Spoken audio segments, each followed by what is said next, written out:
Good morning.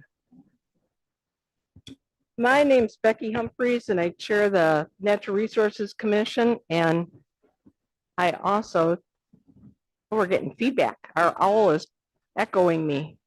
One of me is enough. You don't need two.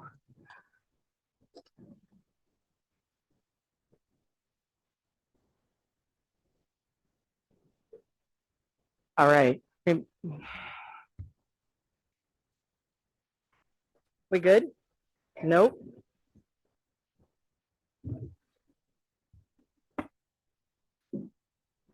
We're good now? Nope.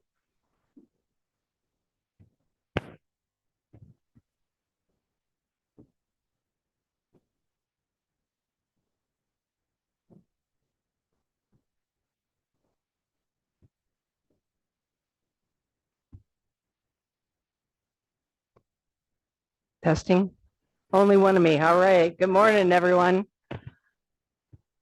As I said, I'm Becky Humphreys, chair of the Natural Resources Commission, and I also chair the Governance and Finance Committee, and that's what we're going to start with today. We'll go through and introduce the full commission when we get into the commission meeting, following a couple of our committee meetings here. To kick us off, though, on the governance and finance, I'd like the commissioners in your packets behind the memo, commission order memo, is Natural Resources Commission Policy 1003.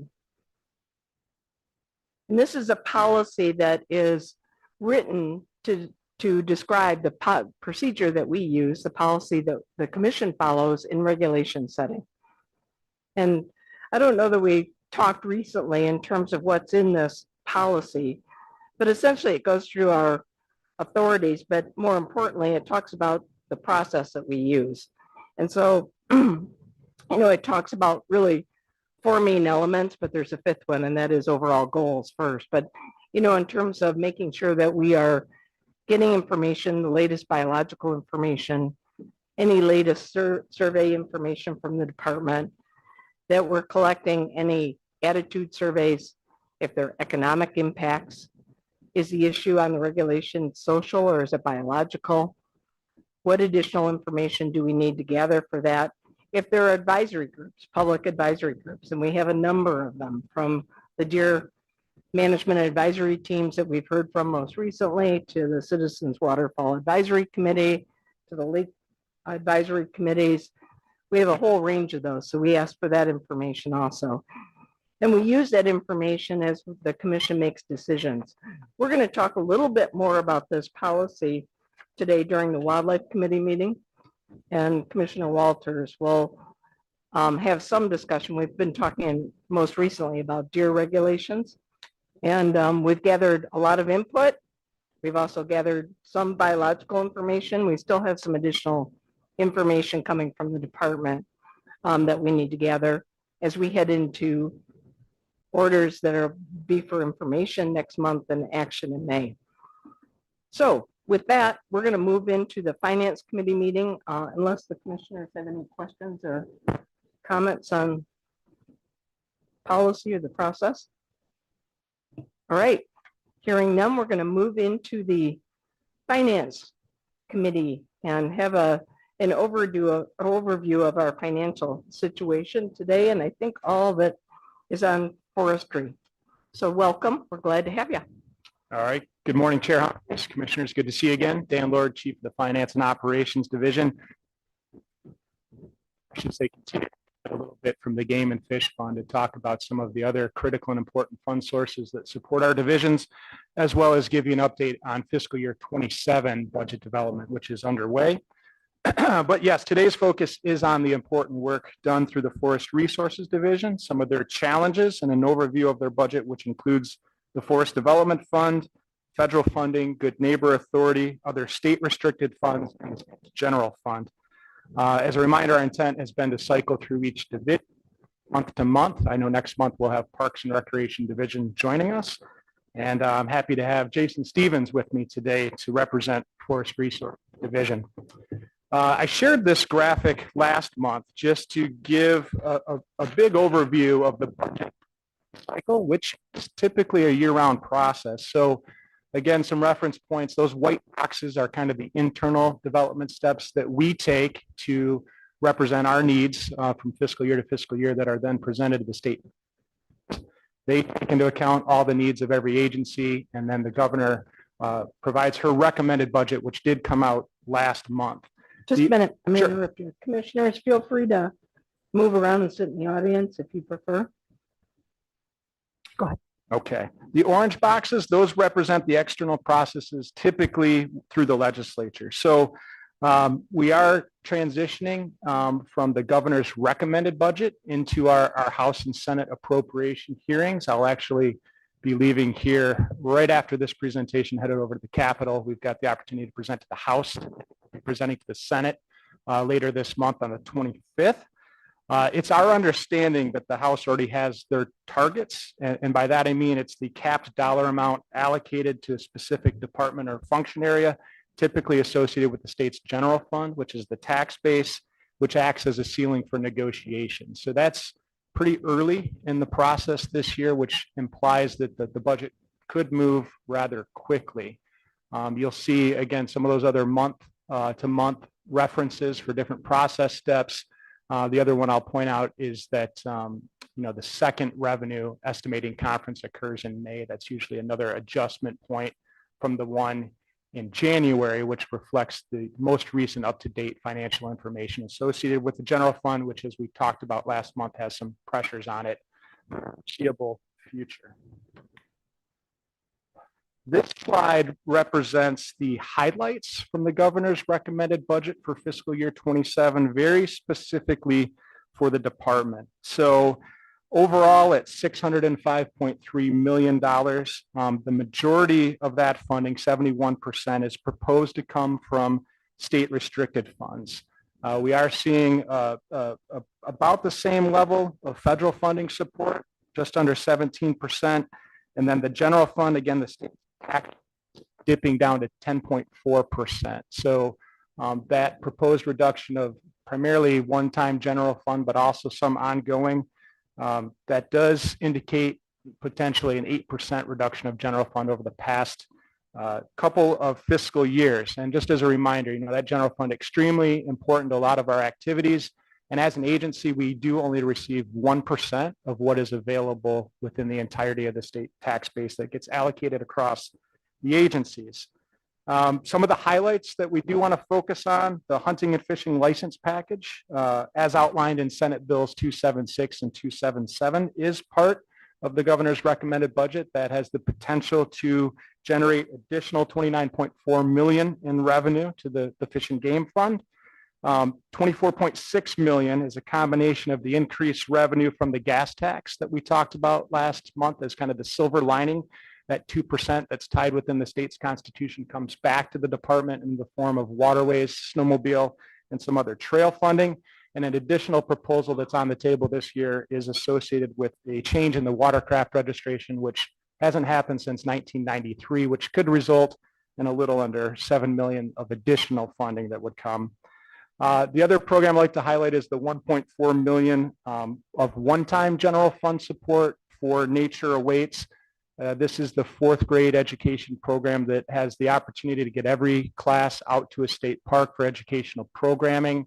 I think we've reached over 60,000 students. There's an exit survey for teachers that have participated, and 98.5% of teachers would recommend that program for other teachers and students to attend. It's really bare bones funding, and it is one time that would give us the opportunity to extend through the next school year. Some additional smaller state restricted fund opportunities through the History Center, which would invest in some gift shops and support additional revenue streams through Hartwick Pines Straight State Park, and then a follow-up of state restricted funds to increase capacity to expand some of our state park supervisor positions, and 3 FTEs, full-time employees, at Sterling State Park, Straits, and Brimley. So my intent is to bring you a little bit more from month to month as we transition from the governor's recommended into the House and Senate versions. So that's what we wanted to briefly touch on this morning. Moving on back to a couple slides that you've seen previously. Where does the funding come from? Where does the funding go? And really, I just wanted to drill into General fund and the federal funds that I talked about on the last slide, everything else that you see, 62%, 362 million of our current fiscal year comes from state restricted funds, restricted in the nature of where they come from and how they can be used. So when we experience challenges in certain areas or divisions, we can't plug and play funds from one place to another, which gives us an opportunity to be buffered from general fund, but also creates challenges in solving problems year to year. So I really just want to point out, again, the combination of general fund, federal fund, and the forest development fund is the major slices of the pie that support our forest resources division. That forest development fund, Jason will get into more details, but going back to last year's Northern Michigan ice storm impacting 25% of the state forest system, timber sales are even more volatile now than they have been in the past. That is the major funding source for our forest resources division. Fortunately, we did get some general fund relief in fiscal year 25, not only to start that regeneration process of the state forest system, but also to prevent against wildfire that could break out this spring and summer. So the next slide, again, the reflection of where the funding goes. The names pretty much speak for themselves in terms of divisions, Parks and Recreation, and then again, draw your attention to Forest Resources, which is why Jason's here with me today. So I will pass the baton over to him unless there's any questions for me. And again, appreciate the opportunity to be back before you today. Thanks, Dan. Okay, so as Dan alluded, we're going to dive a little deeper into the funding behind Forest Resource Division this morning. And I'll tell a little bit more of a story of the work we do and how it's funded. So we'll start by building on that slice of the pie that Dan showed and looking at the overall funding picture behind Forest Resource Division. You can see that, yes, the Forest Development Fund, where tax reverted land timber sales, the receipts from those timber sales is deposited. That's the primary funder for the division, bringing a little over 56% of our overall funding to the table. And then the other components to that that I'll draw attention to, the general fund piece primarily supports, excuse me, the wildfire program that we are responsible for fire suppression on all non-federal lands across the state. That is around $12 million of general fund, making up about 20% of the budget for the department or for the division. The other slice, couple slices here, I'll talk about the federal funding. That makes up, that comes for our core programs, our cooperative programs, both in fire, state forest assistance and volunteer fire assistant grants, forest health, forest stewardship, and urban community forestry, as well as some of our conservation programs and land protection programs. And then the Good Neighbor Authority cooperative agreement with the 3 forests in Michigan, where we help them conduct the management that occurs, some of the management that occurs on their forests. And then the revenues from those timber sales are able to stay local on the forest and aid in wildlife habitat restoration or other projects on the forest, Forest Service proper. We do receive some private funding, mostly in the form of donations to aid in the reforestation program. And then, excuse me, some other miscellaneous funds and a small amount of game and fish to aid in the management of the purchase lands, which make up 17% of the state forest base out there.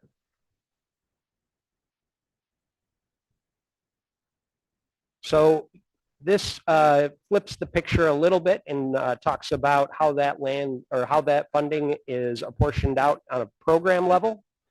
And first we'll start with the forestry work that gets done. So this is primarily the management of the 4 million acres of state forest system, that sustainable management, duly certified under the Sustainable Forestry Initiative and the Forest Stewardship Council. We just surpassed our 20-year anniversary of that dual certification last December. You know, wrapped up within that management overall is both strategic and operational planning, as well as forest inventory, timber sales, silviculture, forest regeneration, and forest utilization and marketing. And I'll also mention the over 13,000 miles of state forest roads that are managed within the forest for access for the public, hunting, fishing, and all sorts of other activities, recreational activities. So all of that is funded through the Forest Development Fund in the forestry program.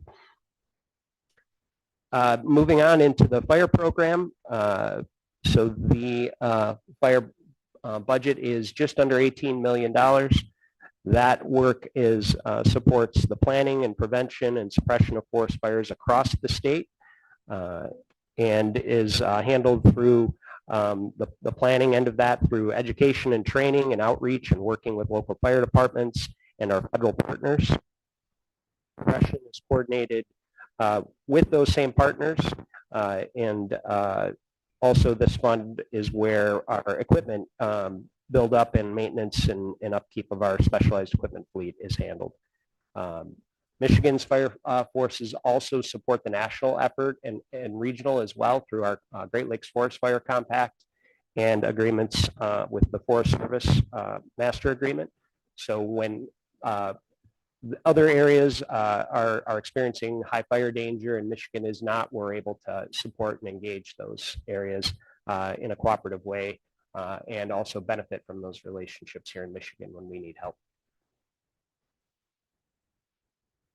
Moving on, we'll talk a little bit about our land use program. This is all of the ways in which other infrastructure exists on the forest, whether it's for utility easements or towers, surface use lease, broadband installation, and those sorts of activities that occur. We have a staff and program that will help facilitate that work as well. I mentioned the Good Neighbor Authority already, but you can see how that money is allocated for this year, just shy of $6 million. That supports both the ongoing timber sale program that feeds revenue, as well as the work that's done to fund that wildlife habitat restoration, cultural resource protection, and surveys, pass-through monies for road commissions to maintain the roads within the forest, and landline survey. And lastly, I'll point out the division management activities that occur. So this includes our resource assessment section and all of the GIS work that happens across the department, as well as our program services in Forest Resource Division and our executive leadership. All right. So moving on, we're going to take a look here for a little context. We're going to talk about what our budget has like, where our revenue has been in the past. We are tied with timber sales to a commodity-based revenue stream here. And as Dan alluded, we've had some challenges there in recent years. So we're looking at fiscal year 24. These are the actual revenue that was generated. Now we're isolated on the Forest Development Fund. I'll draw attention to the bottom figure there was just over $45 million in revenue, with timber sales comprising $40.3 million in fiscal year 24. So what's important about fiscal year 24, this is prior obviously to the ice storm occurring. And a point in time we were beginning to see some challenges with the market. We had some permanent and temporary mill closures, just with the workforce and supply chain flow.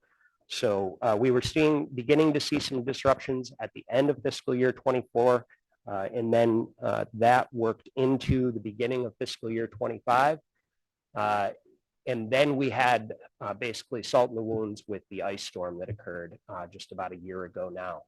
So looking forward now a year from 24 to 25, you can see picture has now dropped to 32.7 million in timber sales and at about 40 million, 37.8 million as a total picture for the fund overall. So that is about a 19% drop in timber sales in 1 year. If you can think about what that would look like in any business or household budget, that's not an insignificant amount. little over about a 16% drop in the overall fund. We had some buffering with some of the other revenue that comes in there. But I don't have a graphic here, but to provide just even a little more context, this is only 7 years removed from our high point in 2018 when timber sales brought in $48 million. That's a 38% drop over the course of 7 years. Now we, had some foresight and were able to make some investments at those times in some structure and equipment needs. But it's extremely challenging, as you can imagine, to plan for that kind of volatility in the market. So beyond the work we have to do within Forest Resource Division, this next slide really just shows that are felt beyond the Forest Resource Division, that this impacts other divisions and areas of the department as well. So while 86% of FDF is apportioned to Forest Resource Division, and that effect goes beyond.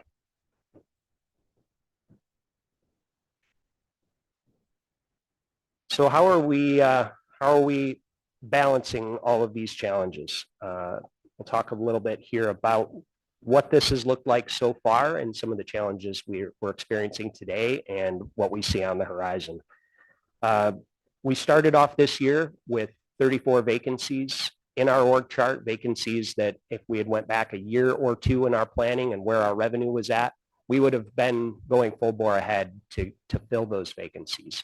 We have priority work that we'd like to get accomplished if we had the revenue to support it. So it's really a matter of now prioritizing that work that we absolutely must get done in order to keep things going and maybe ride out this trough. We've made decisions for deferring some discretionary training, professional development, and in some cases recruitment as well. I mentioned the capital investments that have been deferred. A conservative estimate has us at over $19 million in deferred capital investments for our facilities and infrastructure needs. That's after several years of making some really good strides in further investments in bridges and roads and some facilities, but we're still way behind the curve there. And with this drop in revenue and that being our primary means of making those capital investments, we really don't have a end in sight for being able to reverse course there.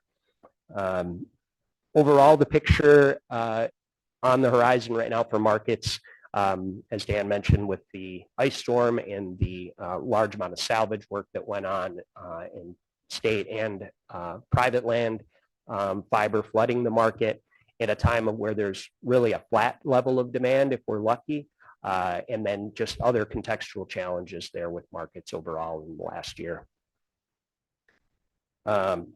So put that in the context of beyond FDF now and just some of those challenges. We've also got uncertainties on our federal funding side, as everybody that has a federal nexus in their budget is aware of.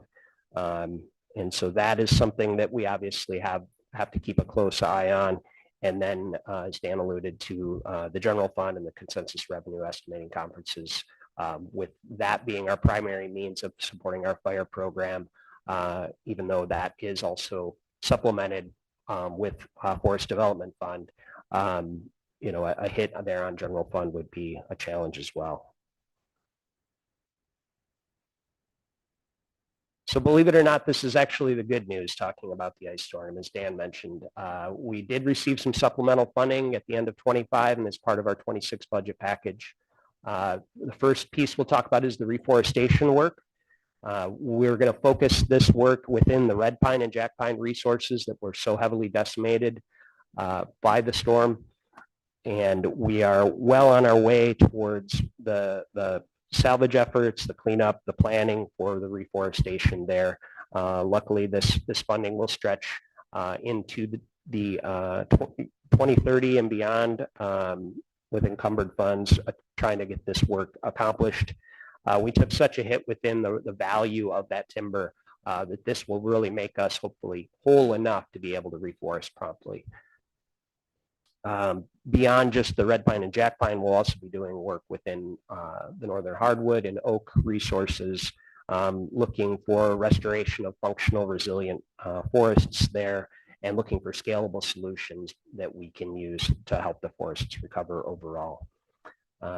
The good news about the reforestation work too is that, as you can see in that picture there, there's quite a bit of what's now potential wildfire fuel on the forest floor. And those reforestation efforts will help clean that up in order to mitigate some of that concern. In order to prep those sites for planting, it will remove and deal with a lot of the fuel on the floor there. And speaking of wildfires and fuels, we also received a $2 million one-time supplemental fund that will help us respond to fires and plan for some enhanced suppression there. We've got, we're well on our way to having an air support contract in place, the first one ever for the DNR. And this will give us 2 exclusive use fixed wing aircraft that will be the Scooper style that can allow us to respond very quickly within our spring fire season here, with the hope of mitigating some of these fires while they're still small. We're also going to be ramping up our fire prevention campaigns and targeting especially this northeast area of the Lower Peninsula damaged by the storm.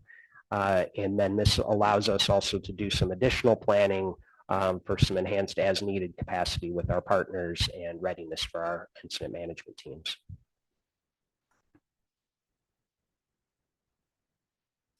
So I have a little bit here to close with, and then we'll see if there's any questions.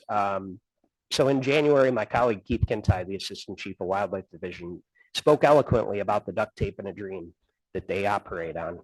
In Forest Resource Division, we have hope. We have hope for the recovery and growth of a regional and national and global demand for certified, sustainably managed forests and the products that come from them. We hope that demand across the region can support strong, diverse, and vibrant rural economies and continue the tradition of responsible resource stewardship and protection of our forests for the current and future generations of Michiganders. In the meantime, we'll hold on to our hope and maybe occasionally ask Wildlife Division to borrow a roll of duct tape. Thank you. I have a couple questions, but other commissioners, do you want to go first? All right, my list is long, you guys. I'll go first. Yeah. Regarding certification, and that's 2 organizations that certify, still correct? Correct. I do know that there are a lot of corporate forest companies that have abandoned that certification because they don't see the value. Can you describe the value that the state of Michigan receives? Yes, for one, it's third-party validation of what we know to be the good work we're doing and the responsibility that we're fulfilling as stewards of the forest for the citizens of Michigan. And it's somebody else saying that for us, that we're fulfilling that work. So there's some additional validation there. And I guess to really sum it up, the other side of that is the access to certain markets that are the primary mills in Michigan. Some of them require having either Forest Stewardship Council certified wood or some sort of certified wood as part of their stream. So we make up a significant constant stream of revenue or fiber for their mills, and having that certified wood anchors those markets for them. So those mills must be certified then also to receive for the chain of command. Yeah, they handle chain of command, and we're, with how our system's set up, that feeds their needs. And I know there's a cost associated with that to the state. And is the value in return, is the juice worth the squeeze, I guess is the question. Yeah, so 20 years ago, we went through quite a bit of effort, I would say, and energy and resources to get in alignment. So in my mind, a lot of the initial investment's been made to really crosswalk and tie a lot of our practices or make any adjustments. At this point, it's so baked into our culture. There's people that have been around with the department for 20 years that don't know any different. It doesn't feel like we're doing extra in most cases. Changing subjects slightly, but on the salvage harvest, work that is being done. Mhm. I'm guessing that that market is not very viable from a profitability standpoint, since there's a lot of folks that are in that same salvage business. Is there any generated revenue from that, or is it more to clean up the fourth floor, or a combination? Yeah, while we are receiving some revenue, but it's a fraction of what we would have received if that timber had went to market in sort of a normal market environment as far as the volume that was out there and in normal condition. Yeah, I've got other facts and figures I could bore you with about what the hit was, but I think within the largest storm damage area, we saw $27.1 million worth of loss in revenue, current and future revenue, just across roughly 20,000 acres. While we are receiving some, it's basically dimes on the dollar within the salvage harvests. Much of that being in the Pigeon River country? Pigeon River, Gaylord, Atlanta, and down Yeah. into Grayling a little bit. Yeah. Yeah. Thank you. Yep.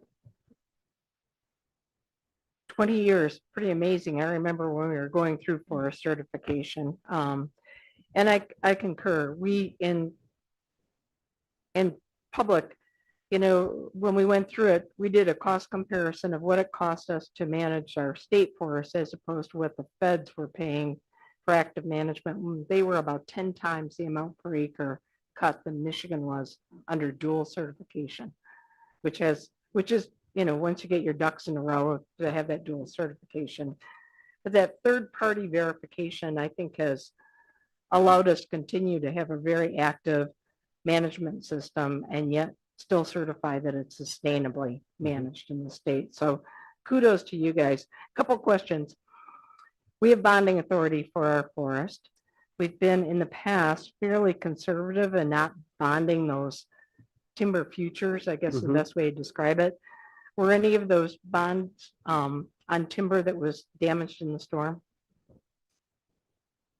I'm going to defer to our finance and operations chief. I'm not aware of any impacts on that front. I know it was something we pursued early on in my career, discussions around bonding, but I don't think it ever took.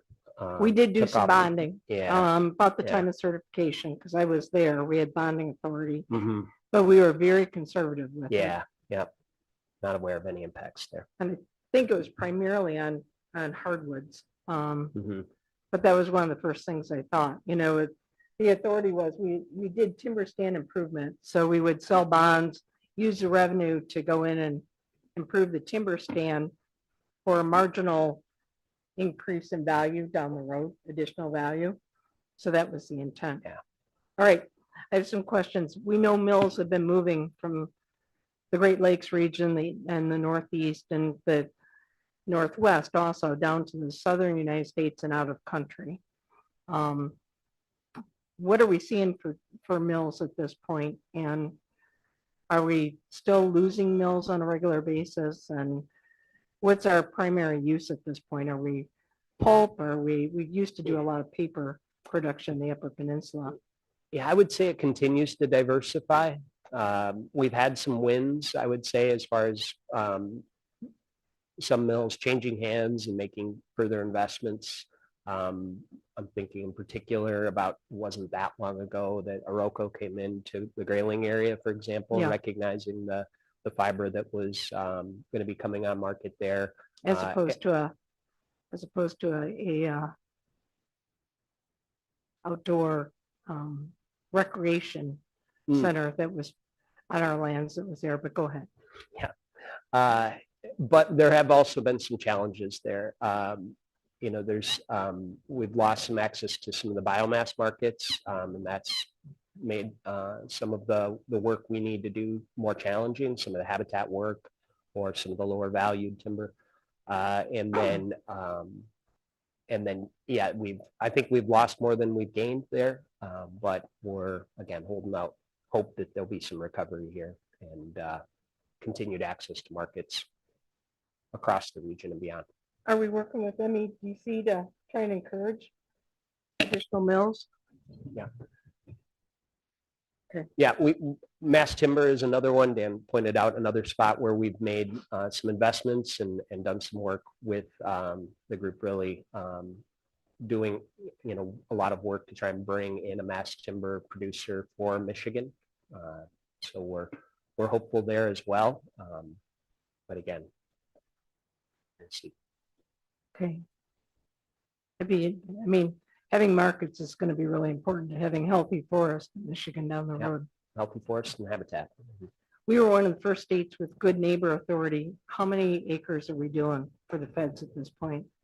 Yeah, it fluctuates a little from year to year, but we're in the 8,000 to 10,000 acres a year of timber sales. Good. And as the federal executive order looked to ramp up Forest Service harvesting across the nation, Good Neighbor Authority just in general has gained a lot of attention as a means of accomplishing that. And with when they looked across the enterprise, really, that was recognized that Michigan has the largest Good Neighbor Authority program in the lower 48. Kudos to you for working together on that. It's important because when the federal forests don't get harvested, then it puts more pressure on the state, and you're more efficient, quite frankly, even with dual certification. Okay, just a couple more questions. Fire suppression, May used to be our worst month in the state of Michigan. I presume it still is. Yep. Cold, dry air comes down off the Canadian Shield and dries our forest before they green up. I'm glad you're getting airplanes that scoop water. We used to have to call the National Guard in in order to be able to do that. Is our strategy on forest fires and doing suppression still to get on those fires very early? We Yes. used to go for 10 acres. Yep, Try and 10 keep acres them or below less. tape. Yep, and that really is an inflection point where the complexity and the amount of resources it takes to continue to work on that fire, begins to grow rapidly if it gets much larger. And the hope will be the aircraft will help us keep those fires small, especially with all of in the storm damage area with all the extra fuel on the floor. While May can be the worst month, especially for some of the lighter, flashier fuels and our pine types, what we're going to experience over the next 5 to 10 years with all of that hardwood fuel on the ground is going to be anytime that we have an extended period of dry weather, even in the summer months, the potential for fires will increase. And while they won't be the raging infernos you see out west, they will be long-term project fires, even at a relatively small size. So we'll want to be able to respond to those and keep our resources that are responding as few as possible. All right. Well, thank you. Yep. You do an amazing job. And it's having active forest management and healthy forests is part of Michigan's culture, and it provides so much outdoor recreation in addition to fiber supply. So thank you. Thanks. Commissioners, any other questions? Commissioner Nyberg? Thank you, Madam Chair. Thanks, Jason. You mentioned biomass, which is a question I actually had. Yeah. Curious about what is the limiting factor for those markets? Is it energy policy? Is it just kind of a transition away from biomass as a power source? Just knowing how dynamic the biomass market was for habitat is a major beneficiary, particularly familiarity in the Western UP and in the UP biomass markets. Could you embellish on that a little bit? What is the factor that's transitioning that market? Yeah, I can't really speak to all of the particulars and different influences there. I believe there have been some policy shifts that have adjusted, what the viability of that market to some degree in certain areas, but also things like trucking costs and other things have, kind of made those margins, what was already a low margin challenge, even more so. But I really couldn't go much further than that.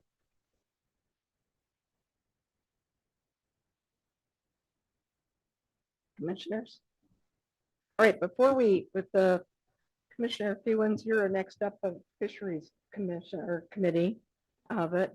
But before we move into that, I think we're going to take a little insertion of the on behalf of the director to be able to present some information. With the legislative hearing going on today, we're adjusting schedules as we go. So thank you very much for the presentation on finance. And Director, I'll turn it over to you for a minute. Thank you. Thank you.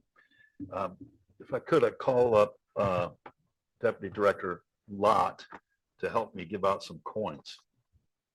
Shannon?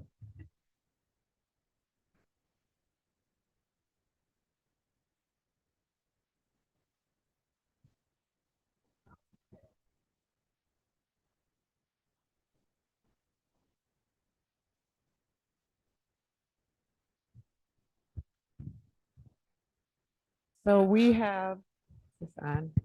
Okay. So we have a teamwork coin presentation today that we wanted to do in front of you all. Where's my Allegan folks? Come on up here. I'm right up here to my left. There's 13 of them, and we like to showcase these types of things, especially right now when the department is in troubled times with revenue and other things, that we're trying to tell a message to the legislators and to all of our partners that we do important work, and we want folks to know that. So I've asked them to come here in front of you all, and we do this throughout the state in different areas, but this was a big effort by the folks. These folks are from Southwest Michigan near the Allegan State Game Area. So I just want to give a little overview of what they have done, and then we'll give them each their coin. If you've ever used a state game area, you know that that provides a lot of opportunity for folks in mostly southern Michigan.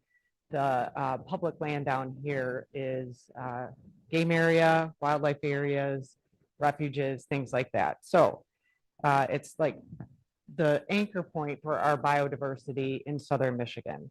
So protecting those lands is really important for the species that are there and for those folks that utilize those lands. So this group actually worked really hard to mitigate, and this might not sound like a big deal, but it is if you go to game areas, to mitigate damage from illegal ORV use in Allegan State Game Area. Allegan, if you don't know, is our largest state game area in the state, over 50,000 acres. I used to work there as a seasonal. It's absolutely beautiful. A lot of oak savanna work has been done there. Huge turkey hunting area, Carnarvon butterfly area. If you've ever heard of the Carnarvon butterfly, one of our species of special concern there. So they have to protect these areas for various reasons, but that area is one of the most beautiful that we have. So law enforcement staff provided site selection and enforcement assistance. Park staff coordinated grant funding, because we do get some ORV grants. So many of them go out the door, but we do get some in-house as well. And then forestry staff completed on the ground work. That might be our fire officers using dozers to put berms over entries into the forest where people aren't supposed to be going. They need to use the designated trail or 2-track. So a lot of heavy equipment work goes into this as well, or moving stumps to put in front of those areas. And then wildlife coordinated that on the ground work. So wildlife generally oversees the game areas in the state. This group, I'm just going to read some of what was written about them by their superiors. Major creativity and innovation and problem solving here, connecting opportunity to action, recognizing teamwork across divisions in the whole southwest part of the state, good government by creating a system to address these challenges on public lands that you all own, loyalty to the DNR mission, you know, so we can have this for current and future generations. That's in our mission. And working together also with partners in the area, not just in the department, but others as well. So please join me in thanking these DNR employees for their outstanding teamwork.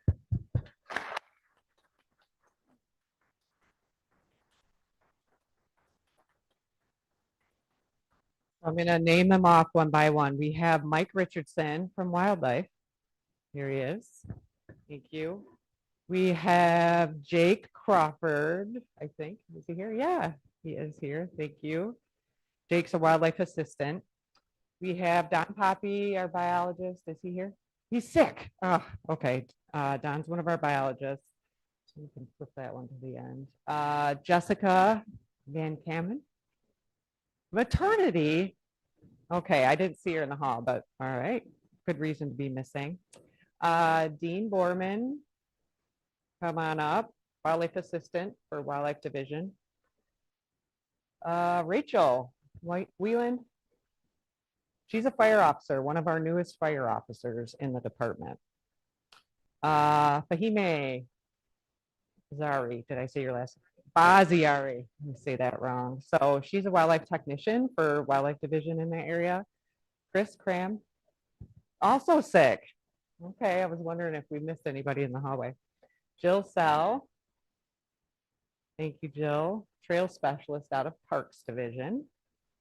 Carter Woodwick, behind you. Obviously, conservation officer in the area. Sam, I'll say your name, Schluckbeer. I wanted to say Schluckobeer, but Schluckbeer. Thank you. And then Philip Krantz. No? Training. Okay. I thought maybe we were missing some in the hallway. Did we get them all? What's after that? Oh, Ben. He's here. Ben Osterland's one of our fire officers as well. Ben is a second generation fire officer. His dad was also a fire officer for us for several years. So once again, let's say thanks to these folks.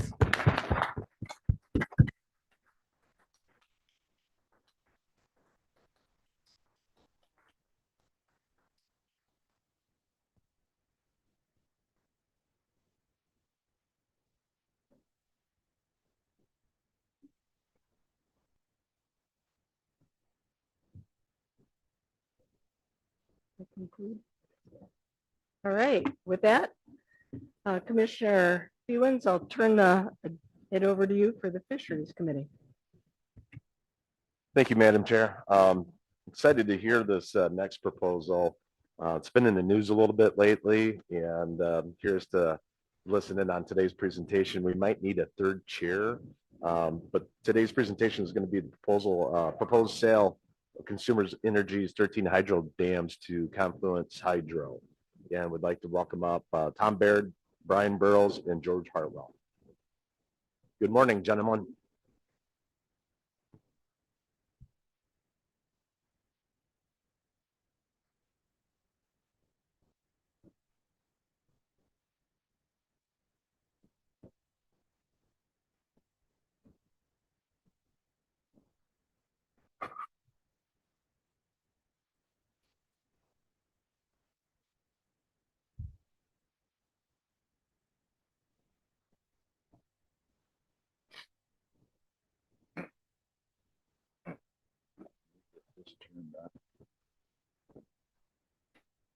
Floor is yours when you're ready, guys. Thank you. My name's Tom Baird. I'm with the Anglers of the Ausable and the Michigan Hydro Relicensing Coalition. With me today are Brian Burrows, the Executive Director of Michigan TU, and George Hartwell, who's a consultant to the MHRC and a denizen of the Muskegon River. We're here today to discuss the proposed sale of 13 Consumers hydro dams to an out-of-state private equity firm, an idea we think is quite bad for ratepayers and for taxpayers in the end, but also bad for the rivers and the resource and the fisheries they hold. So we really appreciate the opportunity, Director Bowen and Chair Humphreys, to be here today. We also thank right up front, I think I should say, the DNR for taking a very strong position in opposition to this sale. It has taken the very rare step of actually intervening in the proceedings, which I'll describe, in opposition to this sale, something that doesn't happen often, if at all. So it's a big deal for the department and for users of the river. Consumers' stated goal in this sale, and I'll quote them, is to quote, transfer substantial future operational and environmental liabilities and risks to Confluence, which is the proposed buyer of the dams. The difference between Consumers Energy and Confluence is huge. Consumers is established, it's a Michigan corporation, it's highly regulated by Michigan. It can get rates when it needs rates to do things, including deal with dams. And its motives include a strong dependence on the state for goodwill and future relationships. It has 13 hydro dams on 5 of our great rivers, the Au Manistee, Muskegon, Grand, and Kalamazoo, including 3 of our real crown jewels in northern Michigan. Confluence Hydro, as opposed to the well-known Consumers Energy, is a private equity firm which intends to establish limited liability corporations and is owned by Hull Street Energy. I'll describe all of that in a second. Hull Street has scant experience with hydro dams. One time it bought 47 of them and sold 46 within 5 years. So that was a real classic private equity move.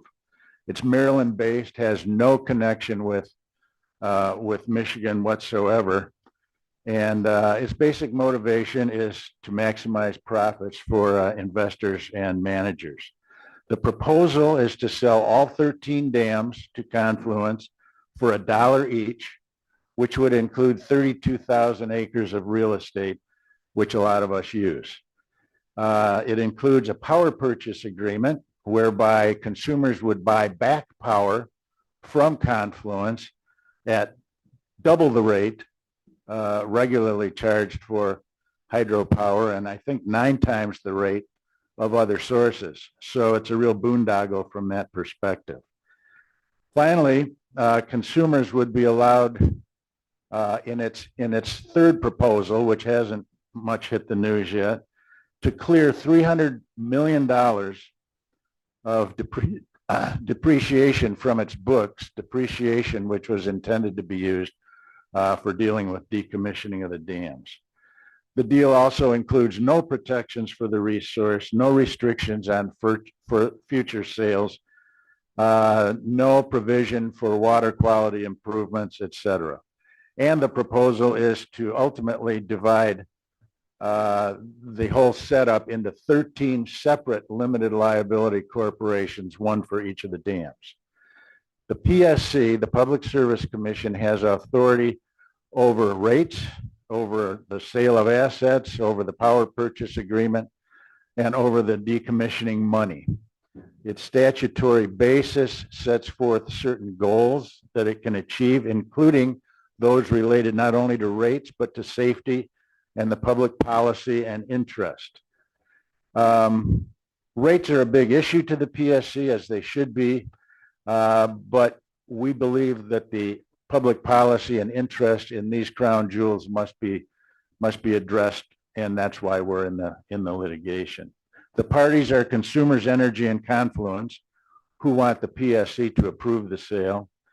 The Attorney General, the Department of Natural Resources, which has strongly opposed the sale, the MHRC, which also strongly opposes the sale, ABATE, which represents large industrial users of electricity and opposes the sale. The status of the case is this: they move fast. A lot of the testimony is in writing.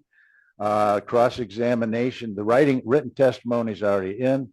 Cross-examination will be at the end of this month, and we expect a decision from the PSC in September. So that's how these things move. About private equity firms, and this is what it comes down to, is the whole structure of this outfit that wants to buy the dams. Private equity firms owe their first duty to their investors and managers. They are characterized by a buy, strip, and flip mentality, which is they buy assets, strip whatever they can, and sell them, possibly real estate, and then flip them either by selling them to another buyer or simply going bankrupt. And we've become familiar with that relative to private ownership of dams in Michigan recently. They're motivated to minimize expenses and maximize profits. So considerations of repair, maintenance, safety upgrades, decommissioning, et cetera, are all viewed as cost items to be minimized. And finally, these outfits do not have the ability to seek rate increases from the PSC. So if push comes to shove and they need the money, it's not there from a rate increase. Their money comes from consumers and this buyback agreement. Limited liability corporations, and that's the form that they'll use, are often used by private equity firms. They protect owners, investors, and managers from personal liability. This significantly reduces concern for necessary maintenance and repairs and for catastrophes.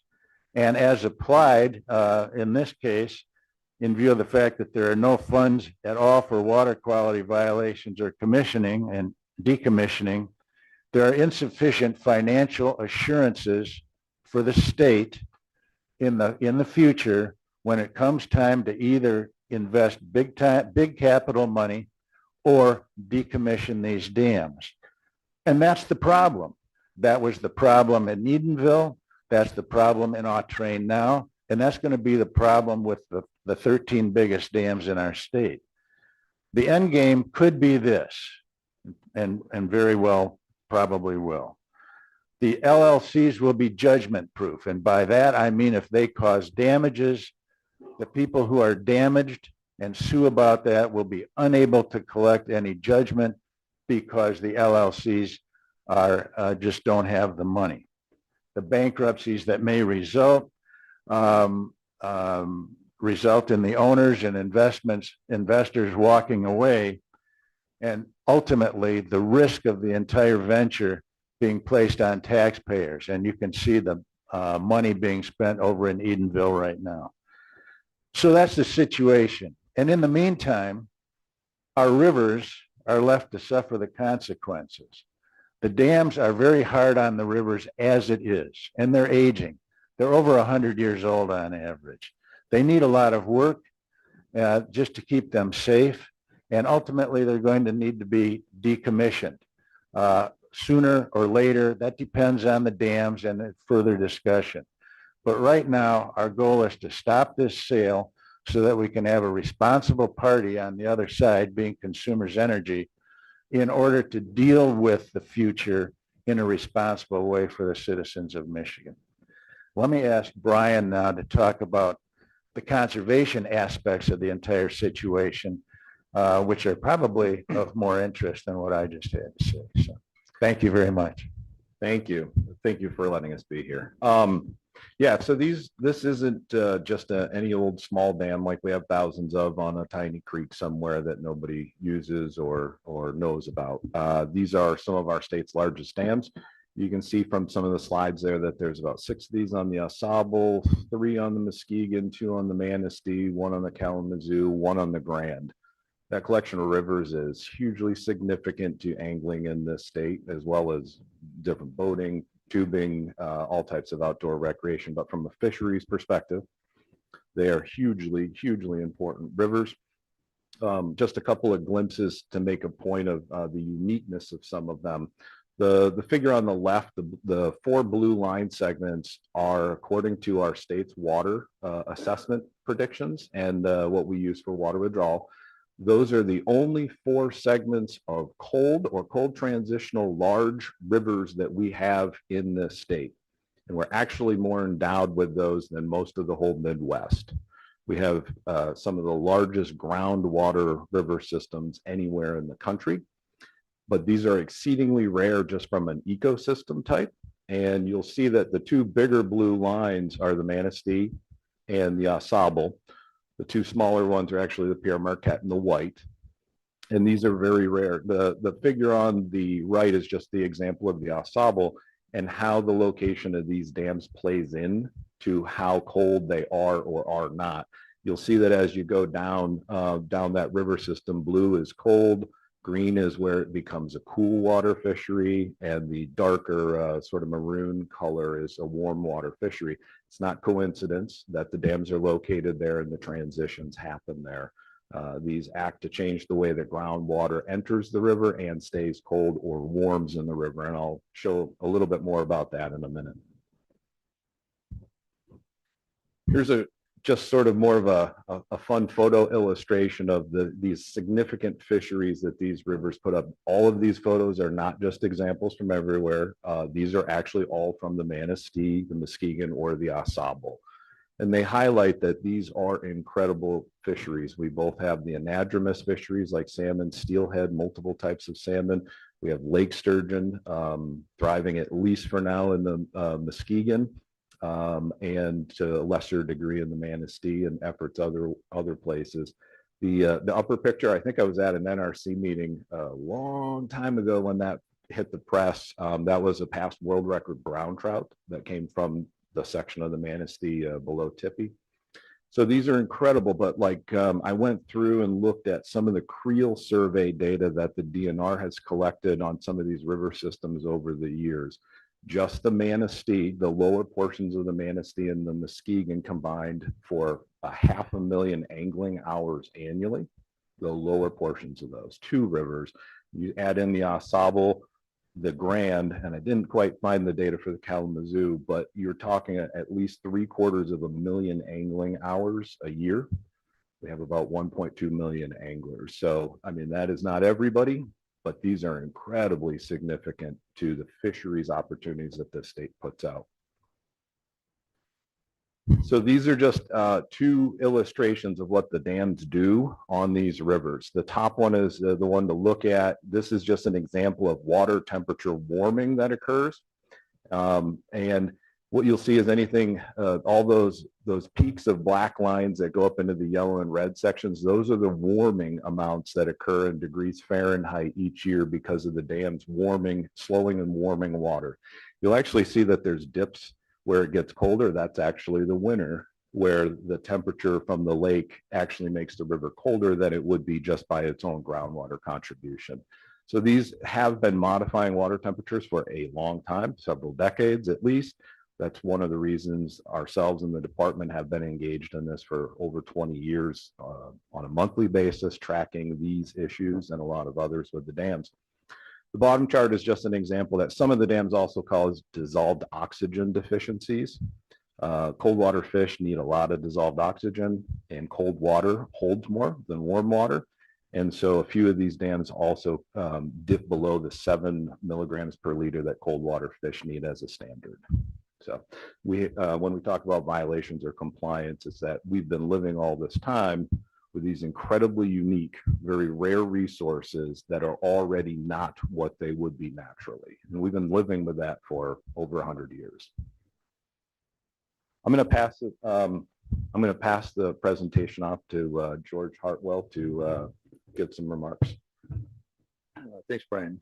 Chair Humphreys, Commissioners, Director Bowen, I'm George Hartwell. I live on the Muskegon River. The river is my source of recreation. I fish there year round.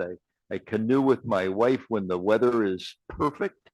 And sometimes I just sit on the bank upstream from our house and watch the river flow. The river has taught me that it wants to flow freely, that its natural state is undammed. But these dams were here long before I came into the world, if you can imagine that. And so I suppose I'd say that I just taken them for granted. I've gotten used to them. I've lived with them. Still, I know that for decades, the Croton Dam has been out of compliance with state water quality standards, just like 5 other dams on that Consumers owns in Michigan. Thermal pollution and dissolved oxygen are fine for tubers, but they're deadly for trout. If consumers won't clean up their mess, then why would I think that a Maryland private equity firm would give a damn? DAMN. And I know that FERC has required consumers to invest $300 million in a new spillway on the Hardy Dam, an investment that consumers has ducked. Recently, the road crossing the dam developed this enormous sinkhole, the result of undermining of that 100-year-old, 95-year-old dam, excuse me, earthen dam. And so if consumers won't clean up its mess, why should I expect that a Maryland-based private equity company would give a damn? So what's in this deal for the Maryland private equity company? Maybe it's the 32,000 acres of pristine, wild, undeveloped land that come along with the $13 sales price to Confluence Hydro. Think of what a real estate development bonanza that could be for a private corporation. Think Hardy Pond on the Muskegon River. Think Tippy. Think Mayo on the Sable. Do we want wall-to-wall condominiums on these natural gems?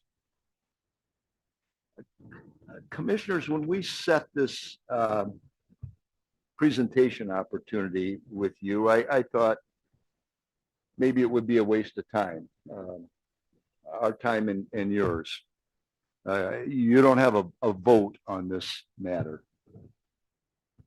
But I was wrong. And DNR has taken a very strong position as an intervener in opposition to this sale.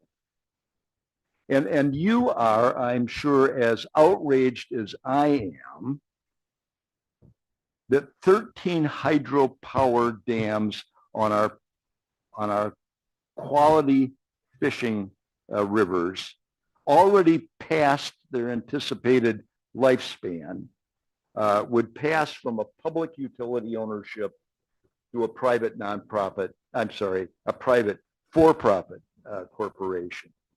And I would encourage you to let the Michigan Public Service Commission know individually as well of your outrage.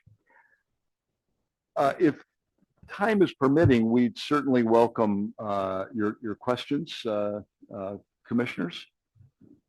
Well, let me start off by just saying thank you for the presentation. I have some experience with that dam disaster a few years ago. And prior to that, leading up, Boyce Hydro also was required by FERC to upgrade the spillways. And they did everything they could to avoid doing that, with the result is what you see on the screen. To elaborate a little bit on some of your comments, Boyce Hydro put up the white flag, declared bankruptcy, and it was the public that's been left holding the bag, both on the federal, state, and local levels. This was absolutely devastating to the residents along the riverway. Yeah, needless to say, the impact it had on the public resource. Conversely, I've had some experience with dam removals, and a shining example of that is the removal of 3 dams up in Grand Traverse County on the Boardman River. Now that's a little bit different because those were publicly held structures, but was successfully done at restoring the river as close to its natural route as possible. My question is, has there been any type of discussion with consumers about trying to, at least with any of the dams, to remove them? No, it's been pretty much not a discussion type of situation so far. Whether that will develop, I don't know, but you may have read recently that one of the parties, I think it was the AG, suggested 13 conditions to be placed on the sale if they were to go along with it. And consumers said, definitely not one condition. It's kind of our way or the highway. So they're taking a very hard position right now, and we're just proceeding.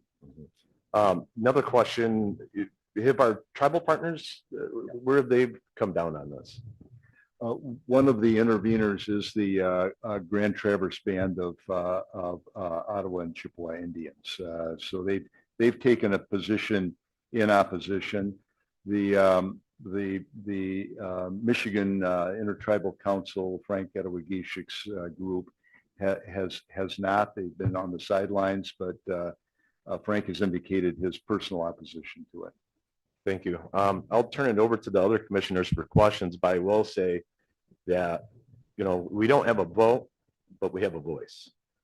And as an NRC, I think we should be using our voice more often on these type of issues. And I would be personally in favor of seeing us pass a resolution to prevent the sale of the dams and to send that to Michigan Public Service Commission. Thank you. Any questions?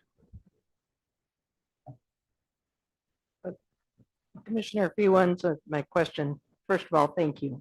Great presentation, great overview. Thank you for your leadership on this, and thank you, Director. Commissioner Fewens, is it your intent to craft a resolution or bring it to this commission? After today's presentation, I didn't have that in mind to do this morning, but I feel strongly enough where I would like to see us pass a resolution. Okay, we'll look for that in the future and you'll bring Thank it to us. All right. Commissioner? Yeah, what's the Public Service Commission staff's position? The staff supports, I think, with some conditions. Conditions which would, I think, ultimately result in modifications of the agreement between Consumers and Confluence. And that's what Consumers has just said. Do you know what those conditions are? I can't recite them all. There's too many. I kind of had this feeling when I saw the list of 13 that, man, if you need 13 conditions, maybe the deal isn't that good.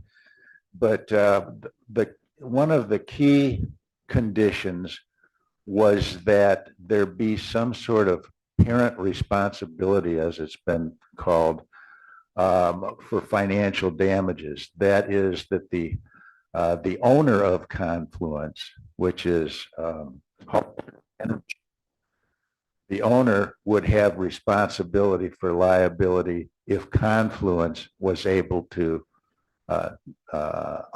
to pay up for any damages it caused or any requirements it has.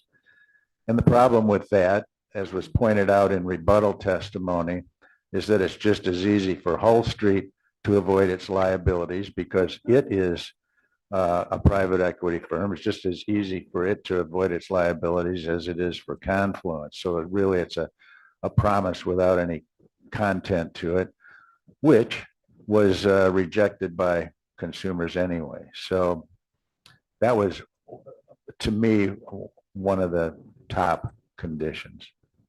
Okay, and then I'm not sure. It's confusing to me. Are you speaking about staff and is the Attorney General Yes. intervening? Yeah, the AG has intervened. Staff has also requested some permit conditions. The AG has requested more conditions. I think it's 13. And those have been rejected by Consumers. The concept of conditions has been rejected by Consumers. So staff and AG are opposing the sale at this point?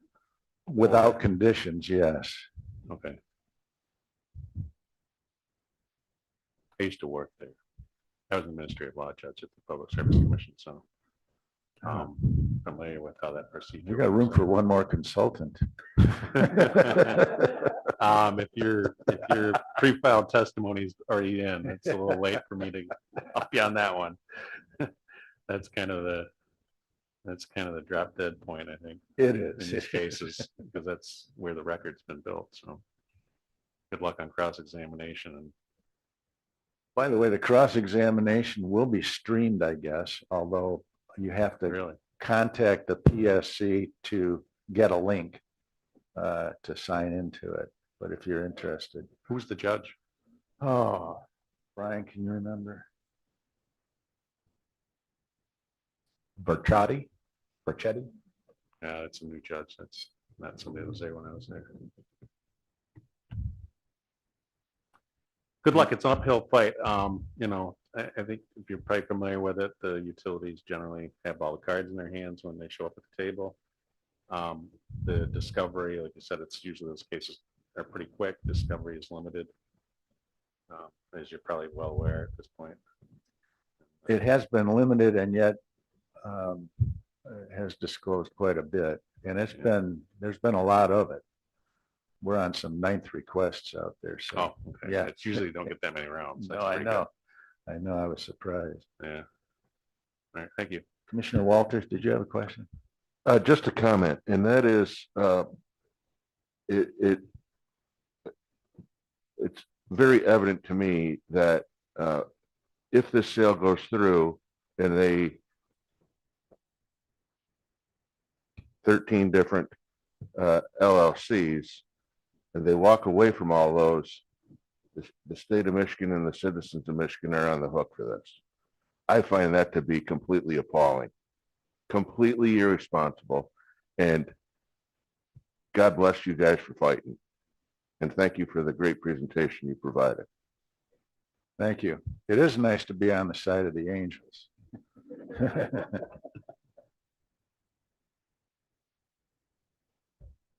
Well, thank you for your presentation and your fight. This is a rare thing for us. We've never intervened. I don't think historically the DNR's ever intervened in one of these cases, and we didn't come by it lightly. We already own 204 smaller dams, much smaller dams, but we inherited them. Many of them we inherited. Their average age is 62 years old. Some of them need immediate intervention and repair. And I just see this as a long-term way of getting 13 more of them, only bigger problems. We asked for last year 15 million in an appropriation, got zero. We have zero money funded for the 204 dams that we already have. We're asking again for more money. We need at least 15 million just to stay on top of it on an annual basis. And we keep getting a no. We just have to have an honest conversation with serious people about what we're going to do with these dams. And, Consumers has been a good owner. I mean, overall, and they're subject to, I know there's been, stuff with the oxygen and the fish passage and stuff that could have been better, but taking them and the protection of the Public Service Commission away and giving it over to private equity is just a recipe for us to manage them. I only got 9 months left. I won't be the one who has to, go out there and manage, but somebody will be sitting here and dealing with this problem if we don't do the right thing now. So thank you. You are on the side of Angels. Thank you again so much for having us. We appreciate it. Thank you. Thank you. Thank you for your great work and thank you for the presentation today. Commissioners, we're going to move into our Wildlife Committee, but before we do that, we're going to take just a short break. And then following the Wildlife Committee, we're going to go right into the commission meeting. So if you need a break, now's the time. And it is 10:21 and we're going to get started at 10:30.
Your seat, we'll get started again.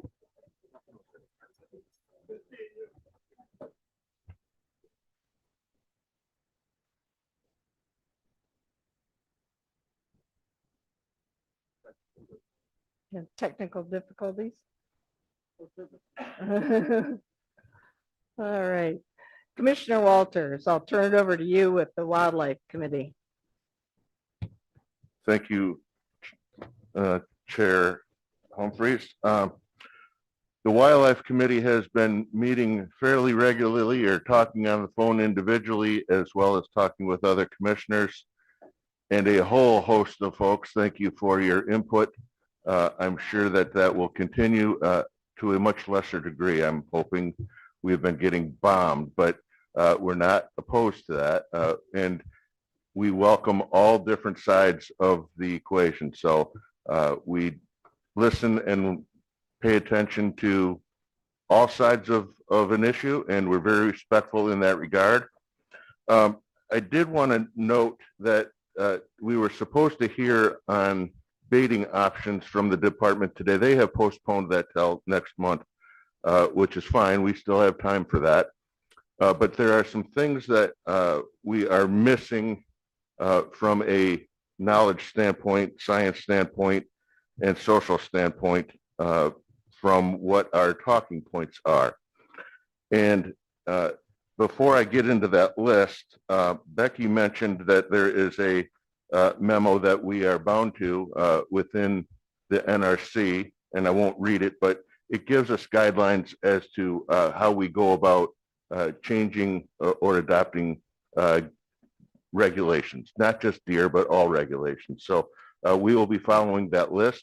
But at this time, what we will need in the future, and we're hoping for next month, and then I will also turn it over to the other commissioners that may have some other thoughts on what they're looking for as well. But from a wildlife committee perspective, we need to understand, and if the department can provide this, what can we expect if we go to a $1 combo tag?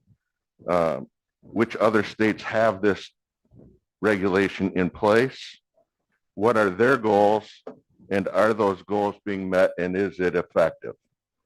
Number two, what can we expect if we go to an APR system?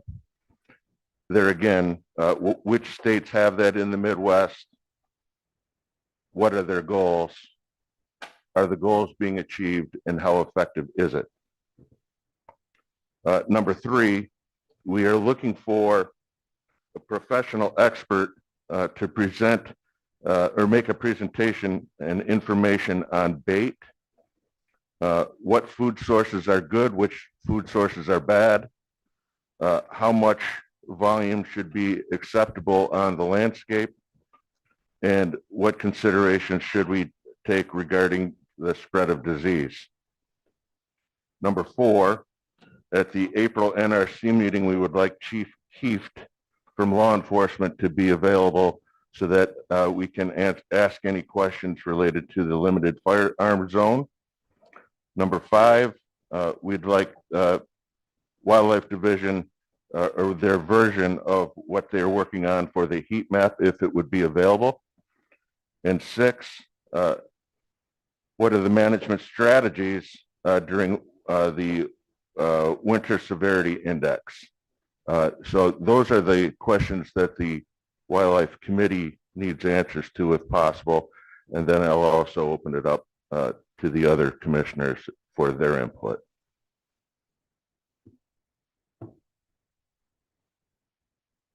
Commissioner Nyberg? Sure. Thank you, Commissioner Walters. I guess just a thought and a comment in addition to this list. I mentioned this at our February meeting as well. When we're thinking about deer management, wow, all right, set the mood. We're thinking about deer management in parts of Michigan that have other limiting factors for whitetail abundance and quality whitetail habitat, and thinking specifically about high snowfall zones, the Upper Peninsula, northern, lower Michigan. We know that habitat, predation, winter severity all have a compound effect on quality hunting experiences and whitetail populations, probably more so than regulations that we can control as a commission. However, with our ability to consider regulations, as John just laid out a list of information that we're looking for, I do think that there's probably more opportunity within our own within the department to facilitate stronger collaboration between Wildlife and Forest Resources Division as we think about habitat and some of these habitat constrained regions in the UP. We heard from FRD this morning. We know that that markets are shifting and impacting their work, which also impacts habitat for whitetails and other wildlife. But we, several years ago, before my time on the commission, former Commissioner J.R. Richardson and John Matonich and John Madigan were influential in helping to facilitate the Upper Peninsula Habitat Work Group. And those types of collaborations, which include voices at the table from DNR and both Wildlife and Forest Resources Division, as well as commissioners, other leadership staff, tribal partners, private landowner partners, commercial forest operators, partners in U.S. Fish and Wildlife Service, U.S. Forest Service, working together to try to achieve common objectives. And at a minimum, I'd like to see that work group continue and become more engaged. But also thinking about where we do have intersecting points of our objectives between Wildlife Division and Forest Resources Division to preserve winter habitat for whitetails, as well as to facilitate habitat for deer hunting that includes more food on the ground, and understanding that some of those decisions are impacted by markets. But that's one comment I wanted to make. Of course, that is something that's very complicated. It's outside of the purview of the commission, but if we're using our voice to, impact the process as it relates to regulations on whitetails, that's something that I think is very important to consider, as well as the predator topic, which we've been engaged in for quite some time. So that's the only addition I would say, John, in addition to the items that you listed. Thank you, Commissioner. Commissioner Early, do you have anything? No comment right now. Okay, thank you. I would say that we do hear all sides of the issue. And I think it's vitally important that just because you believe this is the correct way of going with a regulation, there is somebody on the other side. I would highly encourage listening. You might learn something, but more importantly, be respectful for those other thoughts and ideas. We don't need fistfights because we're changing regulation. This isn't brain surgery, this is deer. And I recognize this issue and topic does need change. We all recognize that. But even us as commissioners may not fully agree on one topic or another that we're on our talking points. It does not mean that we are angry at each other or anything of that nature. We're very respectful and appreciate the other side. So I just make that point to say, let's all be civil about this. And at the last meeting in February, I asked for everyone to take a deep breath and exhale. And I think you did that day. The rest of the month was insane. I applaud it. But I also have a full-time job and I'm trying to balance everything. So take it easy. We'll get through this. We got 2 more months to go. We're going to get a lot more information brought before us so that we as a commission can make a quality decision on a whole host of potential options. I think it's important that we, as a wildlife committee and as a commission, we continue to work very strongly with the department and the wildlife division. They have provided us some great information thus far, but there's the social component of hunters that also have an impact on how we go about our decision making. So yes. One thing, Commissioner Walters, I'd like to see when the department comes in to bring information on these topics is when it's applicable to also discuss the impacts on disease mitigation with those different options. So I would just ask for that to be included as well. Yes, thank you, Commissioner. So with that, you can be assured that at next month's meeting, we will hear from the Wildlife Division on what their recommendations to present will be. And also you will hear from the commission on what our recommendations will be. So that is the process in which we have always proceeded, and that is the process we will continue. So with that, that concludes the Wildlife Committee, and I turn it back over to Chair Humphreys. Thank you, Commissioner Walters, and thank you, commissioners. I know we've all had a lot of calls here recently, a lot of input. I greatly appreciate everybody's passion on it. I've always reminded folks and myself, quite frankly, that we're very blessed. Some of these issues where we have a room full of people and phone calls every day for months are issues that people care about. And I don't want to see a day where we're dealing with deer regulations and nobody shows up or calls. Those are the bad times, not the times when we have a full house and differing opinions. That's just passion coming out. So thank you. Well, and I appreciate the fact that we've got a room full of folks and we're still 2 months out. It does show the passion that Chair Humphreys has described. So thank you as well. I noticed on the screen, we have a 2025 Wildlife Division Annual Report. Were they planning to do anything during the Wildlife Committee that I was unaware of? Okay. We can't advance it? No, we're fine. We're fine. I just wanted to make sure I wasn't skipping over anything. Okay. All right, with that, it is 10:45, actually 10:43, but we're going to call it 10:45, and I call the Natural Resources Commission meeting this March to order. And we're going to start with a reminder, these little puppies need to be silenced, just like the movie theater, okay? And if you do that, we greatly appreciate it. We're going to go through and do a roll call. So let's start with Commissioner Walters. You want to introduce yourself? We'll go right down the line. John Walters, Indian River. Mark Eister from Williamston, Michigan.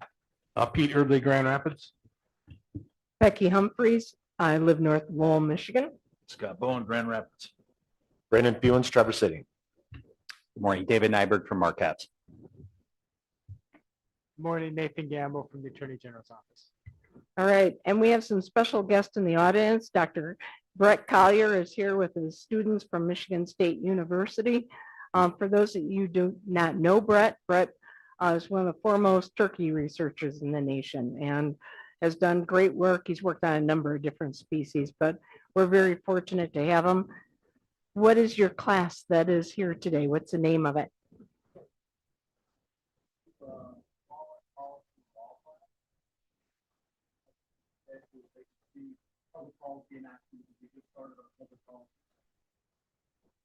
All right. Well, welcome. We're glad to have you and look forward to seeing you at future commission meetings. All right. Thank you. Oh, we're not going to go there. We're not going to go It's there. that respect thing I was describing. All right. Can I have a motion to approve the agenda? Do we have any modifications of it? So moved. Second. Any discussion? Hearing none. All in favor, say aye. Aye. Those opposed, the same. All right. Approval of the minutes. May I have a motion to approve the meeting minutes from our February 11th meeting? Second. Any edits that were not made directly to Brooke prior to the meeting? Hearing none, all in favor, say aye. Aye. Those opposed, the same. Meeting minutes are approved. With that, we're going to move into the director's report. Director, I'll turn it over to you. Tom Baird, would you come up, please?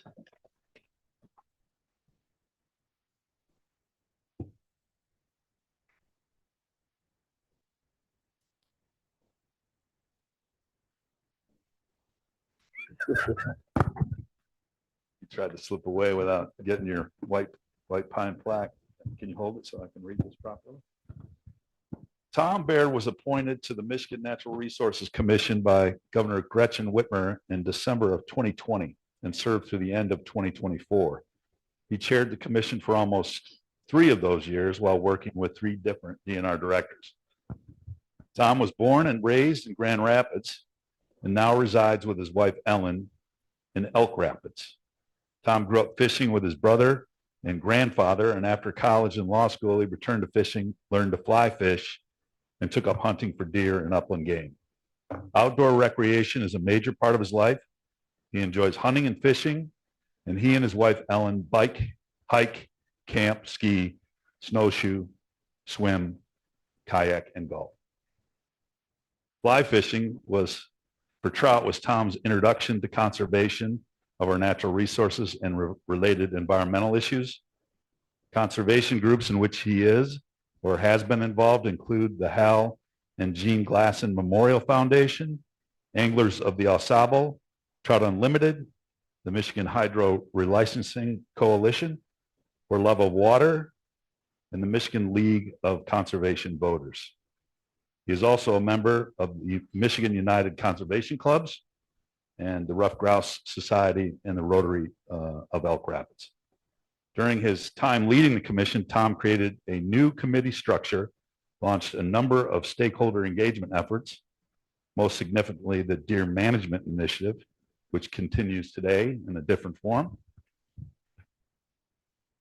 He also launched the Steelhead Task Group and encouraged research regarding the effects of splake on native coastal brown or brook trout. Tom consistently encouraged the commission to consider the effects of climate change and invasive species on natural resource management.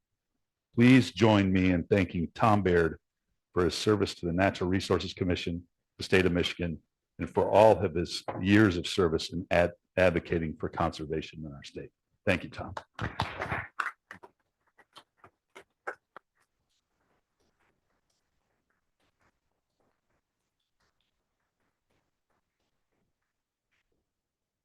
I have some opinions on deer I'd like to share, but instead, I just want to say thanks. Thanks for the opportunity. Scott, it's been great to work with you and my fellow commissioners. It's been a real opportunity. I've met so many of you and had a chance to really dive into it. Got into the UP a lot more than I used to and learned so much up there. It's just been a wonderful opportunity for me and my family, and I want to thank everybody in the room for that.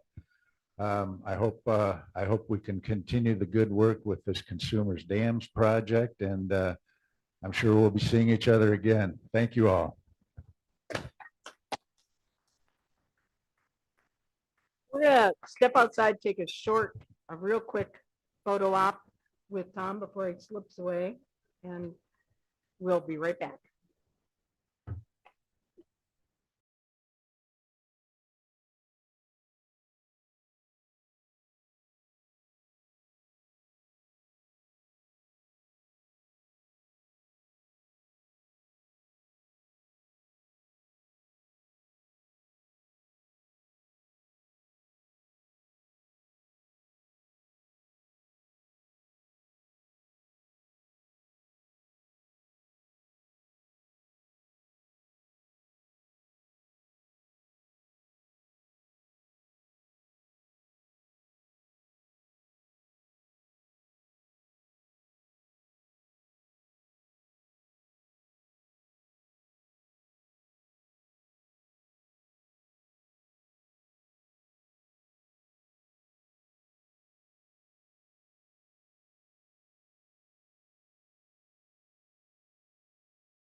Director, you want to introduce your next speakers? But I just jumped the gun, didn't I? Sorry.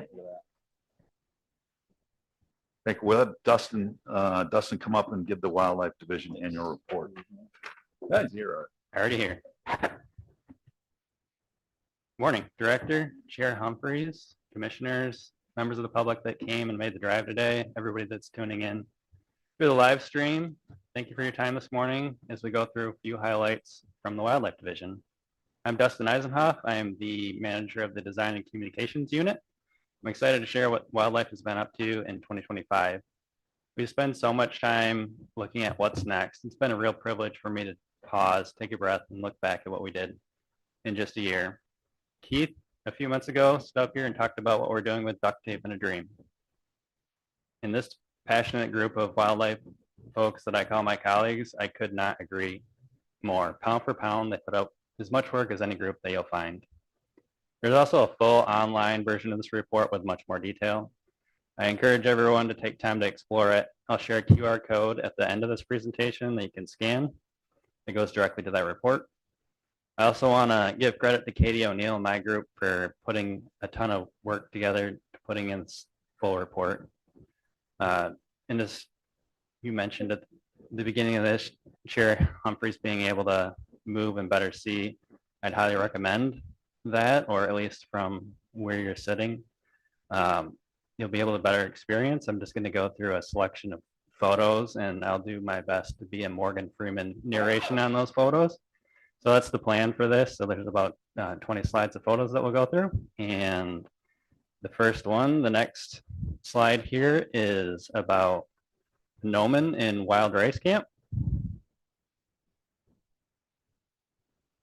Brooke, are we in charge or are you? There we go. This year, we continue strengthening partnerships with tribal nations to restore monoman or wild rice across the Great Lakes. Wild rice is one of the most important natural food sources for migrating waterfowl, and restoring it helps improve habitat for ducks and other wetland wildlife. For more than a decade, we've worked with the Keweenaw Bay Indian community to seed wild rice in the Western Upper Peninsula, and we're now expanding those efforts through a new agreement with the Bay Mills Indian community and ongoing work with the Sioux tribe. In 2025 alone, we sowed about 2,200 pounds of seed in state-managed waters, improving food availability for waterfowl, while also supporting tribal food sovereignty and cultural practices. We also hosted our first Monoman camp at the Ram Center, where 58 staff learned directly from tribal instructors about harvesting, processing, and the ecological role that the plant plays in healthy wetland systems. It's a great example of how partnerships can strengthen both habitat management and cultural stewardship of shared natural resources. And our next slide here is out of the Big River Unit, the Haymarsh State Game Area. At the Haymarsh State Game Area, a completed 100-acre aspen timber sale set the stage for the next generation of young forest habitat. And in 2025, our focus shifted to getting that regeneration established on the ground. What made this effort stand out was the number of partners involved. We worked with the Rough Grouse Society, Michigan United Conservation Clubs, local schools, Ferris State University students, and watershed staff to plant hundreds of trees and shrubs, seed native forbs, build brush piles, and close skid trails to illegal ORV access. These projects are already improving habitat for grouse, woodcock, deer, and cottontail, while also bringing the next generation of conservationists into hands-on wildlife management. It's what active habitat management looks like when timber work, volunteer energy, and strong partnerships move in the same direction. Next slide here is about Pentwater Marsh and Phragmites control. Invasive species do not recognize property boundaries, and neither can we. At Pentwater Marsh, we have made significant progress controlling invasive Phragmites within the game area. But along the edge of private and public land, one stubborn patch remained and posed a risk to the entire system. Instead of stopping at the boundary, staff from the Flat River and Paris field offices partnered with a local landowner to address it. Using our new spray drone launched from the landowner's yard, we treated the area and that would have been extremely difficult to reach on foot. It's a reminder that conservation works best when public and private partners tackle the problems together. Our next slide is about the Lake Superior Unit Deer Habitat Grant. In the Eastern Upper Peninsula, one of this year's deer habitat success stories was led by a 16-year-old. Paul wrote and secured a DNR habitat grant and then organized students, partners, and volunteers to plant more than 400 native trees and install protective fencing on school-owned land in Burke Township. When those plantings mature, they'll provide critical food and cover for deer. Just as important, about half of the school student body gained real hands-on experience in conservation and wildlife management. This project is part of our long-running UP Deer Habitat Improvement Partnership Initiative, which funded 15 projects this year, totaling over $148,000. Since the program began, it has supported more than 160 projects and created a collaborative approach to habitat work across public and private lands. Deer management does not stop at property boundaries, and leadership in conservation clearly is not limited by age. Our next slide is about Gladstone Outdoor Classroom.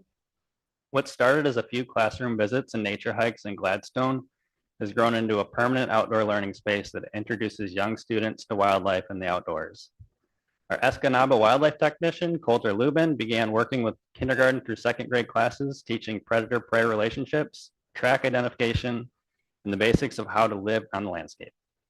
Through partnership with principal and teachers, that small woodlot was restored into a new outdoor classroom and trail system with the help of a local nonprofit. Last fall, Coulter became the first presenter in that space, where students used binoculars to locate mounted birds and mammals and match predators with the prey. Experience like this help connect young people to wildlife early and build the next generation of conservationists, hunters, and outdoor stewards. Our next slide here is about the Brant Road Prairie Fen. At the Brant Road Fen in the Holly Recreation Area, our staff and partners are restoring one of Michigan's rarest wetland systems, prairie fen habitat. These open wetlands historically support a wide range of wildlife and pollinators, and maintaining them requires removing invasive brush and using prescribed fire to restore native plant communities. During this year's volunteer workday, staff from the John Ball Zoo and the Michigan Natural Features Inventory joined our team to clear more than an acre of woody invasives. That work is part of a broader effort to restore habitat conditions suitable for the power sheik skipperling, one of North America's most endangered butterflies that historically occurred in these fens. By restoring this system, we improve habitat quality across the landscape while also creating the opportunity for future species recovery. Our next slide here is about Hunter Appreciation Days. So as we move into more efficient deer registration methods like online, through the Hunt Fish app, or by phone, we've also lost something that many hunters and staff told us that they've missed. It's those face-to-face interactions at the deer check. So Hunter Appreciation Days were our way of bringing that connection back without returning to the resource-intensive check station system. Using existing staff time, we opened field offices and invited people to talk, get deer dry aged, pick up hunting materials, and just share stories. The response was outstanding. At just the Waterloo and Lapeer offices alone, about 200 people stopped in, not just hunters, but community members who wanted to connect with the DNR. In the photo on the left there, we have biologist Kara Colton in the Lapeer office, aging a jaw. Also pictured in the slide is one of my favorite examples, our chief. Next to me here is sealing a bear for a hunter who stopped in during open hours. It really captures the whole effort.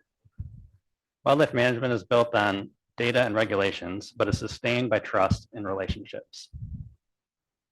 Our next slide here is about the legislative open house. So this year, the department hosted a legislative open house at the Michigan History Center, giving us the opportunity to tell conservation stories directly to lawmakers. Staff brought equipment, displays, and hands-on examples that showed not just what we do, but why it matters.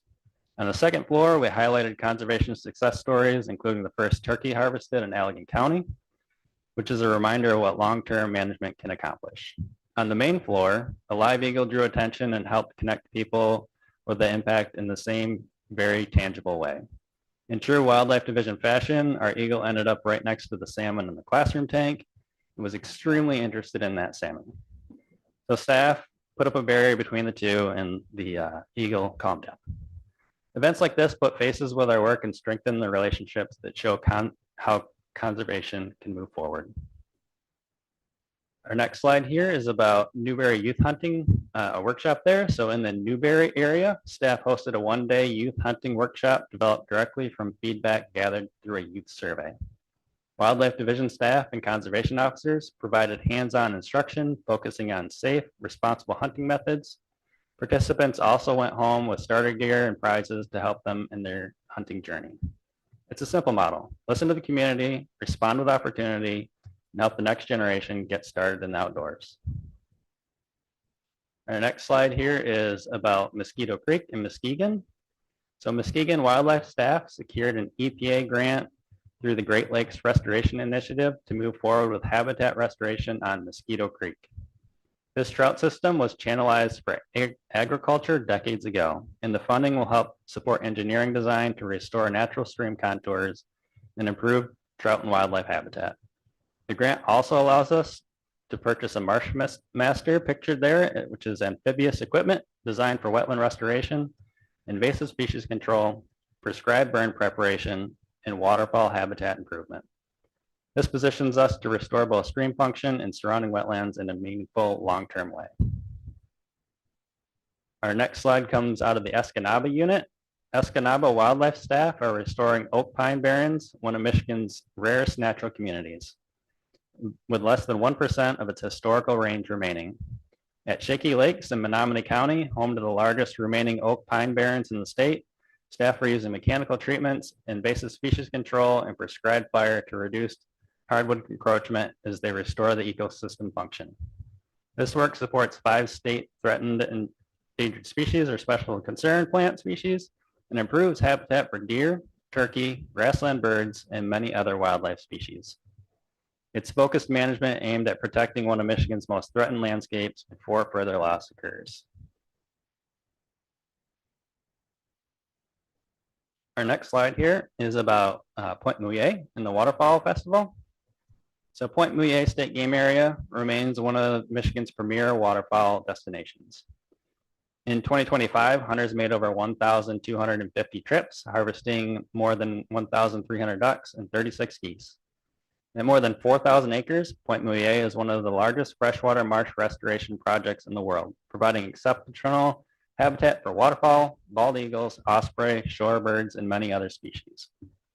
The annual Waterfowl Festival drew about 8,500 people, bringing together partners, legislators, vendors, and families to celebrate Michigan's waterfowling heritage. Point Mouillet captures the full picture: habitat restoration, hunting opportunity, community engagement, and conservation tradition all in one place. Our next slide here is about Portage Marsh and the spring birding event. So at Portage Marsh Wildlife Management Area near Escanaba, we partnered with Audubon Great Lakes, MyBirds, and the Common Coast Research and Conservation to host a guided tour during the peak spring migration. Portage Marsh is part of a large managed wetland complex that provides important habitat for waterfowl and many other migratory birds moving through the Great Lakes. Participants explored the historic dike system and Lake Michigan shoreline while learning how wetland management supports both hunting opportunities and wildlife viewing. Our managed wetlands continue to work habitat for waterfowl, shorebirds, and many other species, while also connecting more people to the importance of conservation work on the ground. Our next slide here is about invasive species response. So at the Dollarville flooding along the Tequamanon River, staff identified a new invasive species for Michigan called reed sweetgrass. Left untreated, this plant can quickly dominate wetlands and river systems, degrading habitat used by fish and wildlife. In true early detection rapid response fashion, our team partnered with Free Shore SISMA to survey and map the infestation. In 2025, the effort expanded to include Eagle and the UP Resource Conservation and Development Council, and certified staff conducted the first chemical treatments this summer. Acting quickly helps protect high-quality river and wetland habitat that supports fish, wildlife, and outdoor recreation across the region. Our next slide here comes out of the Southwest region. In Southwest Michigan, wildlife staff coordinated a regional response to hemlock woolly adelgid. It's a fatal invasive insect threatening eastern hemlock forests.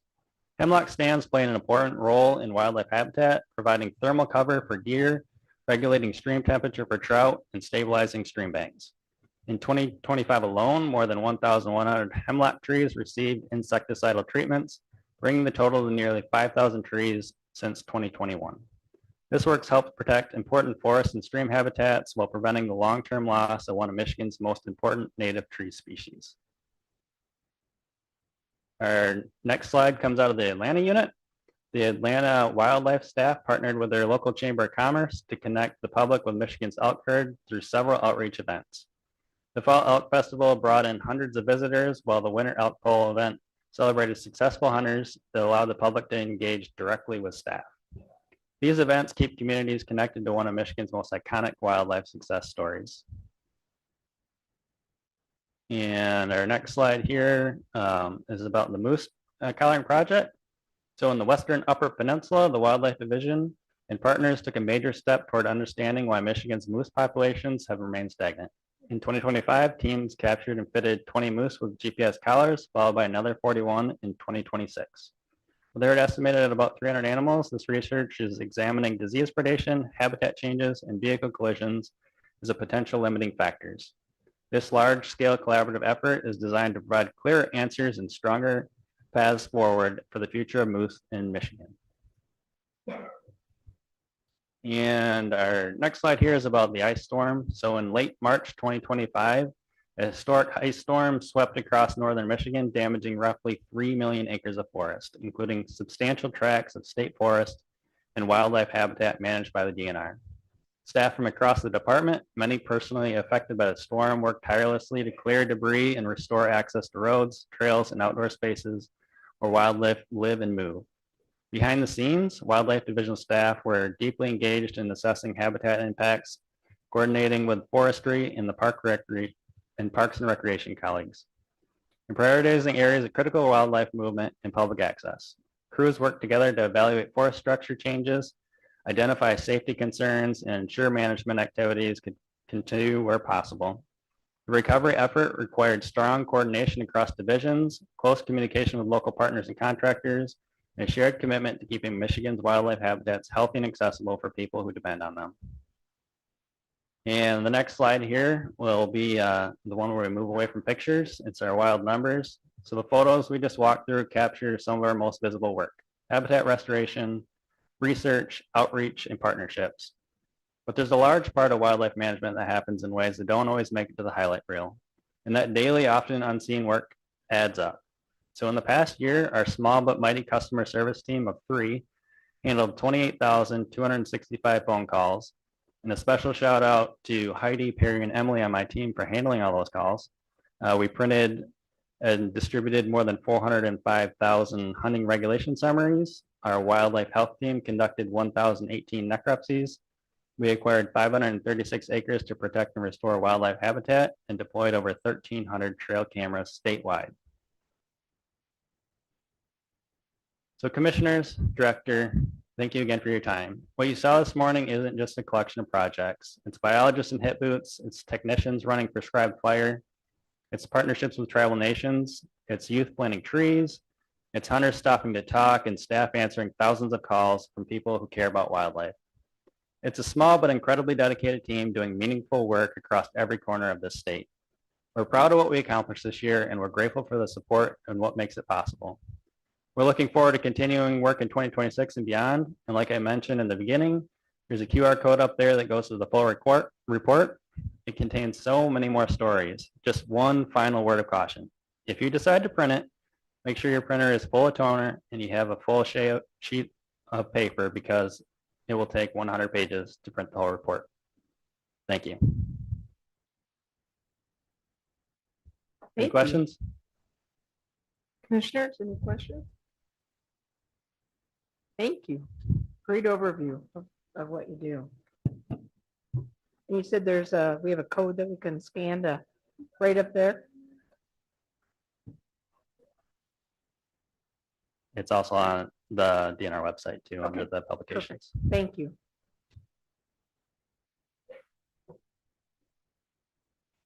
Director, who do we have up next? Migratory game bird regulations. Haley Rush.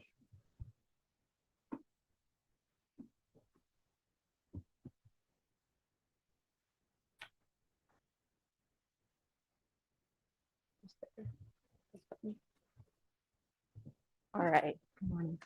Good morning, Chair Humphreys, Commissioners, and Director Bowen. My name is Callie Rush, and I'm the waterfowl specialist with Wildlife Division. My presentation is now. Oh, there it goes. Okay.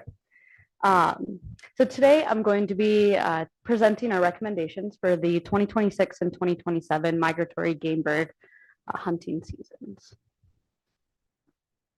So first, I want to begin with a brief overview of the regulation setting process. So first, it's important to note that migratory bird regulations are different from other species because we must set our regulations within federal frameworks. The U.S. Fish and Wildlife Service prescribes those frameworks for dates and times the seasons can occur and the bag limits for species. These frameworks are then negotiated with states via the Flyway Councils. Here in Michigan, we're part of the Mississippi Flyway Council.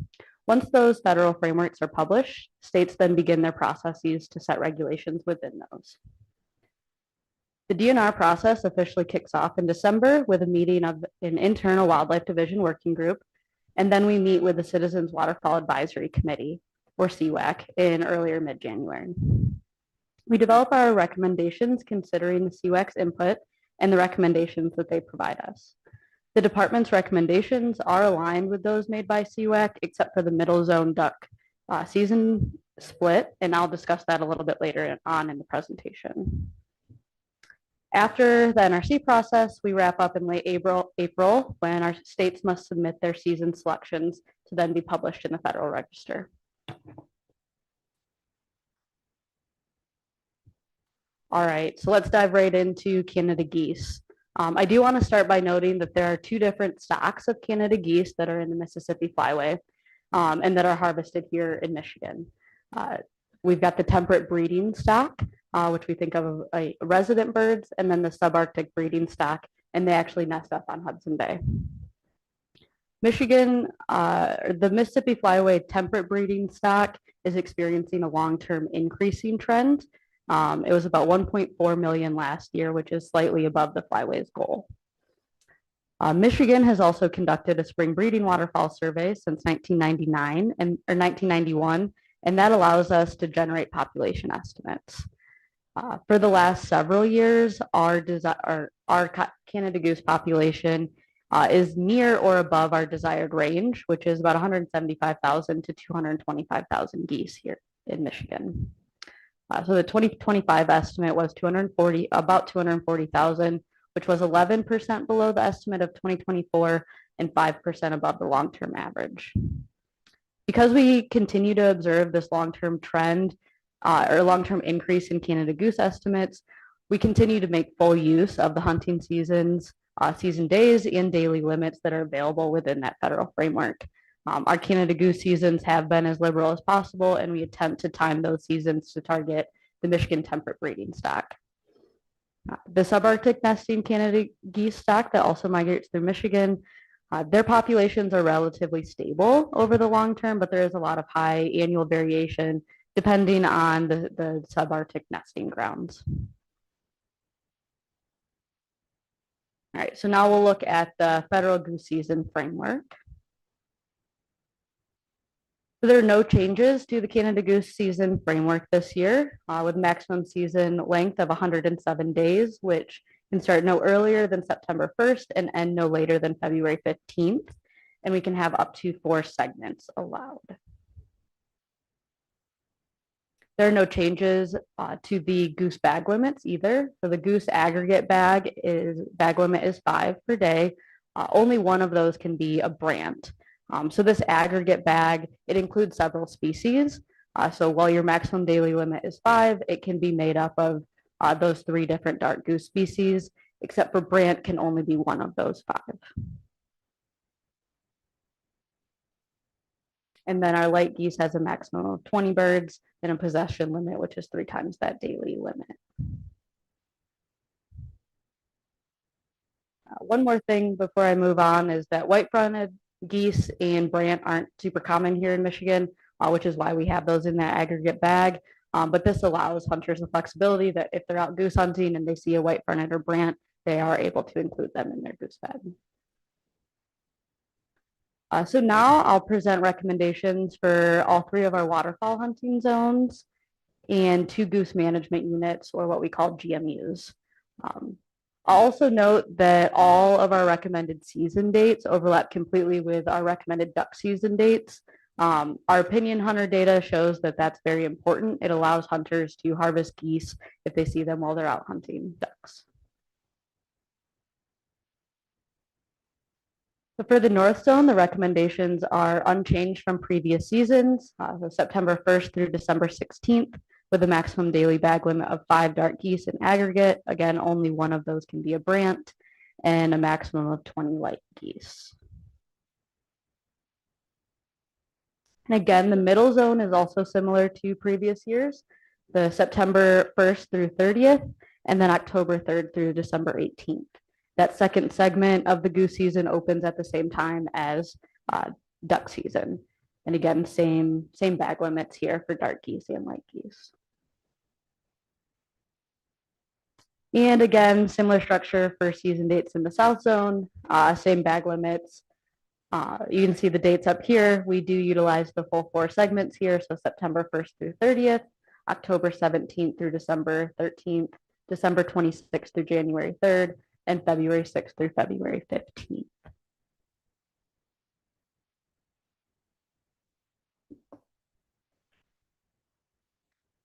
Like I mentioned, we have 2 goose management units in Southwest Michigan, and that allows some greater flexibility in our season dates.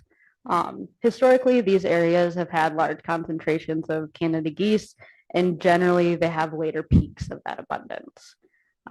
For the Fenville Farm Unit, Allegan County GMU, the season dates are similar to the last year, and again, that middle segment aligns with the South Zone duck opener, and it also captures the draw weekend at the Fenville Farm Unit.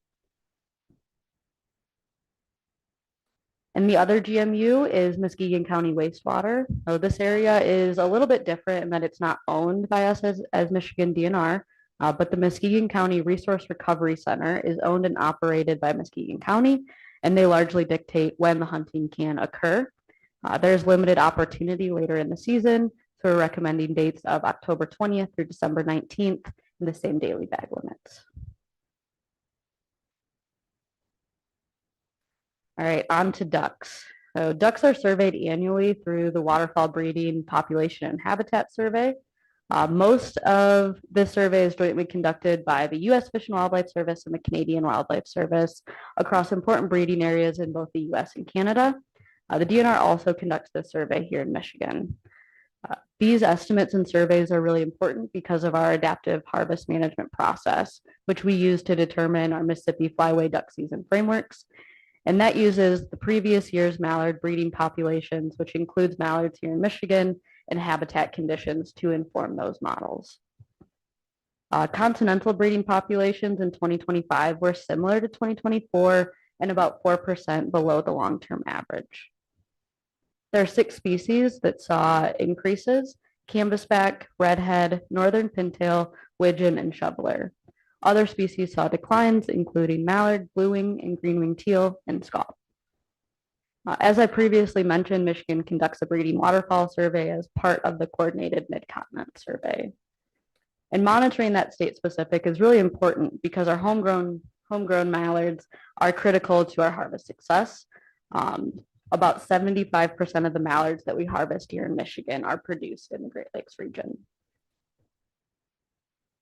The 2025 estimate of total ducks was just over 140,000, which was 79% below 2024 and 76% below the long-term average.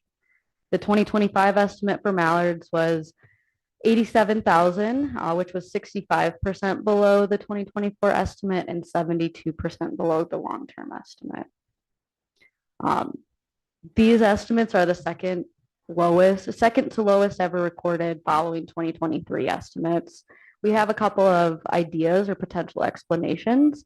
One is that the 2025 survey experienced multiple delays. There were delays due to scheduling with a helicopter and the pilot, and that really led to advanced leaf out conditions in the northern areas.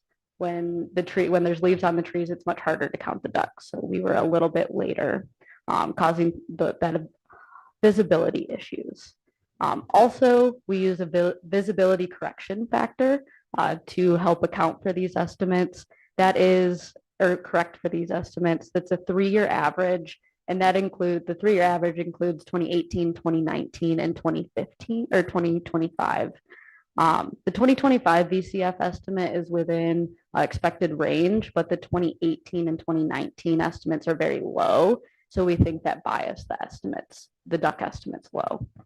However, with all of those explanations, it doesn't probably explain all of the reductions in ducks that we're seeing, and we're still concerned of this long-term decline.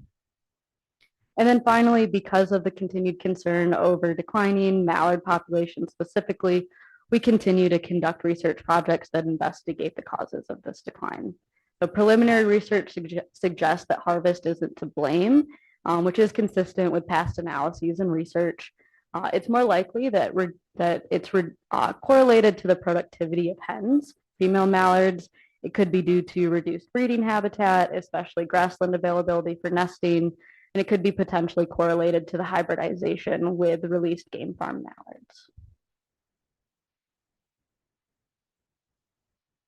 So into the federal framework, no changes from last year. We are still in a liberal season, so we can have a maximum of 60 days.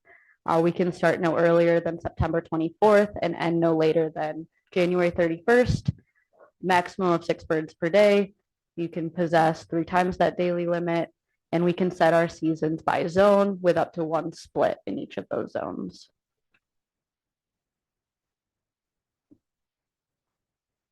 And again, no changes to the daily limits for species. So again, our daily bag limit is 6. 6 ducks total. 4 of those can be mallard, with up to 2 of those being hens, up to 3 wood ducks, maximum of 2 redhead canvasback American black ducks. SCOP we've got 2 for 45 days and then 1 for 15 days. I'll talk a little bit more about SCOP later. Northern pintail, a maximum of 3 birds, and then all other ducks would be 6. And then 5 mergansers combined, with a maximum of only 2 can be hooded mergansers.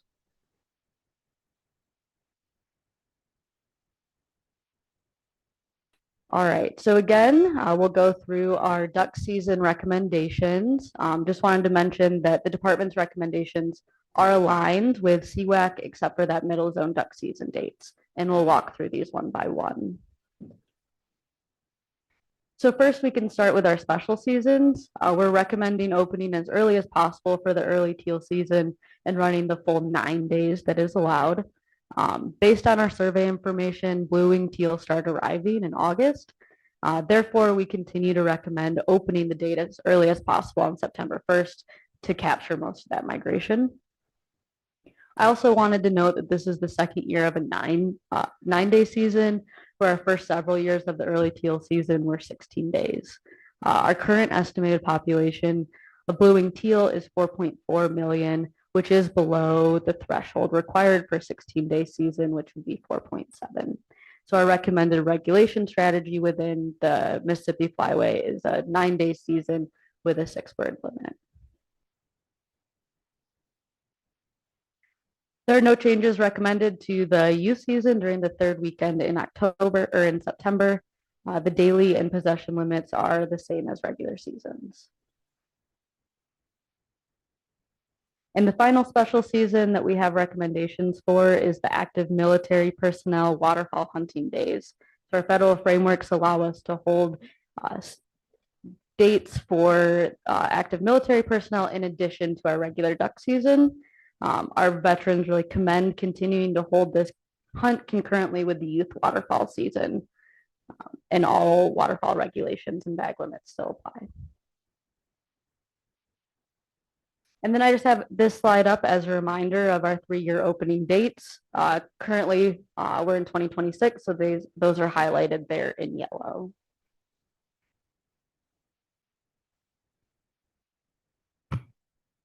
So the 2026 duck season recommendations for the North Zone is September 26th through November 22nd, and then the late split of November 28th through 29th. Department's recommendations for this, again, align for North, but in the Middle Zone, the department is recommending October 3rd through November 29th and December 12th through December 13th. The CWAC is recommending middle zone dates of that same October 3rd through November 29th, but a split during the December 5th and December 6th. This does represent 1 week earlier than last year for the late season split. Some of the CWAC representatives were concerned with our harsh winter last year, extreme winter conditions really locking stuff up too early. However, we think that this later split also provides a slightly later hunting opportunity, which our Saginaw Bay hunters have expressed as very important to them. And according to our hunter opinion data, middle zone hunters have been over 50% satisfied, or over 50% of them are satisfied. And then the South Zone dates of October 17th through December 13th and December 26th through 27th. Our recommendations for daily limits in the 2026 season are, again, the maximum allowed under federal frameworks, and it incorporates the Scott bag limit condition. Those Scott bag limits are similar to previous years. The SCOP harvest restrictions are implemented separately under a SCOP harvest strategy, which is based on the current SCOP population model and an objective to achieve 95% of the maximum long-term cumulative harvest. Based on the 2025 survey result of 3.68 million SCOP, the optimal regulation choice for 2026 in all 4 flyways is the restrictive regulatory alternative. So this allows for a 60-day season with a limit of 2 birds for 45 days and 1 bird for 15 days. And those segments must be consecutive. Our fall diving duck survey results from Lake St. Clair and Western Lake Erie in an analysis of SCOP harvest in Michigan shows that a 2 bird limit for the first 45 days of the season in the North Zone and a 1 bird limit for the first 15 days of the season in the Middle and South Zones maximizes the SCOP harvest opportunity in each zone. Question. Yes. In the second to bottom bullet, it says 2 bird limit. You just stated Yeah. 1 bird limit. Is that an error on the screen? It's an error on the screen. Thank you. Thank you.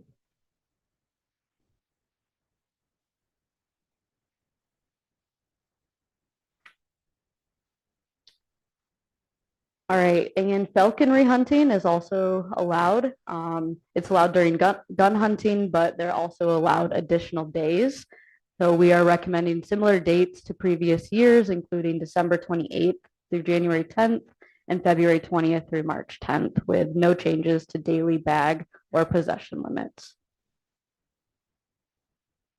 And thank you for listening. I'd be happy to take any questions. So describe the tenor of the CWAC discussion relative to the conflict on the season dates for Zone 2. Yeah, I can speak a little bit on it, and then Ken will be talking later as the CWAC representative during the public comment from the CWAC side. Oh.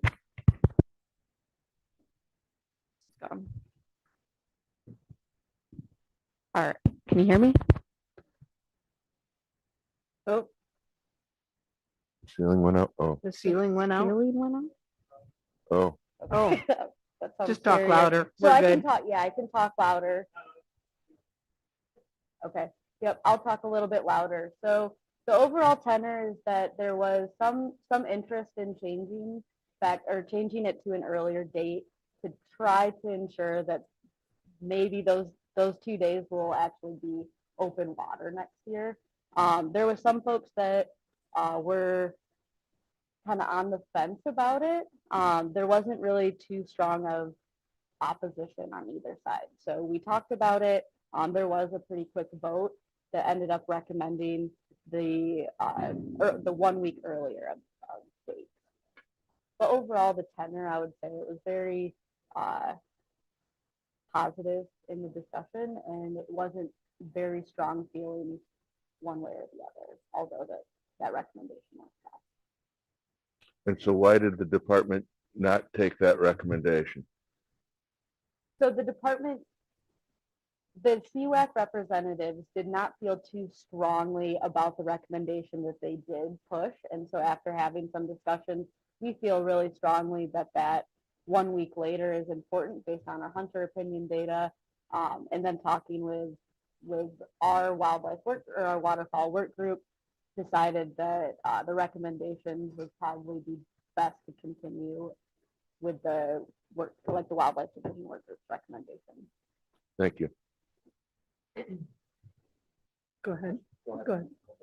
First of all, thanks very much for giving us. I had the updating it with Caitlin Barnes a little while ago. Mhm. And we talked about gooses, and I learned a lot about federal regulations. And I don't know if it's your idea or my idea, but we thought about if we have too many geese, right? And try to increase the bag in September, even making an invasive species, so that we can do that in a controlled environment. Because I don't do so a lot enough. But you're really going to see a ton of geese. You're going to have to see very limit out at 5 geese. Nice opportunity to keep hunting. Sometimes they're done by 8 o'clock in the morning. So has that been? I'm sure it's been a while. I just brought it up. Have you thought about doing something like that? So right now we are as liberal as possible, according to the federal frameworks. At the federal level, I have not necessarily heard any discussion about increasing the bag limits there. What can we do to state? We cannot go more liberal than what the feds are. We can be more conservative. The invasive species issue, I think that's a whole different question. I have not talked about that, but I understand that, yeah, we're again dealing with 2 different stocks of Canada geese, and we're trying to balance making sure that our hunting regulations aren't impacting those subarctic Canada geese too much, but recognizing that we have a lot of temperate breeders and they continue to grow. Yeah. Mhm. Okay. The only thing I like to talk about is homeless.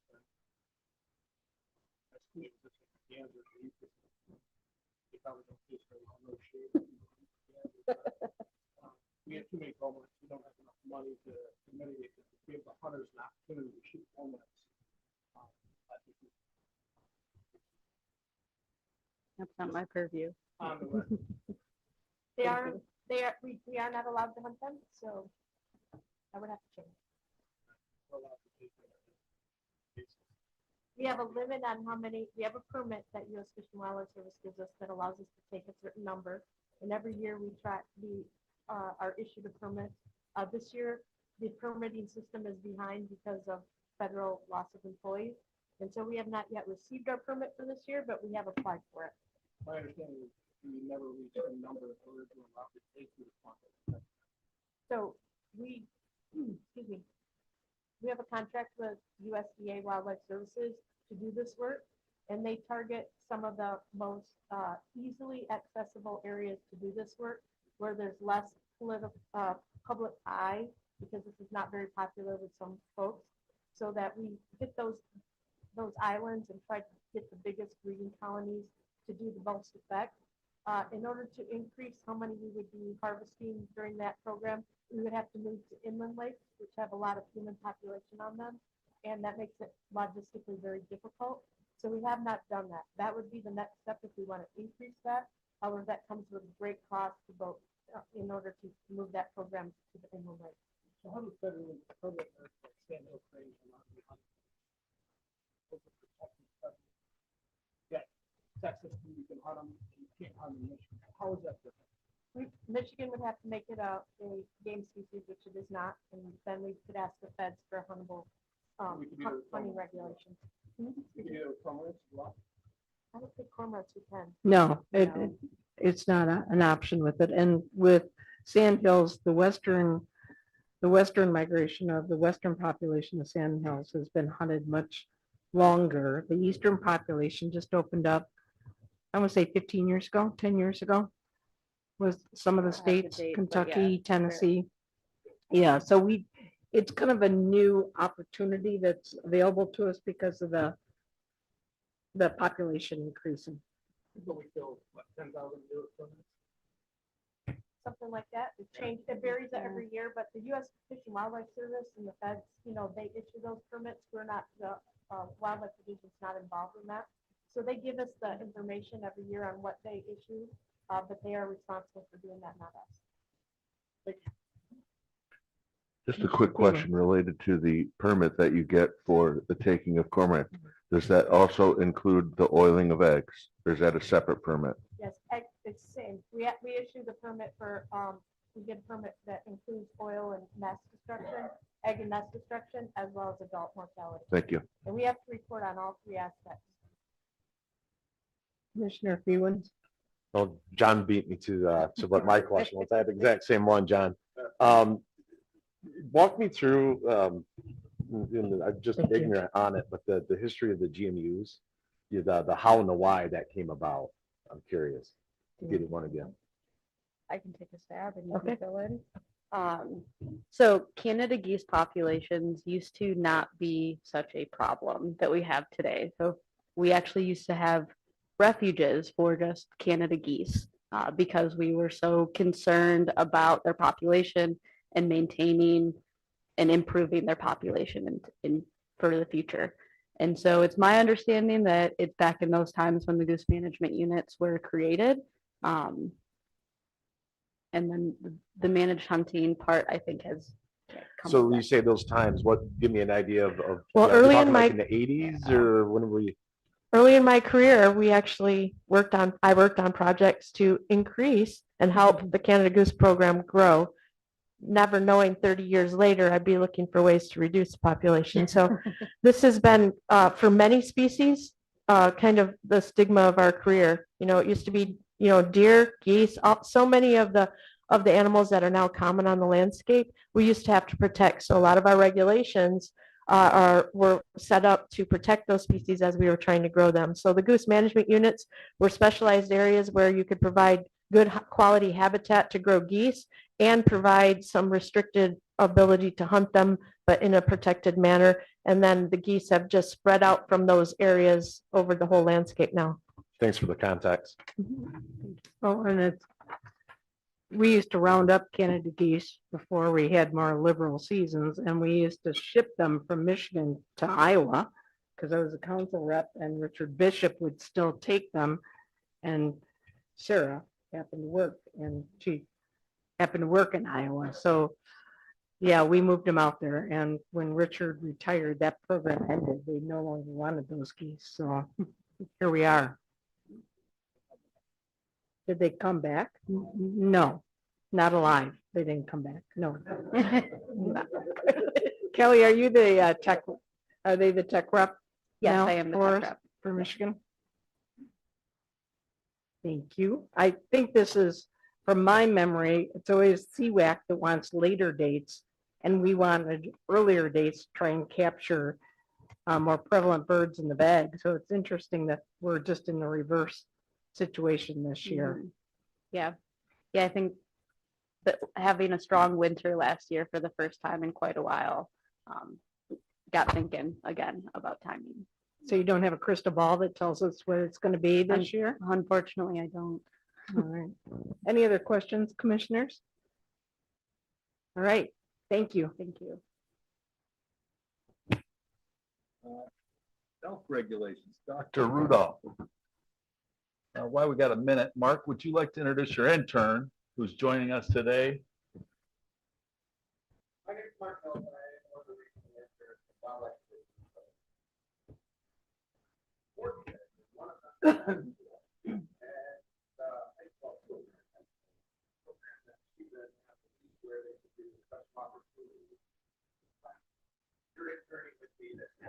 So I have an intern, my daughter Sydney knows, she's a freshman at every 15 minutes. Put her to work, she's been here taking notes during the DMC sessions that are still outside. So lots of stuff. Somebody say it's been the food.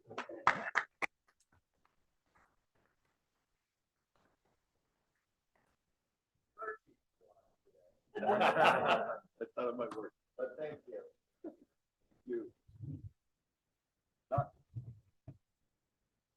Thank you. Good morning, everybody. I'm Brent Rudolph, the Deer, Elk, and Moose Management Specialist. So Chair Humphreys, Commissioners, Director, happy to have an opportunity to provide an overview of our proposed regulations for the 2026 and 27 Michigan elk hunting seasons. We are proposing several changes for the next our 2-year package of 26 and 27 regulations. Just for a broad overview to begin with, our hunt periods we're proposing to be longer, to be operating under contiguous days. That's a change for elk hunt period 1, which used to have several different distinct hunt dates involved. Overall, our effort is to avoid some of the increasing conflicts or challenges that we've noted hunters experiencing with adverse weather, and also avoid some of the conflicts that can come in December holidays, moving those dates up a little bit. I'll provide more details on this to follow here. We're also recommending to accompany that some changes in quotas. This would be a decrease in quotas overall, in particular, a decrease of antlerless only licenses. Again, I'll provide some detail on the breakdown for each of the hunt periods for those. Our intended outcomes are, first of all, to increase and improve hunter success. We talked about the elk season summary from this past year. We noted some of those changes in declining hunter success that we've noted. I'll recap those for you. Overall, it would slightly reduce the elk harvest with the decreasing quotas, but increasing success rates are what we're expecting. And the intent is to stabilize our population at goal. So I'll dive into our specific recommendations now. We'll kind of recap these intended outcomes as we conclude here. Again, you've seen this information previously, but to revisit, we have the early and late season, 2 different opportunities that our state licensed hunters can be drawn for, looking specifically at those state licensed drawing hunters.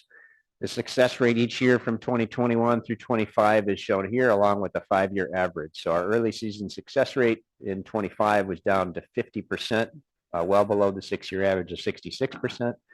Late season success rate in 25 was 64%, again, below this 5-year average of 72, although not the lowest that we've experienced in these past 5 years.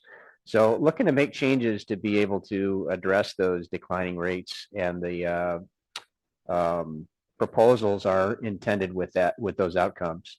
I also shared with you when we were wrapping up the 25 season, the historic elk population estimates that we've used through our aerial siteability survey about every other year. You can see that interval has changed a little bit, but we were still in the middle of our 26 survey, which has now been completed.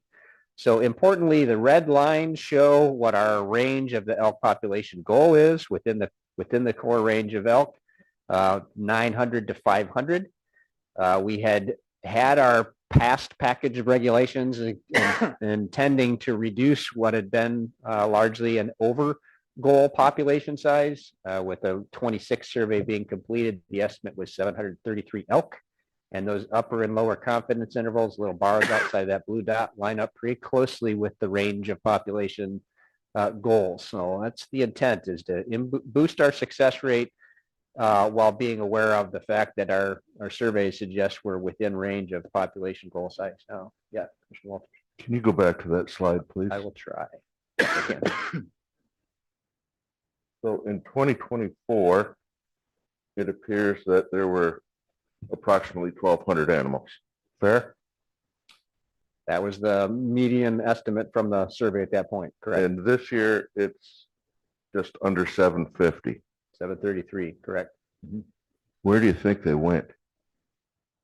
Well, there's a couple of things. First of all, bear in mind, again, with each of the surveys, we have those confidence intervals that outline, and we typically look at where there's overlapping intervals. There's less solid evidence that we see a distinct change. But we have seen, obviously, with the last 3 survey results looking at the median, the continued decline.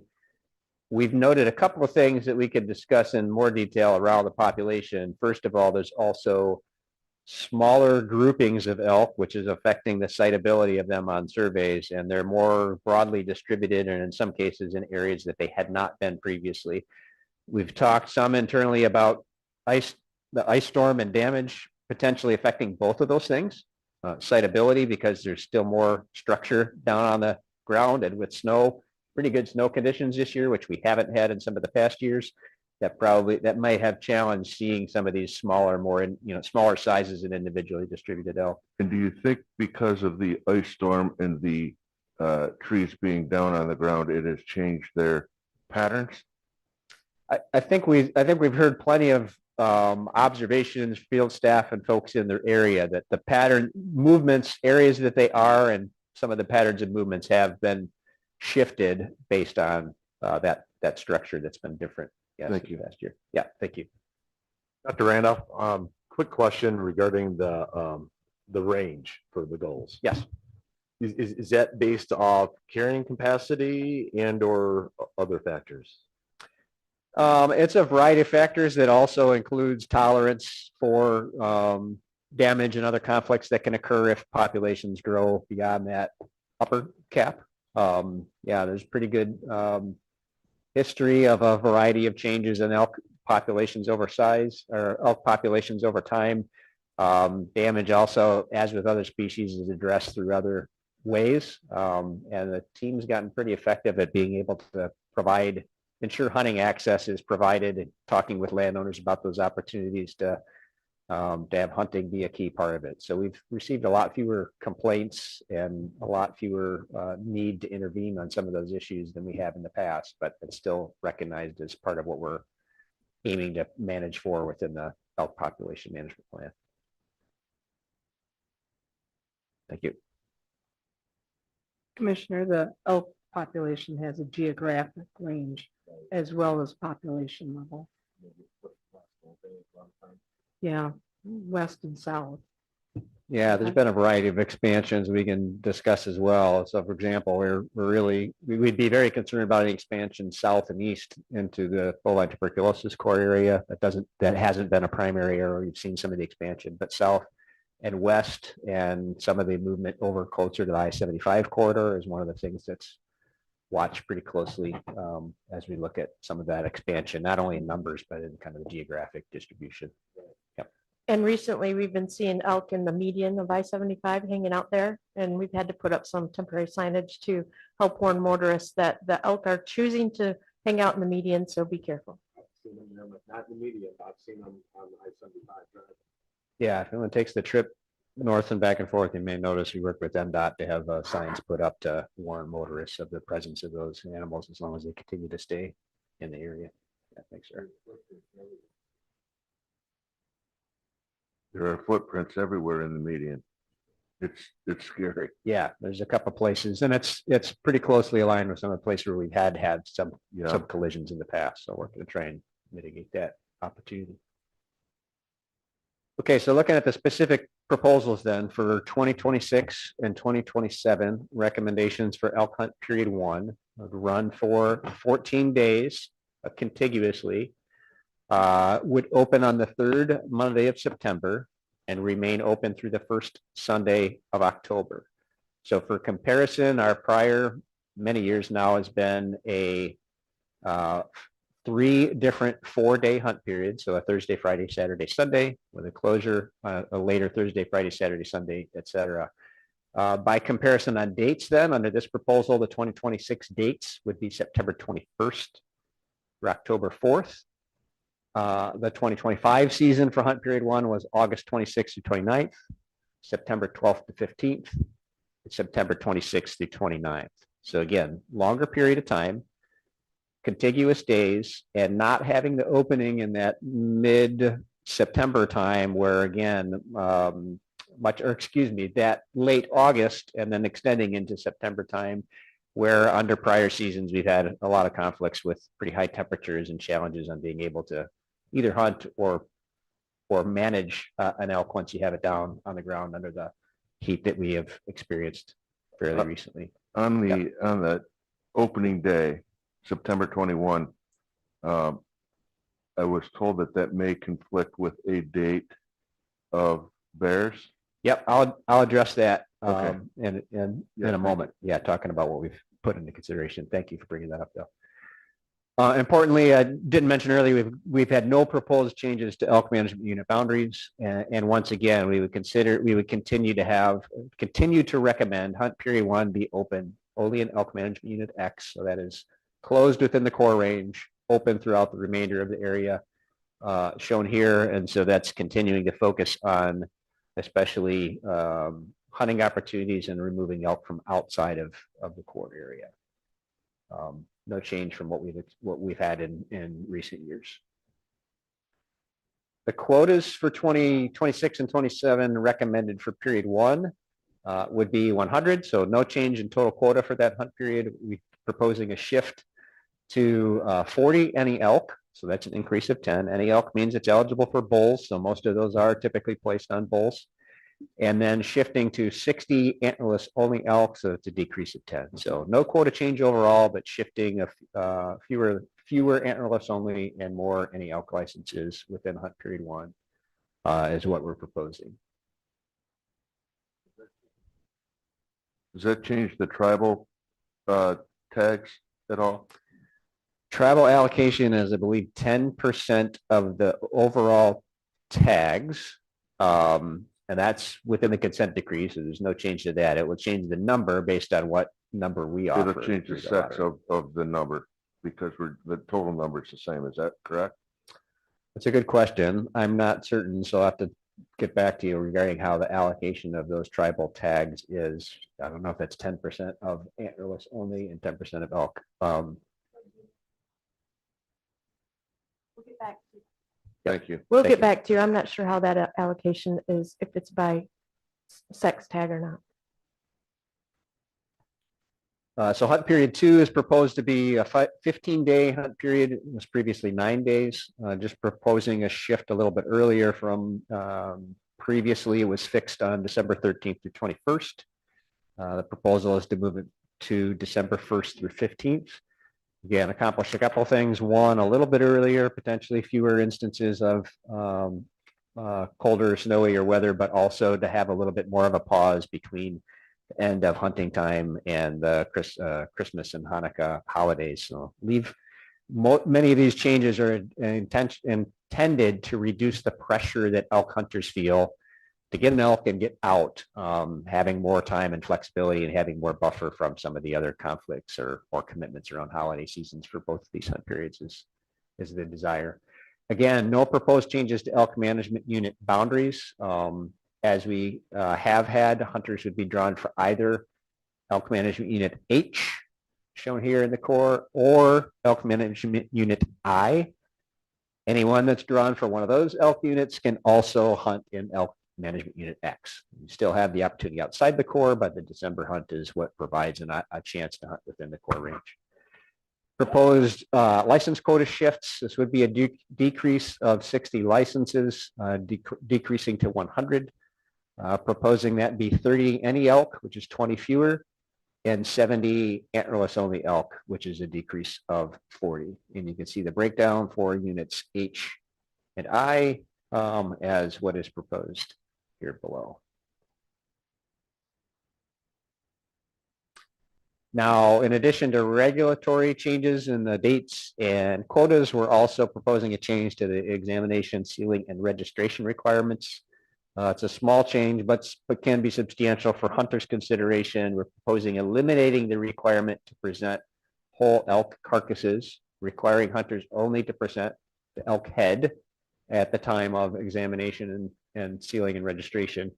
Not proposing that include any change to timeline or data collection, so hunters would still be required within 24 hours of harvest and before removing an elk from the open hunting area to present the head. You could choose to bring the whole carcass if they wish, but the bottom line is to make it more convenient, especially if there's warm weather and you need to take care of a carcass and can simply bring the head in for this.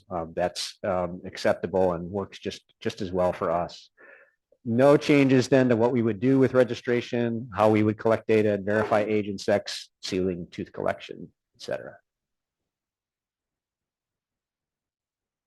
So this will get to one of the questions Commissioner Walters raised. Importantly, we did invite public feedback on an earlier proposal for elk season changes. That initial proposal was hunt period 1 would be even more dramatically expanded, would open on initially proposed the second Saturday of September and remain open all the way through the second Sunday of October. There's staff in the region had an initial meeting in May with licensed guides and landowners in the area and concluded about 90% support from discussions with folks at that time. We had we had an October 2025 open house, published an opportunity for folks to come, and also opened an email comment period at that point in time. From the emails provided, 63% supported and 37% opposed the proposed changes. Some of the strongest objections we heard was that the original proposal would overlap with all 9 days of bear hunting with dogs in the Red Oak Bear Management Unit, which overlaps with the with our elk hunting area. And so giving some consideration to that, that's why the current recommendations now are reduced from that longer range of dates that was part of the initial proposal. So to that point, this would, what we have proposed, would overlap still with the final 2 days of bear hunting with dogs in the Red Oak Management Unit. Houndsmen were more concerned not about elk hunters conflicting with them, but about them potentially conflicting with elk hunters and leading to concerns regarding this area. So again, looking at making that change, previously there was a single day overlap with bear hunting with dogs. This would increase it to 2, but looking at making an adjustment to accommodate that consideration. And importantly, our elk hunter surveys previously had documented only about an 18% interference rate of elk hunters. So only 18% of elk hunters in the last survey indicated they had any type of interference when they were hunting. And the most common interference was with other elk hunters, not with houndsmen or grouse hunters or other folks afield at that period of time. But it didn't overlap. There was a single day of overlap with hound hunting in one the day. prior structure. Yeah. Yeah. Yeah. And so again, our initial proposal would have been a full overlap. The current proposal that is included in the memo is just 2 days of overlap with hound hunting with dogs. Would be the Monday and Tuesday would be the final 2 days that are open in the Red Oak unit for hunting bears with dogs. So again, the intent overall for 2026 and 2027 recommendations is to boost that hunter success rate up closer to ideally at least that 5-year average, 66% in hunt period 1, 72% in hunt period 2. So although 60 fewer licenses are being recommended with that increase in success, that would only result in about 10 to 40 or so fewer elk harvested, depending on how that success rate responds. The intent then is to look at stabilizing this population at goal range within the area. And again, looking at making adjustments from those initial proposals that would have resulted in more dramatic changes to be responsive to that public feedback. And with that, additional questions, or Sarah? Yeah, I just wanted to, you touched on all this, but I just wanted to really emphasize that a lot of these changes that were made we're trying to be cognizant of the fact that it's a once in a lifetime hunt for elk. So if you get a tag, we want to make whatever changes we can do to make sure that you try to have the best success you have. Everyone's busy. So we want you to have longer time period that you can do elk hunting, because you don't know what the weather is going to be or what kind of ball games you're going to have to work around in order to go. So we really want to emphasize that's what we were trying to do. And also we wanted to focus on having the fact that we don't want as much interference as we want to minimize the interference with hound hunters. And yet if we were to push the season back 2 additional days so there was no overlap, that would shrink the amount of days available for elk hunters. And so we're trying to balance that. We worked with the houndsmen to say, can you accept 2 overlap days? Of course, they would prefer 0. So I guess it's really up to you guys how you want to balance that. Our proposal is saying 2 days is a good compromise. If we further reduce that, then we'll be shortening the number of days that the elk hunters can do. So I just wanted to emphasize Refresh that. our memory on the length of that bear hound season. Is 9 days. 9 days. And what's the wait period for a bear tag right these days? I believe they're saying 7 years. For Red Oak, yeah, I think 12. 12 years? Okay. Is the elk season longer than last year? And now it's 14. correct. Yes, that it was previously 3 4-day hunt periods. Again, with that distribution of days, minimizing that overlap, but having an overlap with one of the days of bear hunting with hounds under the prior structure. So if we were to move the date back 2 days, can we then add the 2 days to the back end of the season to accommodate the same amount of days? Yeah, certainly that change can be made. As Sarah pointed out, there were considerations given to pushing the season back later, recognizing that there would be, again, pushing back later into other additional overlap with other opportunities. Also, really, we're already pushing the field input is really the peak of elk rut, and that rutting behavior in the area tends to be from mid to late September, around 15th to the 25th. So the structure is already shifting to be at the tail end of that period of time, which is really the high quality opportunities for folks in the area. So move bear season up. The bear season dates, I mean, like obviously those are both changed as well. Our bear season regulation cycle is not open to have changes for the 26 season at this point. So they purposely moved the hound season so it would have less overlap with the baiting season so that they could each have an opening weekend, bait hunters and hound hunters. So they moved all those dates with the bear group to try to accommodate, you know, what that group wanted with bear hunting. So we're trying to kind of juggle bear hunters, deer hunters, elk hunters. We're trying to juggle all of these seasons, and there's only, I mean, if someone could make more dates in September and October, it would be helpful.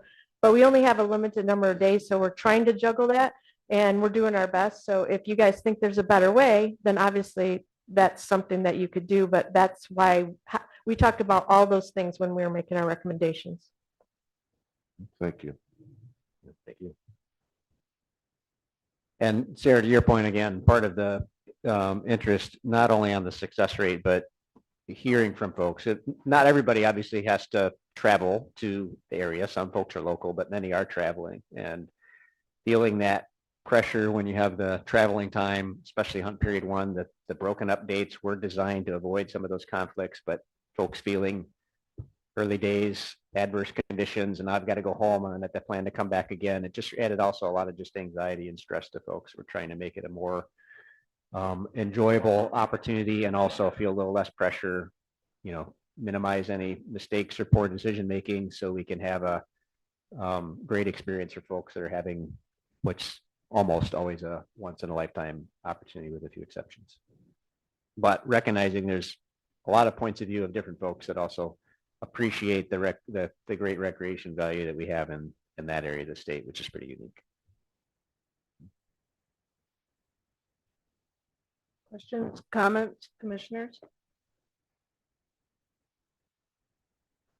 I do applaud the user groups trying to allocate and not create disturbance for one another. Yeah. Don't like the overlap. We need a leap year in September now. Every year. Sarah, can you send me the dates for the entire bear season? It could be broken down. That is not relevant, but then what we just saw here as well. Yes, in fact, I can do one better. Yes. We had to create, like we had to print out a copy of a map and make all different color codes of all the different hunts that are occurring during that time. Perfect. For us to come up with this. I will just photocopy that and send you that. Perfect, thank you. Mhm. Because I'm sure youth season, excuse me, the Liberty Hunt and Independence all of Hunt is in there too. Yes, I mean, And this bird was, season. I don't want to like Bird. don't underestimate the amount of time staff have spent trying to move all these pieces around to try to see where the best was. And of course, you can move it a couple days, one or the other, and it favors one group or the other. This is where we landed, and you guys will, you know, I'll send that map to all of you, and you guys can decide where you want to land. Thank you. And Sarah, I believe that includes the distinguishing of bait only, bait and hounds and hound only hunting Yes. periods, right? Because that's the Yeah. other. So on the map, you'll see little dogs for the hound season, and you'll see other things for bait and deer and everything else. Right. Thank you. Thank you. Thanks for the questions. EHD on the horizon next, huh? EHD, Dr. Larson.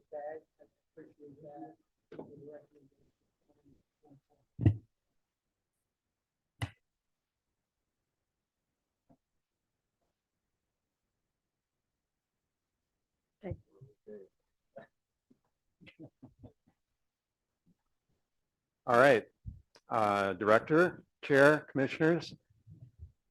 Closer. Can you hear me all right? Yep, we All can right. hear you. Okay. I am happy to be here. Thank you for having me. I'm Scott Larson. I'm a veterinarian with the Wildlife Division here in DNR.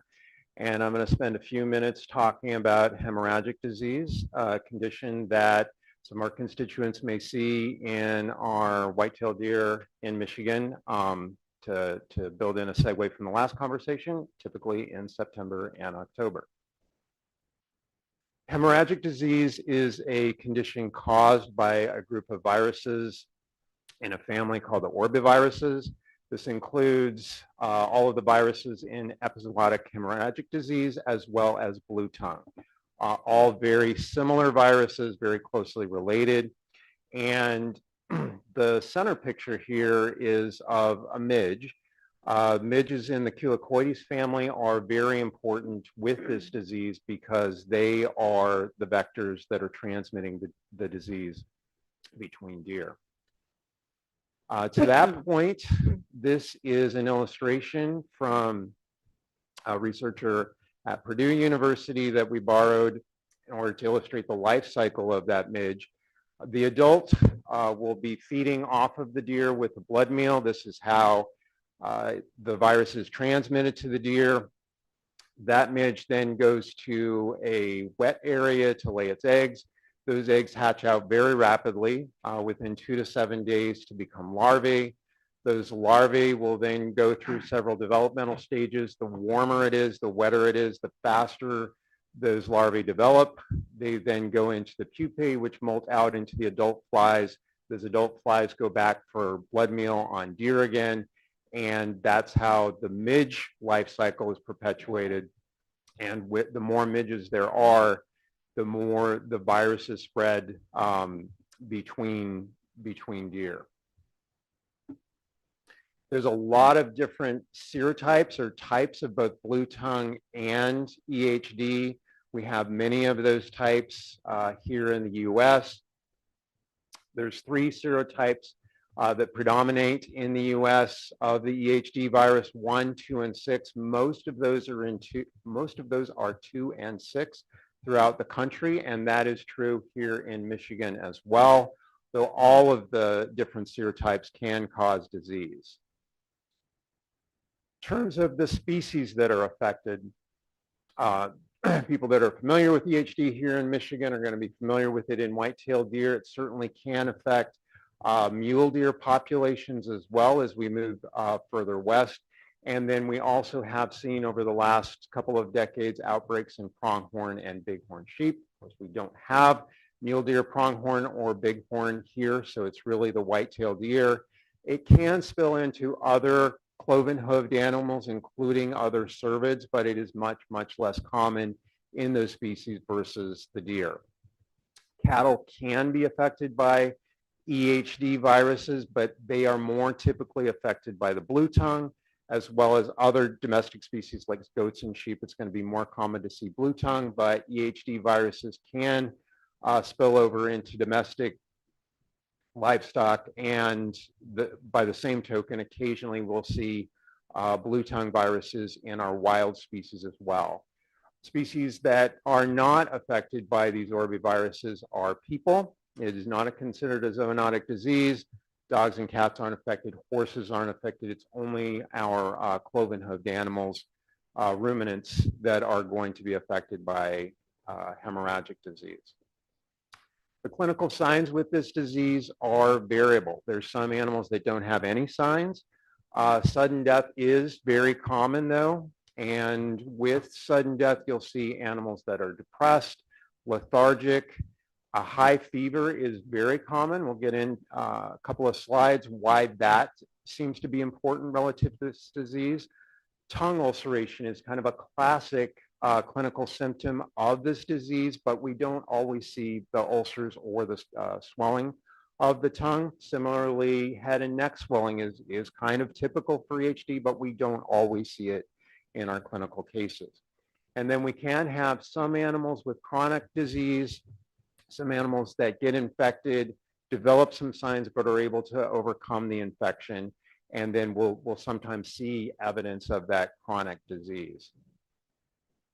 The hemorrhagic part of this is where these slides get into blood tinged fluid in the chest. The chest cavity is very commonplace where we'll see this bleeding. We can see it in the abdomen as well. Hemorrhages on the outer surface of the stomach and of other internal organs, as well as evidence that there's been hemorrhage into the inside of the gastrointestinal tract. So you'll either see frank blood or partially digested blood on the inside of the stomach. And this is a photo of what people often think of in terms of hemorrhagic disease, seeing dead animals or sick animals in the fall in water or around water. And there's a couple of reasons for that. One is it's a time of year when we have animals concentrating around water because it tends to be a drier time of year. There's fewer water bodies for them to go to. The midges that perpetuate this disease, they like hanging out in water bodies. They're laying their eggs there. They're in high populations there. They reproduce well there. And then with fever, it's thought that the deer, as they're feeling sick, as they have high temperatures, they're seeking out water to try to cool themselves before they eventually succumb to the disease. So all of those come together to predispose dead animals being found in and near water. The pictures here show some of the classic lesions that we'll see with animals that have recovered from hemorrhagic disease. You can see the abnormal hoof growth. There's a line on several of the hoofs here where you've got normal growth, abnormal growth, and then normal growth. The reason for that pattern is this virus really likes to attack the blood vessels. That's why we get the bleeding is leakage out of the blood vessels. It also includes the blood vessels that are feeding into the growth layer of those hooves. So as that's damaged, you get abnormal hoof growth for a period of time. And then as the animal recovers, it starts having normal hoof growth again. So that's why we'll see these lines. And it's typically going to be on all of the hooves because the animal is going to be systemically affected versus if there was some sort of trauma or other condition causing it, you're less likely to see it on all 4 feet. The slide I'm showing here, this is a photograph of really how we thought about hemorrhagic disease when I went through vet school, when I was getting my training. And there's kind of a imaginary red line from northwest to southeast throughout the country. And the northeastern part of the country really not thought to be very heavily affected by EHD. Now you don't see any white dots in Michigan. That doesn't mean that we never saw EHD until recently, but it was much less common and not documented during that period of time. But way back in 1955, our wildlife health folks and deer folks first identified the disease in several counties in Michigan in about 100 deer, but then not identified again for a couple of decades till 1974. And something to pay attention as I go through these slides, I'm going to show a few different years here of not only what the numbers are, but where the geographic distribution is.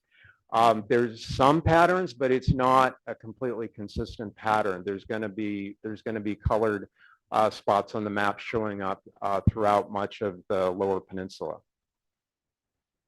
2006, just a handful of deer in Allegan County. Followed by, we're on the eastern side of the state in 2008. Then over 1,000 deer in the southwestern part of the state in 2010. Not much in 2011. And then we hit 2012. And this is the year when we really saw a fairly substantial amount of EHD in Michigan with estimated numbers with reports coming in of about 15,000 deer in much of the Lower Peninsula. Michigan was not unique in this. It was a particularly heavy year for EHD throughout the country, estimated to be the biggest year in terms of EHD die-off since we've been identifying the disease. But then in 2013, you can see the numbers dropped off dramatically from 2012 to 2013. And then in 2014, we didn't have any reports of disease at that point. We have continued to see it occur sporadically in the state. Fast forward to 2023, a couple of cases in one county, 2024, over 4,000 cases in the southwestern part of the state. And then last year, we're still getting some of our reporting numbers compiled, but around 2,700 cases in multiple counties throughout the state. This is a description of the temporal nature of the disease and what we will typically see in a given year with EHD. This was in 2012, but it's very characteristic of what we would expect, where we start to see cases come up in the late summer. September and October are really our heavy years for hemorrhagic disease cases. But then as temperatures start cooling, particularly as we get into a hard frost, the adult midges do not survive, do not do well with those colder conditions. And so we'll see a pretty rapid drop off in cases until the next year or not. Some years we'll see it again in the late summer and fall, and other years we do not. So why is there this erratic pattern? When are we going to see this disease? Talked about a little bit about the months that we tend to see it, but it really seems to depend on weather patterns, and those aren't necessarily national or statewide weather patterns, but really local weather patterns relative to precipitation and temperature. The midges that are transmitting this really like those warm, wet conditions, particularly in the spring and the early summer. So that tends to be the case, but you can have changes in weather patterns certainly within a county, that one part of a county will be hit and another will not. Different virus strains can have an effect. The immunity of individual animals and the immunity of populations really have a substantial effect on when we see this disease. In the southeastern part of the United States, these animals are dealing with or exposed to epizootic hemorrhagic disease viruses on more of a constant basis. So mothers are passing antibodies in their milk to the fawns. And so there will be sporadic cases of hemorrhagic disease, but not this waxing and waning outbreaks, and then nothing that we see here, because those animals have more of a constant exposure to the virus.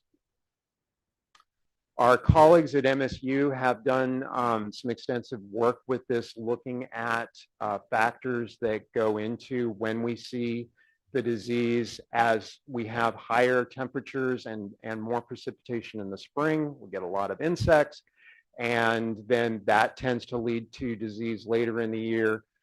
Increase in precipitation in July, followed by low precipitation in August, tends to lead to disease. And that's a little bit counterintuitive initially, because we're talking about these midges really liking moisture, but having the populations really build up in the earlier part of the year, and then having it hot, and then having them concentrate in what's left behind in terms of mud holes. You're concentrating the midges, concentrating the deer as they go to water, and the high temperatures at that time of year predisposing to virus replication.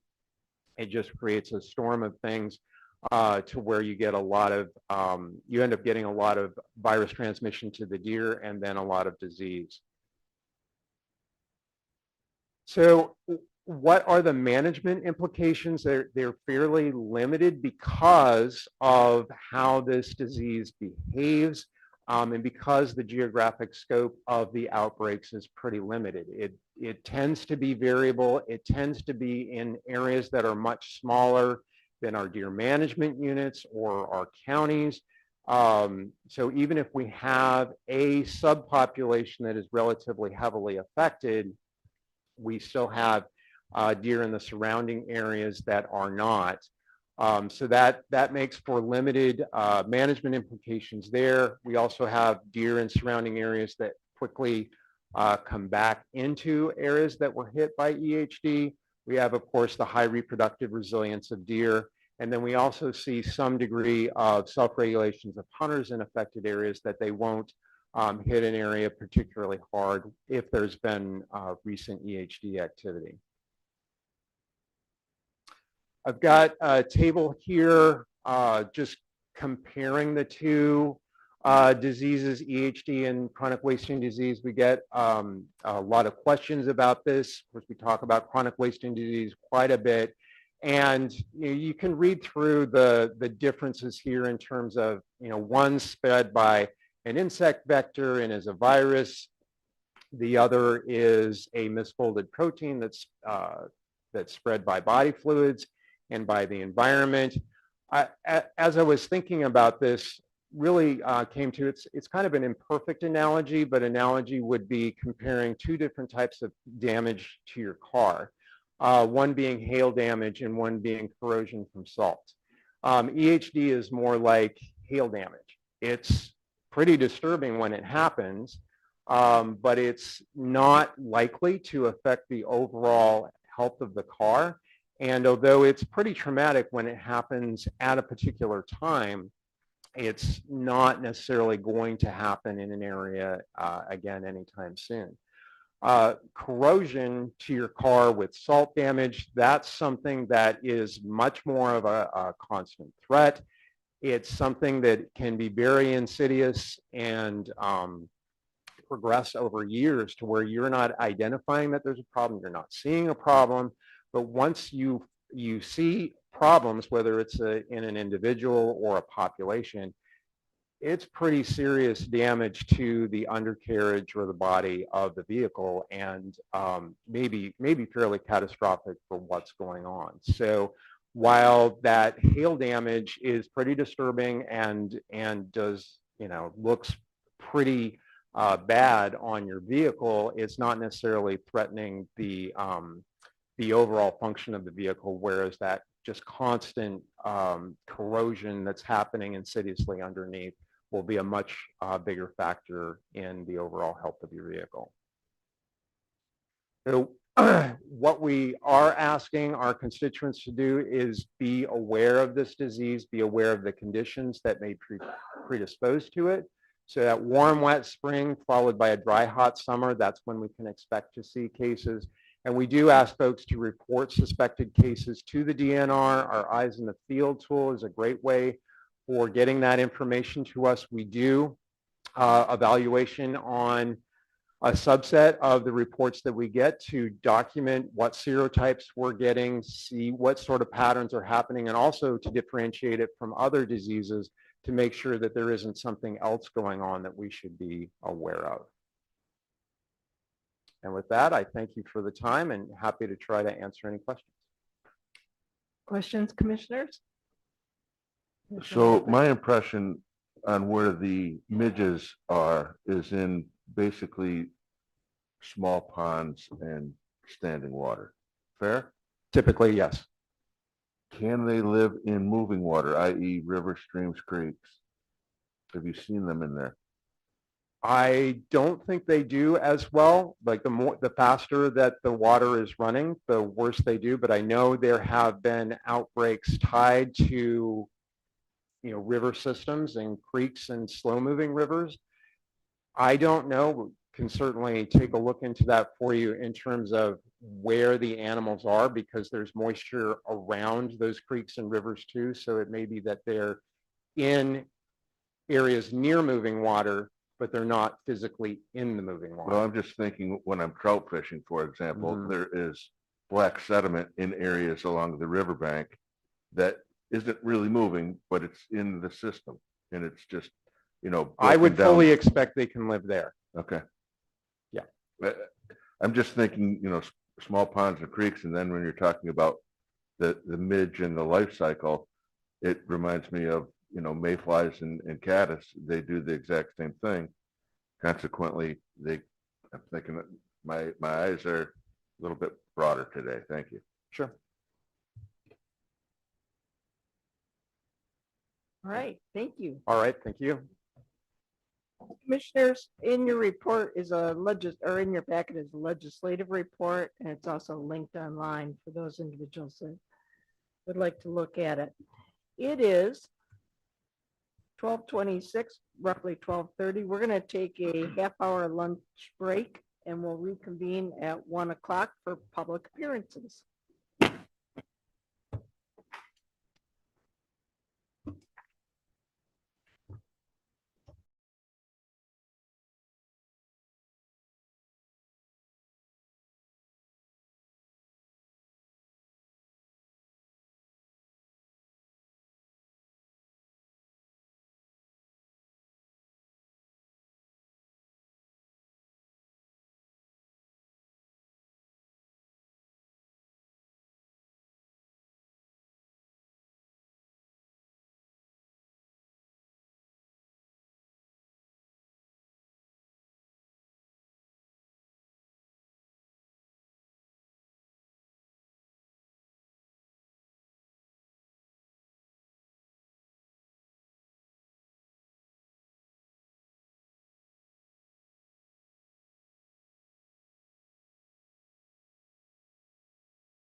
Again.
We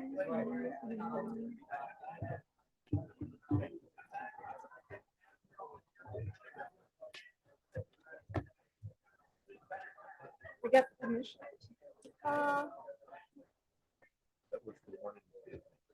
Yeah. Today? Okay. You want to forward it to me? Yeah. I like to keep track of that. It is 11:12, or excuse me, 1:12, and we're going to start the public appearances. Brooke Parmalee is going to walk us through the guidelines for public appearances today. Hi, everyone. For those of you that signed up before the end of the day last Friday, you have 5 minutes to give your comments today. I will say I missed a couple of folks, so I filled you in on the agenda. And for future reference, I'm getting a lot of emails in my normal inbox. If everyone could just make sure to email the nrc@michigan.gov, it helps me keep better track of all the signups, and then I won't miss them. So for those of you that did not sign up already and did sign up today, you'll be given 3 minutes to provide your comments. If you haven't filled out a card and would like to talk, there are some in the hallway. Just go ahead and fill those out and get them up to us. When you have 1 minute left, I'll hold up the 1 minute sign. When your time is up, I will hold up the time please sign, and we ask that you bring your comments to a close. And if you would please state your name for the record, we'd appreciate it, and just keep an eye on the time. Thank you. Ducking your head does not work. We will get out the hook. All right, first up is John Harris. Oh, John's not here. Okay, Ken Martin. And Marcy, you're on deck. You'll be up next.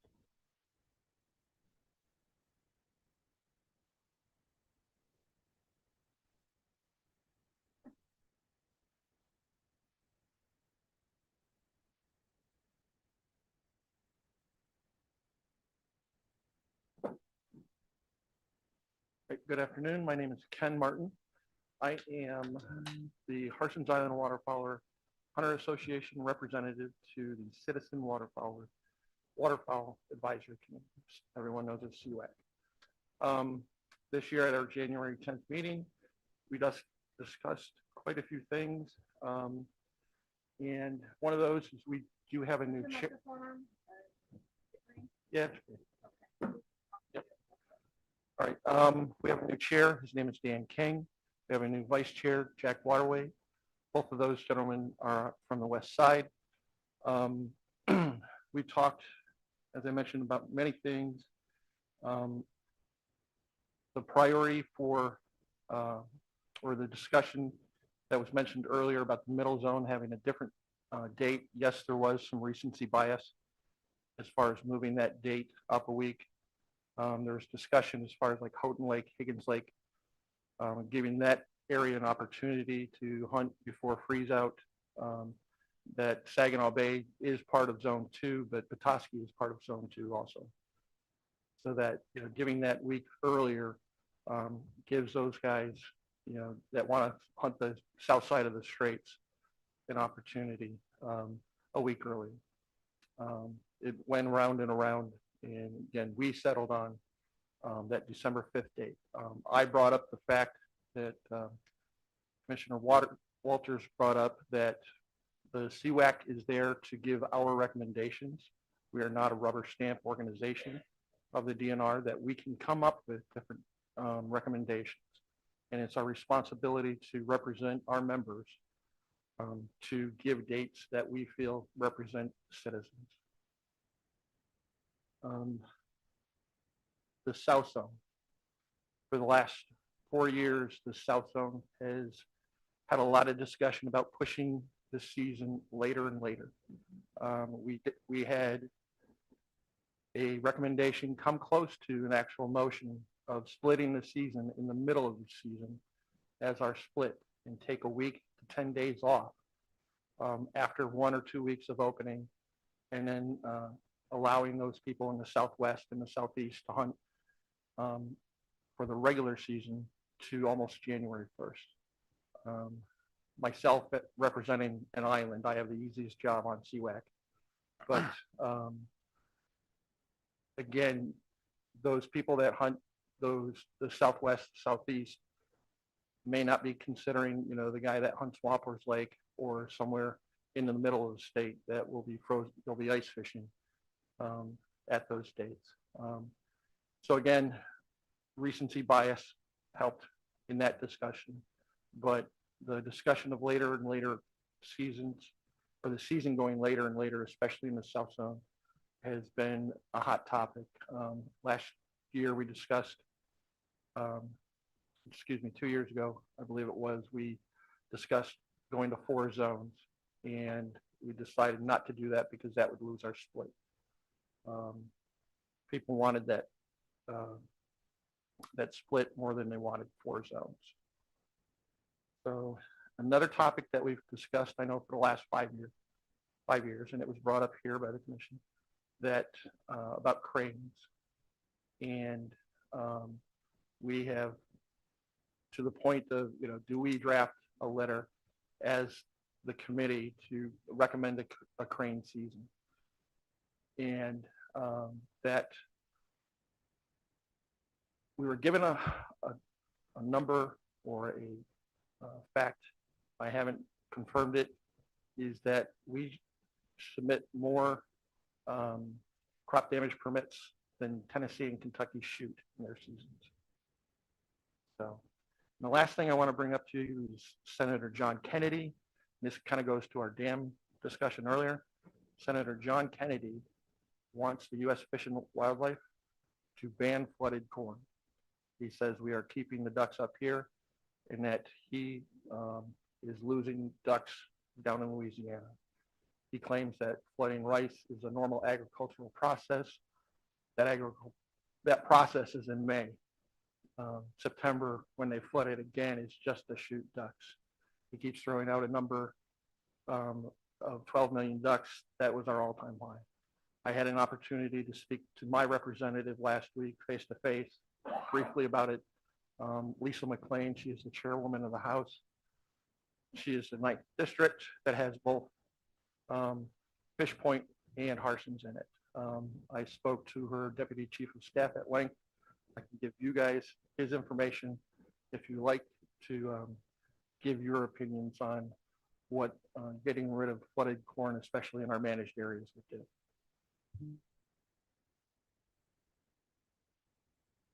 Any questions?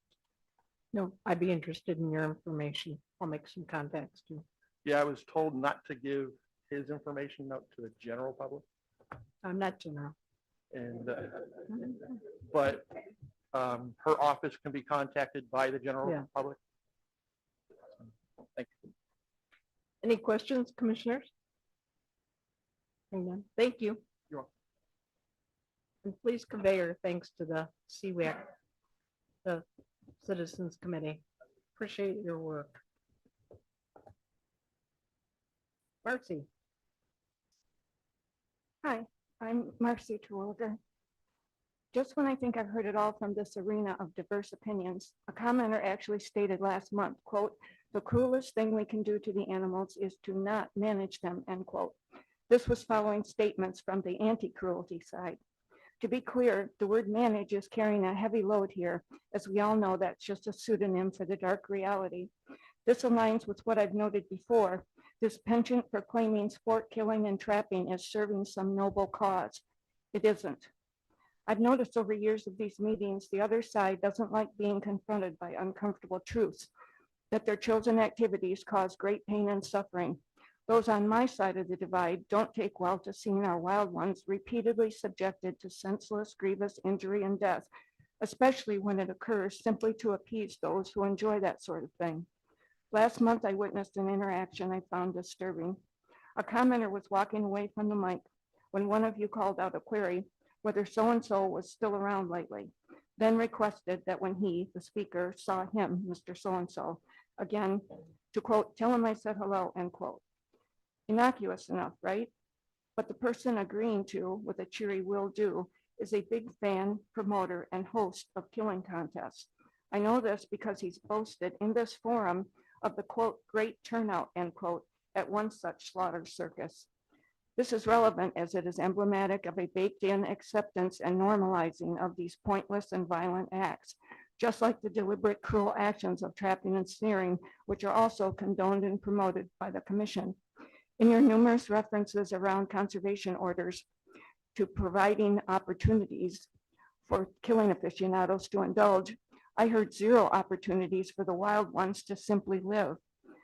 You know, cruelty to animals is generally perceived to be a bad thing, but here, when the victims are wild ones, all norms of propriety cease and anything goes, like lead ammo and the slow, torturous deaths of non-target victims through secondary exposure. Isn't that negligence?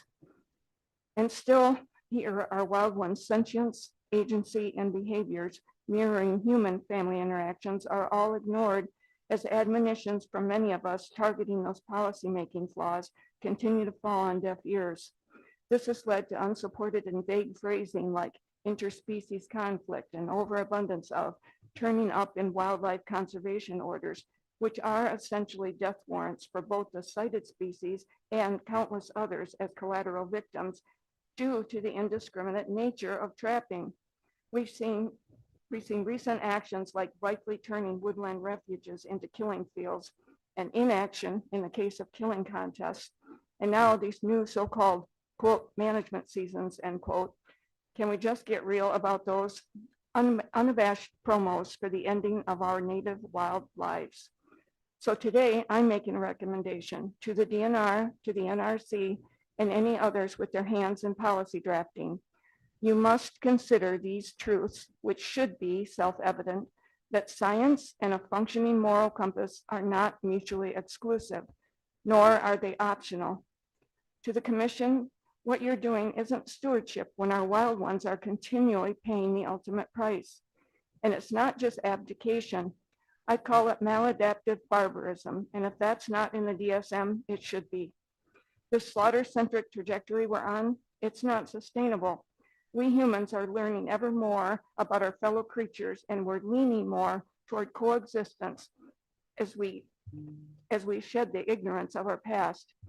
Respectfully, I say this to you. Your wildlife policy is not keeping pace with these recent advances. Thank you. Thad Dickinson.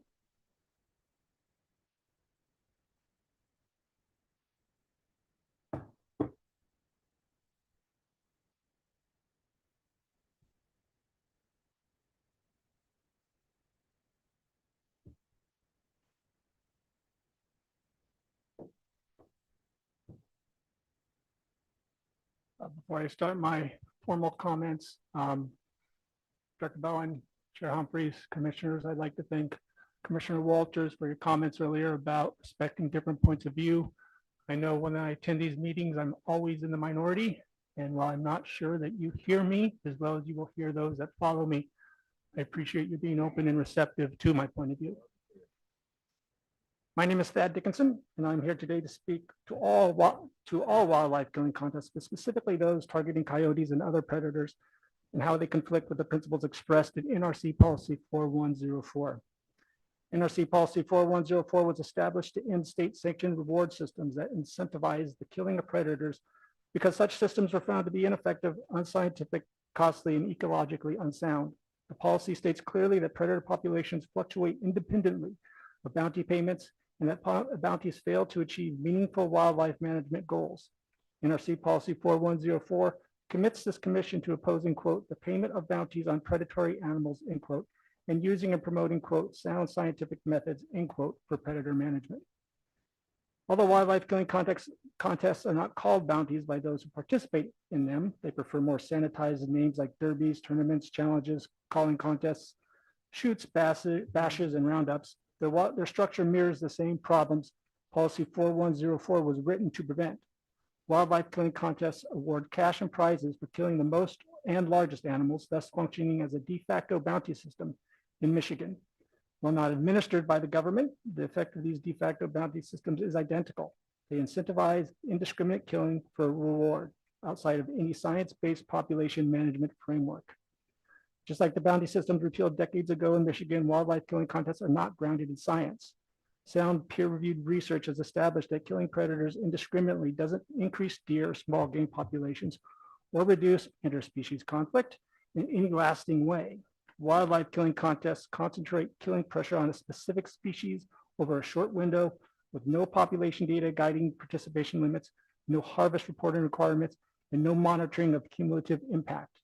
Wildlife killing contests typically rely on virtual check-ins and provide minimal oversight, making them difficult to monitor and impossible to integrate into responsible wildlife management. Sound wildlife management requires data, and these events generate none. Policy 4104 is explicit. Predator populations are not effectively managed through incentivized killing, and such approaches can be ecologically counterproductive. In addition to conflicting with sound peer-reviewed science, blood sports like wildlife killing contests undermine the ethical and conservation-minded image that this commission and Michigan's hunting and trapping communities are desperately trying to preserve and promote. Many hunters express concern that wildlife killing contests foster disrespect for wildlife and erode public trust in regulated hunting.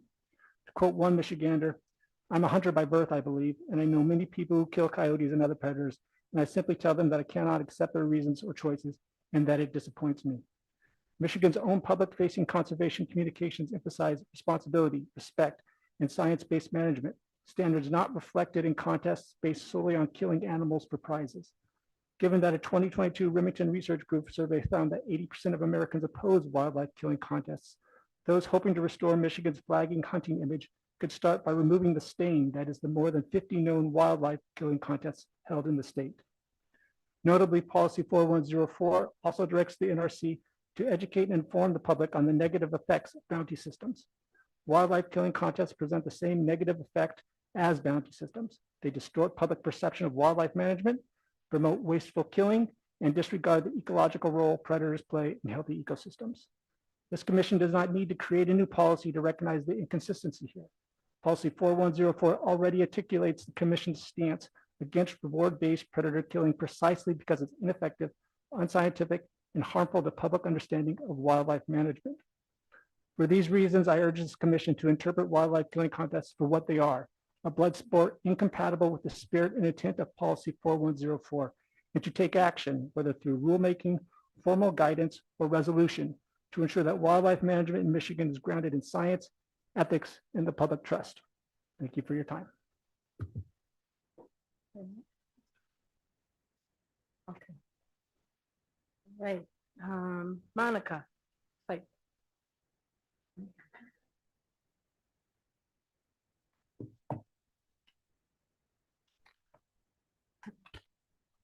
Good afternoon, Director, Chair, and Commissioners. I'm here to speak in rebuttal to WCO Amendment 3 of the fur bear and small game management seasons, and speaking from the perspective of wildlife protection and ethical stewardship. This amendment is proposing year-round management hunting seasons to kill beaver, muskrat, raccoon, cottontail rabbit, fox squirrel, and gray squirrel without any oversight or at all or adaptive review. This is problematic. Expanding harvest in this way is not justified by science, and it's not even harvest. The supporting biological data are weak or incomplete, and it seems rushed. Current population studies are inconclusive, yet this rule is being pushed forward with wide open permanent changes. This is management based on assumption, not scientific evidence. Year-round killing of multiple species is a huge risk of disrupting local ecosystems. They all play important roles in maintaining wetlands, controlling vegetation, and supporting predator-prey dynamics. This can have cascading effects and will even hurt other species and leave wildlife babies orphaned when their parents are killed. This amendment is bypassing the normal regulatory cycle. It's eliminating a careful review, further public comment, and adaptive management that ensures decisions are responsible, measured, and science-driven. These orders are supposed to use the best available science, sound science. Wildlife management without oversight is a recipe for mistakes that may take years to recognize and even longer to correct if possible. This open unrestricted season will obfuscate true population numbers, making it impossible to know whether any species is stable, declining, or at risk. History showed us the danger of unchecked exploitation. It wasn't so long ago that passenger pigeons went from billions to extinct in a matter of decades. We can't risk repeating that mistake. Also, over 90% of Michiganders don't hunt, and this amendment will lead to negative perceptions of hunters. The Michigan Wildlife Council surveys show the majority reason for support of hunting is due to for food. Policies like this can damage public trust in hunters, creating the perception that hunting is about killing for the sake of killing rather than stewardship and conservation. Also, killing the animals just because eliminates the enjoyment of those over the 90% that enjoy watching wildlife being alive. In the U.S. Fish and Wildlife Service report from 2011, it says that there's 3.2 million wildlife watchers in Michigan, bringing $1.2 billion to the state's economy.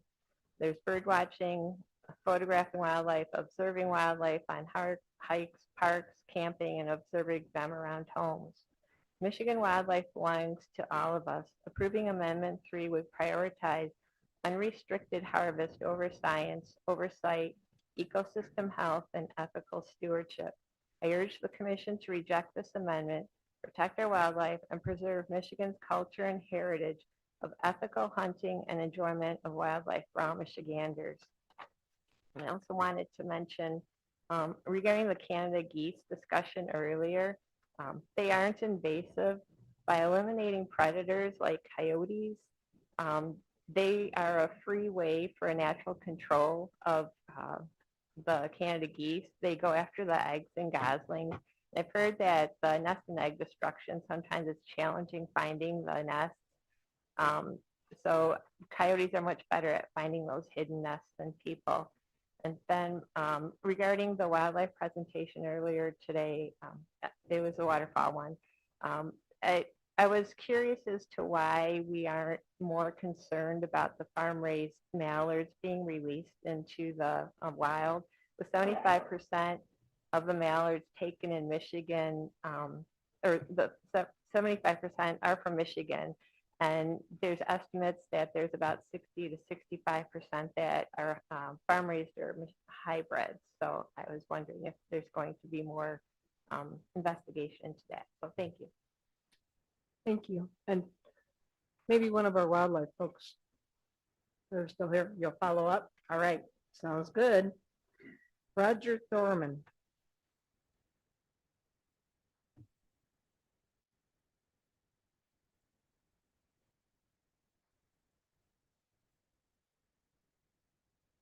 Hi, my name is Roger Thorman. I'm representing Michigan State Fox Hunters today. Thank you for letting me speak or try to speak. The first thing I'd like to talk about is the push to kill 1,000 more bears in the UP. That isn't nothing we have to think, will it cause damage? Won't it cause damage? We've been through this. Back in 2012, we had 12,000 bears in the UP. And we did a lot of hurt to them back in 2012. It took us all the way till now to get up to 10,000 bears. And I understand why they want to do it, because of deer. And everybody in this room knows what's killing the deer. And I think they're using the bears as a scapegoat to be able to kill something that will save the deer. Well, we all know what's doing it. Okay, my next thing. The thing. Seems like deer. The enter point restrictions. I'm lucky. I got 3,000 acres to hunt. I practice quality deer match or whatever you want to call it now, but that's what I practice. And I'm very good with, very happy with it. But there's so many people that doesn't have that benefit in this state. There's 8.2 million acres of public land in this state. And it's a significant amount of hunters hunt that public land. And 90% of the bucks are killed on private land. 80% of the does are killed on private land. That shows you where the deer are. And to restrict the deer, or I tell you, you can sit on state land. I mean, there are state lands you can find pockets and stuff, but you can sit on state land for 4 seasons and not see a 8-point buck. And if we want to retain hunters, this is not the way to do it. I just wish there was some way it could be point restrictions, private land only. Because we'll see another significant drop in deer hunters if we do this. Anybody here that wants point restrictions, hunt a season on state land and see how much you want to push it to people that have to set in. We're not all as lucky as we are that have private land to hunt on and stuff. And I'm not really against point restrictions, but we're heading towards a European model of hunting in this state. I mean, we're on a free fall toward where the people that have get all the benefits and the people that don't can, pretty much jump in the lake in this state right now.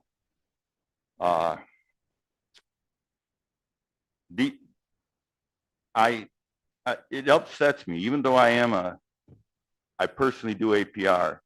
I go on the internet and I see all these polls. Everybody's running a poll right now. And not everybody wants point restrictions. And people say that, well, what about a person on state land? We may never see a buck. And, the answer to that, and so many times I read it, is, oh, well, shoot a doe then. Well, that kind of reminds me of what happened in France a long time ago. Let them eat cake. That's the attitude to have. We shouldn't have that attitude with fellow hunters, even though they don't have the opportunity that we have. And John, you mentioned about Ohio and Indiana and stuff. I think that would be like comparing apples to oranges, because they are basically private land, private land states. Well, I thought you read something. I heard you over there. I mean, just today when you were reading before the meeting started. Okay, I'm not criticizing you, John. I'm just telling you my opinion. I'm not criticizing you whatsoever. I just don't think like those states can compare to Michigan. I mean, we got 8.2 million acres of private land that's hunted on. And if we restrict people on private land any more than we do now, the fact that there's no deer there, I mean, let's be real. You got food plots on private land. You pay $5 for a doe license on private land. On the other side of the fence, you pay $20. Why? Why do you do that? Why on public land do we got to pay $20 and private land we pay $5? It's just, if you don't care if these people leave hunting, fine, but a lot of these young guys are going to have to live with it down the road sometime. Thank you. That's the most I've ever thought. Any questions? Thank you. Yeah, any questions? All right, thank you. Ross Graveling.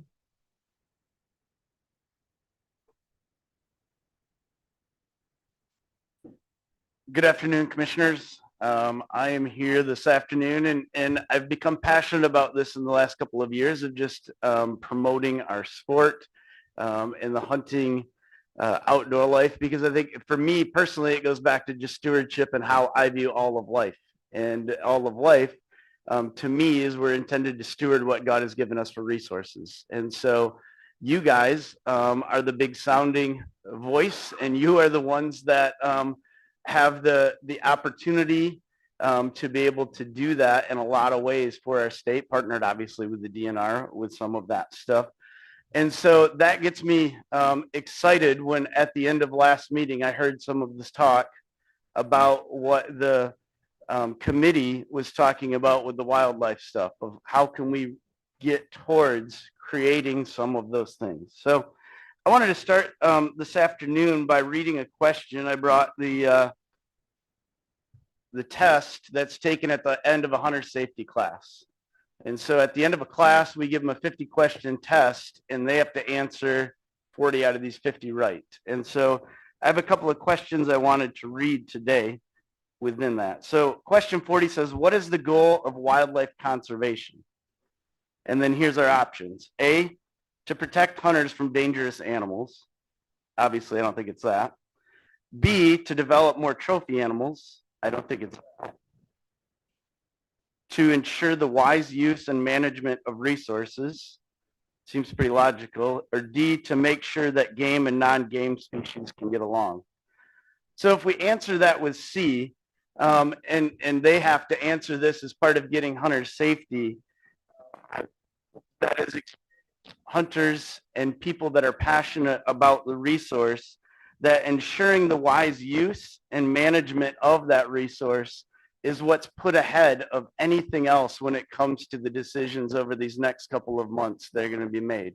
Because there's lots of opinions, there's lots of information that's been gathered about all of this stuff. The reality within some of it is we have to do something. Because when we look at Michigan and compare it to what other states around us are doing and look at some of those metrics, our buck to doe ratios are terrible. Our age structure of our bucks is not good. The carrying capacity within the land, which is another question that comes up right after this, talks about carrying capacity. Some areas in the state way too high, some areas in the state certainly need less does taken in order to maintain or have populations be able to go up to carrying capacity, as well as habitat improvements within that. And so as you're going and taking in lots of different thoughts and opinions, and some of it is facts from other states, right? Some of it is you've charged DMIs and DAT teams to gather a bunch of information to come back with recommendations that are based in science, that are based in biology, that are about stewardship, as well as within that a hunter's thoughts and opinions.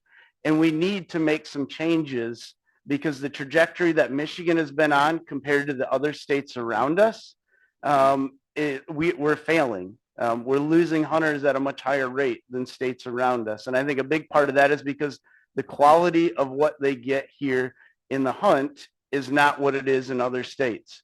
I've been traveling out of state for over 25 years. Like in a lot of ways, this isn't about me when I'm up here talking about any of this, because my deer hunting doesn't happen in Michigan. Last year I sat in the stand 2 times for myself. Every other time in Michigan is me taking other people out.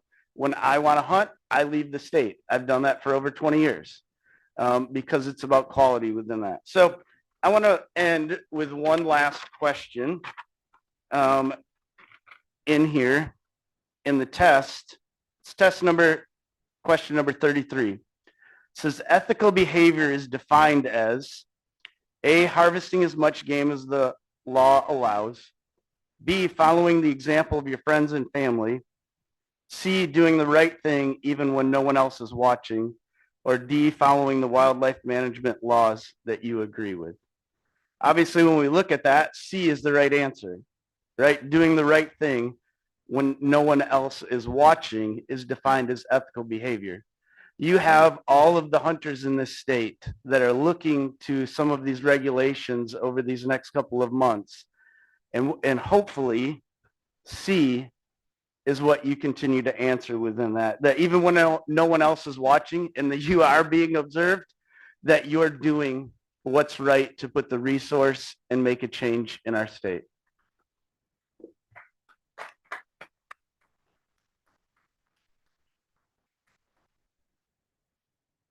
Next up is Jim Sweeney.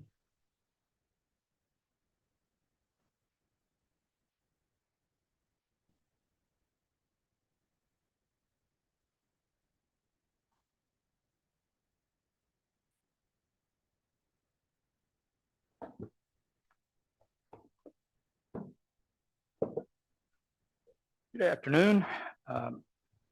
As I've been doing for the last few months, I'd like to share some more information about CWD with you in Michigan. I thought that for some of the newer commissioners, it might help to know a little bit about the history of CWD in Michigan, our current approach to sampling, and how it moves across the landscape. In 2002, CWD was detected for the first time east of the Mississippi in Wisconsin. In response, MDNR and MDARD put together a response plan for what we would do if CWD came to Michigan, either in free-ranging deer or in captive herds. In 2008, CWD was detected in a deer farm in Algoma Township, Kent County. When the owner of the facility was caught attempting to release a captive deer into the wild, there was concern that CWD might make it into the free-ranging herd. In response, the NRC enacted a Lower Peninsula-wide baiting ban to try and limit the spread of the disease. In 2011, after sampling more than 3,000 deer over 3 years in a 9-township zone that was set up around that index case, no CWD positive free-ranging deer had been identified, and we thought that we may have dodged that bullet. At that point, the NRC reinstated baiting. Sadly, in 2015, a free-ranging deer exhibiting clinical symptoms was reported in Meridian Township, Ingham County. It tested positive for CWD and became Michigan's index case. Intensive sampling over 2 years detected another 6 positives in Ingham and Clinton counties. At that point, we still hoped that the disease was not yet endemic. In 2017, a hunter harvested deer tested positive in Montcalm County. Sampling in 2017 detected 44 more positive deer in Montcalm and northern Kent, making it clear that Montcalm, not Ingham, was the epicenter and that the disease was firmly established. It also suggested that the Kent County Deer Farm was probably the origin of the disease in Michigan. That CWD had not been detected there after 3 years of intensive sampling only highlights that it's almost impossible to detect CWD through sampling at sub 1% levels. In 2018, after sampling was vastly expanded, CWD was detected in 4 more counties: Ionia, Gratiot, Eaton, and Jackson, bringing the total number of Lower Peninsula CWD counties up to 8. In response, the NRC reinstated the peninsula-wide baiting ban. In 2021, the DNR announced a new approach to testing called Focus Surveillance, which was a rotational program designed to try and detect CWD at very low levels, testing every county in the state over a 5-year time frame. Those first 5 years of rotational sampling ended in 2025. During the 5 years, just over 18,000 deer were tested in the Focus Surveillance counties. 0 CWD positive deer were detected in counties where CWD had not previously been identified. While Focus Surveillance failed to detect CWD in any new counties, unfortunately, the disease was still spreading. Between 2021 and 2026, CWD was detected in a number of additional counties, either through landowners reporting clinical deer or hunter-submitted lymph node samples sent directly to the MSU lab. Isabella, Hillsdale, Midland, Ogama, Allegan, Washtenaw, Genesee, Mecosta, and Gladwin counties were added to the Lower Peninsula list, bringing the total up to 17. It's extremely likely that CWD is present in at least another dozen Lower Peninsula counties. It just hasn't been detected yet. It's troubling that most new detections are clinical deer being reported, as that indicates that the disease has been in that area for 1 to 2 years and has probably spread further. One of the ways which CWD is spreading in Michigan is along river systems or riparian corridors. Research has documented that these systems can act as highways for the spread of chronic wasting disease. If you look at the pattern of positive counties and townships in Michigan, it first looks like kind of a shotgun pattern with no immediate connections. But if you overlay the locations of positive detections with river systems within watersheds, a pattern of expansion becomes clear. If you look at the included graphics, most of the detections fall into either the Greater Grand River watershed or the Tittabawassee watershed, and you can trace the expansion of the disease as it moves north along that waterway. This is of particular concern as the northernmost detection in Ogama County is on the edge of the Osabo watershed. The Osabo overlaps with the Muskegon, Manistee, Boardman, Black, and Thunder Bay watersheds. Left unchecked, movement along the Osabo over the next decade will eventually bring CWD into the heart of the NLP, which could threaten Michigan's elk herd. So where does that leave us? We're currently at a crossroads. We can continue to take a passive approach to CWD mitigation, as we've been doing since 2021, or we can take a more proactive approach, considering responses which could slow down the eventual spread of the disease and buy us more time. We're already fighting an uphill battle against CWD. I would urge the NRC, when considering regulatory changes this spring, to look closely at how those regulations may impact the spread and prevalence of CWD in Michigan, and at the very least, not implement regulations which will further hurt mitigation efforts. Thanks.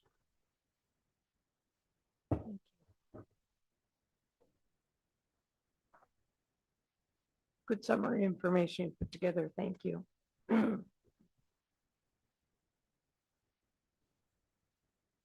Fred Bigler.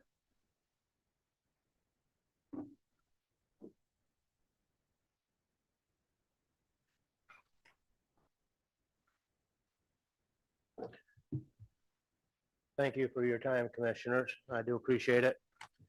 If I ramble, I apologize. I left my notes at home, so I had to go off the cuff. Okay. I live in southwestern Saginaw County. I am not qualified to say what the regulations should be in the UP or even the northern lower. All I can attest to is what I see in my segment of the southern lower peninsula. We have too many does. I agree with that completely. Okay. At the same time, I like to hunt for better bucks. I'm not going to tell my neighbor what he can shoot and what he can't shoot. I'm not going to look down at somebody. I don't believe in being elitist. Okay. But I would like to see in maybe zone 3, maybe we could try earn a buck. We've got a lot of options out there. Maybe shoot a doe. I believe it's better for 10 guys to shoot one doe than one guy to shoot 10 does. Let's spread the harvest out and see what we can do to increase that. There's other things though. You've got APRs. You've got one archery, one gun. You've got landowner tags. The state of Iowa, you can shoot 3 bucks, and yet Iowa is known as a destination state. Okay, they have landowner tags. You can even do a tag transfer out there. We've got many options rather than going to the nuclear option of going back to 1 buck that was done back in the 70s. We're killing 3 times more deer than we did in the 70s. Hunter success rate is more than double what it was in the 60s and 70s. And yet people say there's no deer. Yes, I'm privileged. I'm a private landowner, but I don't understand the sediments.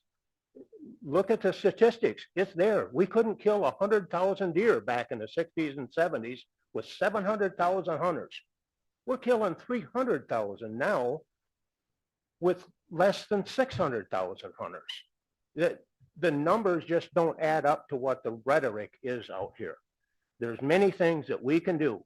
And for what it's worth, if we go away from the 2 buck limit, you're going to push me out of the state then, because I will go to other states. I have the means, I can do it.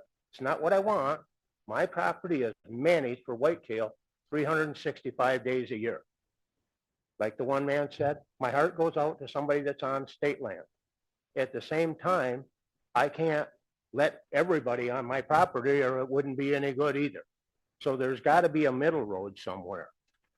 I have had people tell me that they want to get rid of the 2 bucks because if you shoot that second buck, he might come over to me.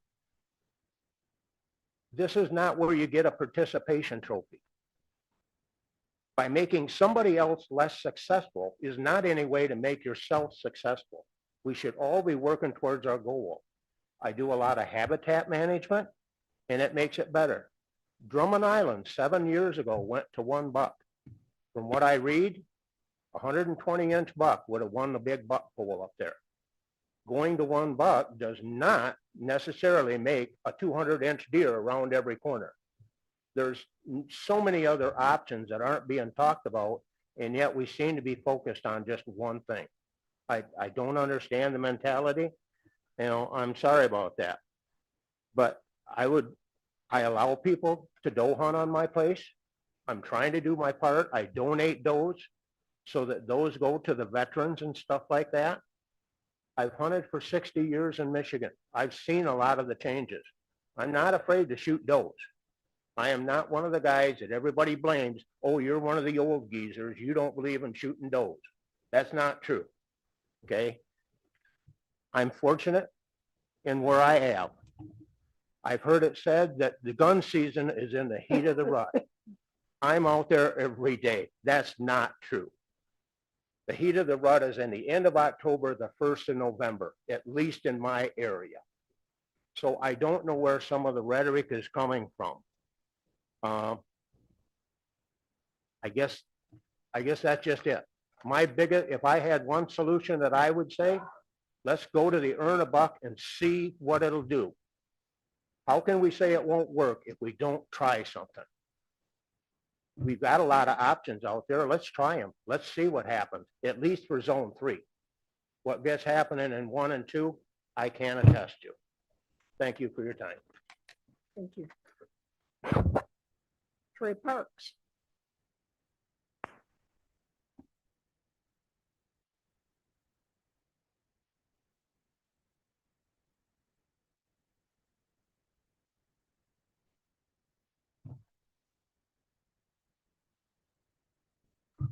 Afternoon, Commissioners.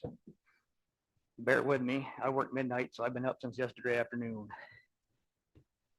Proposition G was passed, so we'd have regulations based on sound scientific principles. Those of us that are old enough to have voted on that proposal know that it was sold to the public. Those principles would be biologically based. It's time we got back to that standard. It makes biological sense to have a balanced harvest. A balanced herd shortens the length of the rut, allowing bucks who live through the deer season to go into the stress of winter in better physical condition. This is especially important in northern regions where winters can be really brutal. It makes biological sense to have deer densities at or below the natural carrying capacity of the land. This is important for the overall health of the herd. It's also important to the landscape by limiting overbrowsing and allowing nature to regenerate itself after disturbances like timber harvest or storms. It makes biological sense to have a diverse age structure where older bucks are doing the majority of the breeding. The DNR and the NRC have given hunters the tools to balance the hunter harvest, yet they've refused to do so. Liberal antlerless bag limits, extended seasons, special seasons, Firearm 2.0 have not balanced the harvest. We do not balance the herd and reduce densities by harvesting more bucks than does. Yes, that's what Michigan hunters continue to do year after year. According to the 2024 deer survey summary, only 22% of hunters took an antlerless deer. When we remove the disease and damage permits from the 2025 season totals, we see Michigan the hunter harvest was over 54% antlered deer, not antlerless. In sharp contrast, when we look at our one buck neighbors to the south, we see both Indiana and Ohio reported a 52% antlerless rate in 2025. When we look at Pennsylvania, we see they had a 2024 deer harvest, which recorded an antlerless rate of 63%. Pennsylvania is not only just a one buck state, but they have a regional APR. It's past time for change in Michigan. The blueprint to balancing the harvest and reducing densities is written and has been proven in action. It's time we follow that blueprint. These states have accomplished these goals with stricter buck regulations, shorter firearm seasons outside the main part of the rut. Michigan's extended antlerless seasons have only delayed the doe harvest. They haven't balanced it. Anytime the department has run a survey on tightening buck regulations over the last few years, it has come back with a higher approval rating than a disapproval rating. It's time for one buck rule in Michigan, preferably with an APR like Pennsylvania has. A one buck rule will require people to harvest more antlerless deer to fill their freezers. It's also time to regulate the antlerless harvest by using the county by county heat map that you have supplied to you as a starting point. And speaking of the APRs, I just give you all a map. The proposed APR map shows Mecosta and Newaygo counties as 3 points per side. This makes no sense as they are both part of Zone 3, and Mecosta County was 4 points per side during the CWD APR experiment. All counties that have area in Zone 3 should be 4 points per side throughout the entire county. The department's educate and self-regulate approach, while hoping for the best, has been a failure. Now is the time to rip the Band-Aid off and make wholesale regulation changes. I fear if meaningful changes are not made, we risk losing the cooperation of those who perform the bulk of the hunter antlerless harvest and who want meaningful changes to happen. If and when changes are made, I trust they will remain in place and not be reversed before they can be implemented. There will be pushback. I encourage the commission to stand firm and let the new regulations work. Beneficial change will not happen overnight. It will take years. These proposed changes are not about making Michigan a trophy state. They're about being responsible conservationists and leaving the resource in better shape for the next generation. Thank you.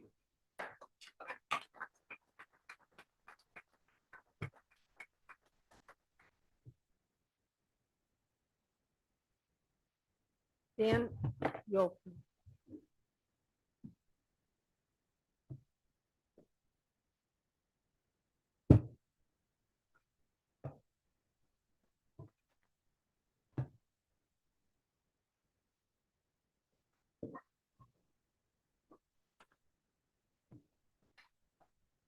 For those of you who don't know me, my name is Dan Alfig. I'm here today to represent the United Brotherhood of Carpenters.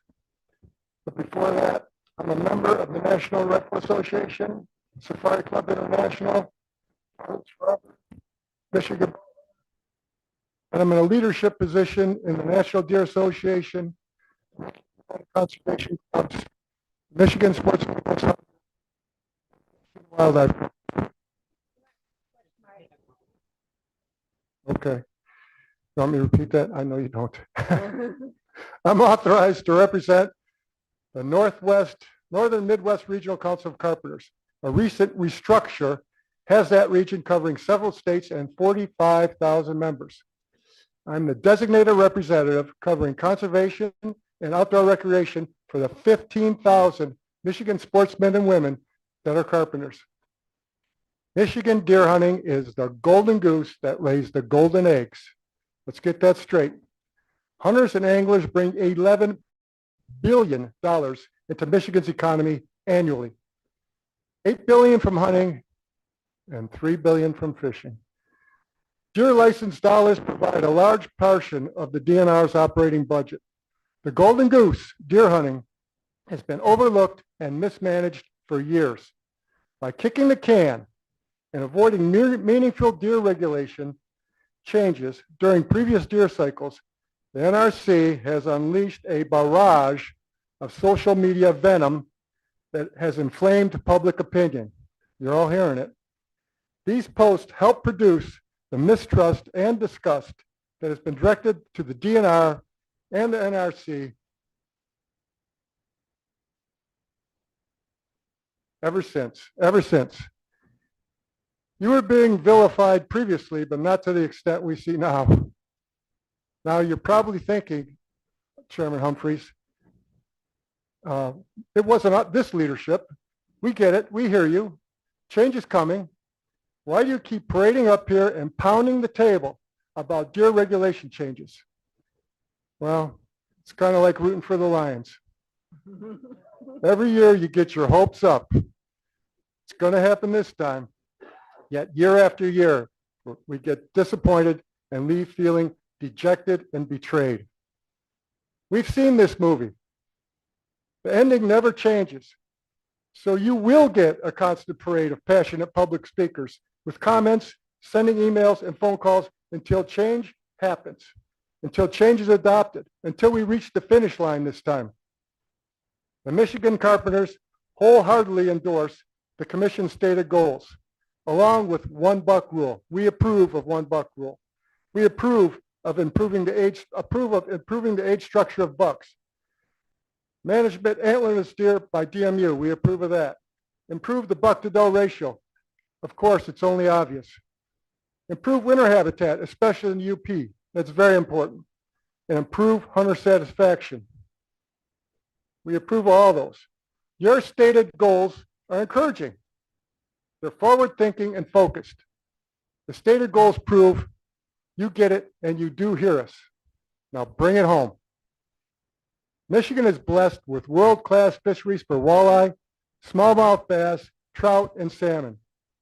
We are capable of having world-class deer hunting with a world-class deer herd that will rival the destination Midwest buck deer states that surround us. And by the way, states that ridicule and mock us for our deer management. Achieving the stated goals will get us on the path to a world-class deer herd. We're counting on you. Any questions? By the way, fish already have APRs. There's size limits, there's closed seasons, there's special localized rules. What's good for fisheries is good for the golden goose.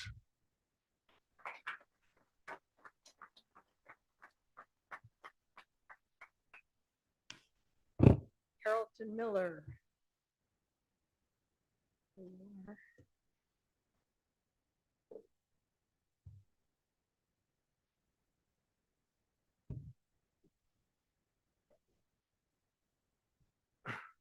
Commission. Good afternoon. My name is Carlton Miller, and I'm representing the nonprofit Montcalm County Quality Deer Cooperative.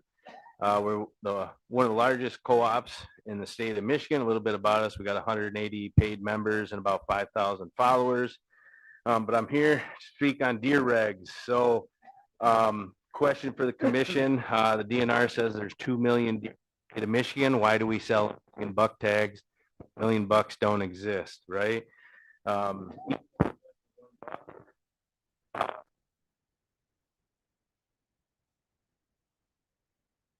Hello? Oh, got it.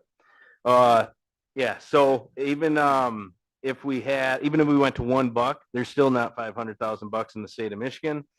And on to the point of we're over harvesting bucks. So in 2024, the end of the season harvest report from the DNR, 6.8% of hunters tag out. There's 600,000 hunters. That means 41,000 hunters tag out. Those 41,000 hunters shoot 82,000 bucks. That's more than the entire state of Indiana. So that 6.8% is not small. They shoot more than Indiana. Why do I support $1? It spreads the harvest out. That $1 going to $1 doesn't grow bigger bucks. It spreads them out. That second buck of somebody becomes the first buck of the next person. So if we went to $1, 41,000 more hunters would be successful. And as a co-op, that's what we want. We want more hunters to be successful. And with $1, now you look at all the other states around us, every single one of them that we touch is $1. Wisconsin, you only have $1 in your tag. Ohio, $1. Indiana, $1. A lot of people say, well, will just $1 fix us? No, Indiana, Ohio have half the hunters that we do. If we could get rid of half of the hunters in Michigan, yeah, $1 would work. So let's look at states that work, that represent Michigan. I think that's Pennsylvania.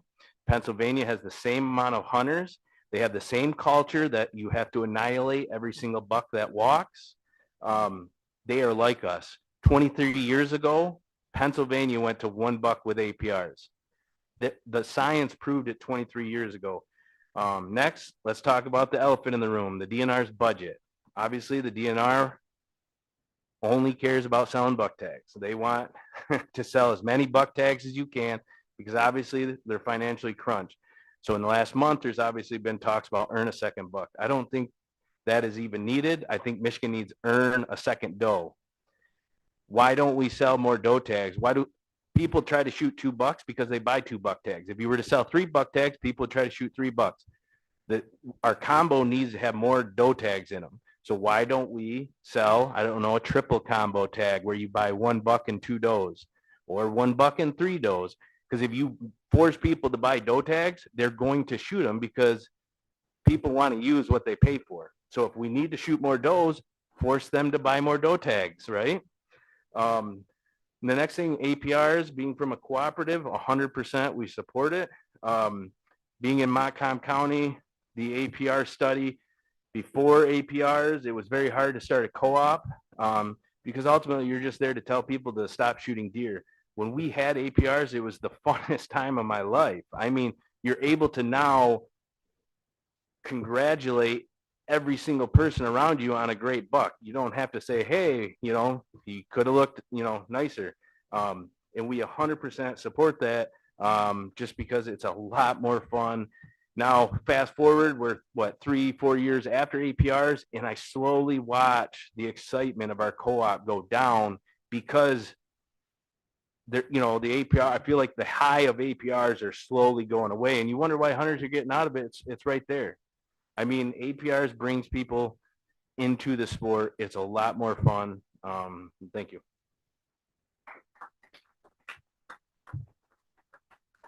Jeffrey Antes.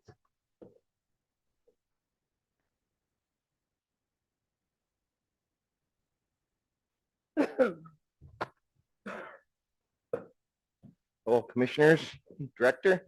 I'm Jeff Antis. I'm from the Montcalm County Quality Deer Cooperative, like Carlton was there, and some of the stuff I'm going to repeat that he said. But there's one thing that I wanted to bring up before I get going on my little spiel, is I look at the commissioners, I look at you, director, and I want to thank you. I watch you guys listening. I sit over there and watch you guys listening and being attentive and listen to everybody. And that means a lot to me. I'm not going to lie. I've been critical of the NRC. I've been critical of the department for years. And I was the first one to come back from last month and said, wow, what a change in the people. So first of all, thank you for what you're doing. And thank you for listening to us. I know it's hard. I know that you're being bombarded by so many emails and phone calls that you probably just want to go crazy, but I wanted to take it. I just wanted to use a little bit of my time to thank you for everything that you're doing. I got some numbers here too off the 2024 harvest numbers where the 6,000 people bought deer hunting licenses. The DNR, these are kind of numbers that I just try to get as best I can. Approximately 530,000 people who actually at least went out and hunted out of that 600,000. So there's some people that didn't get to go out. 218,000 hunters registered at least one deer. So we registered 300,000 deer that year in 2024. So about 81,000 hunters registered multiple deer. Out of them 600,000 people that bought tags, and out of the 533,000 people that actually went out and got hunting, only 81,000 registered multiple deer. That's about 15% of the hunters registered a multiple deer. There's a couple things that I want to go over also too, is some couple questions I'd like to ask is, why is this important? And this should, when I ask this question, it kind of should trigger some other questions. Why are less than half the hunters in the state of Michigan successful? What can we do to get more hunters to be successful and engaged? And what do we want hunters, why do we want hunters to be engaged and successful? Those are some pretty big questions. We want people to be engaged and in part of this and to support this and to make our wildlife and our deer herds better. How can we get more people afield? We want those people out there.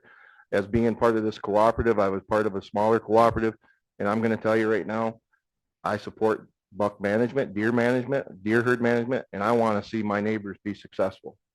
And that's one thing about these people that speak about these rules and regulations. And I had a conversation with a couple of them here a little while ago. That's one thing that we all feel the same, is we want people to be successful. We want our neighbors to be successful. So we're not up here pounding our fists saying, let's make these changes so only I can be successful. I would rather see the neighbor kids or the neighbor or the old guy down the road or an opportunity for the old veteran to go out and have a time and having a good time.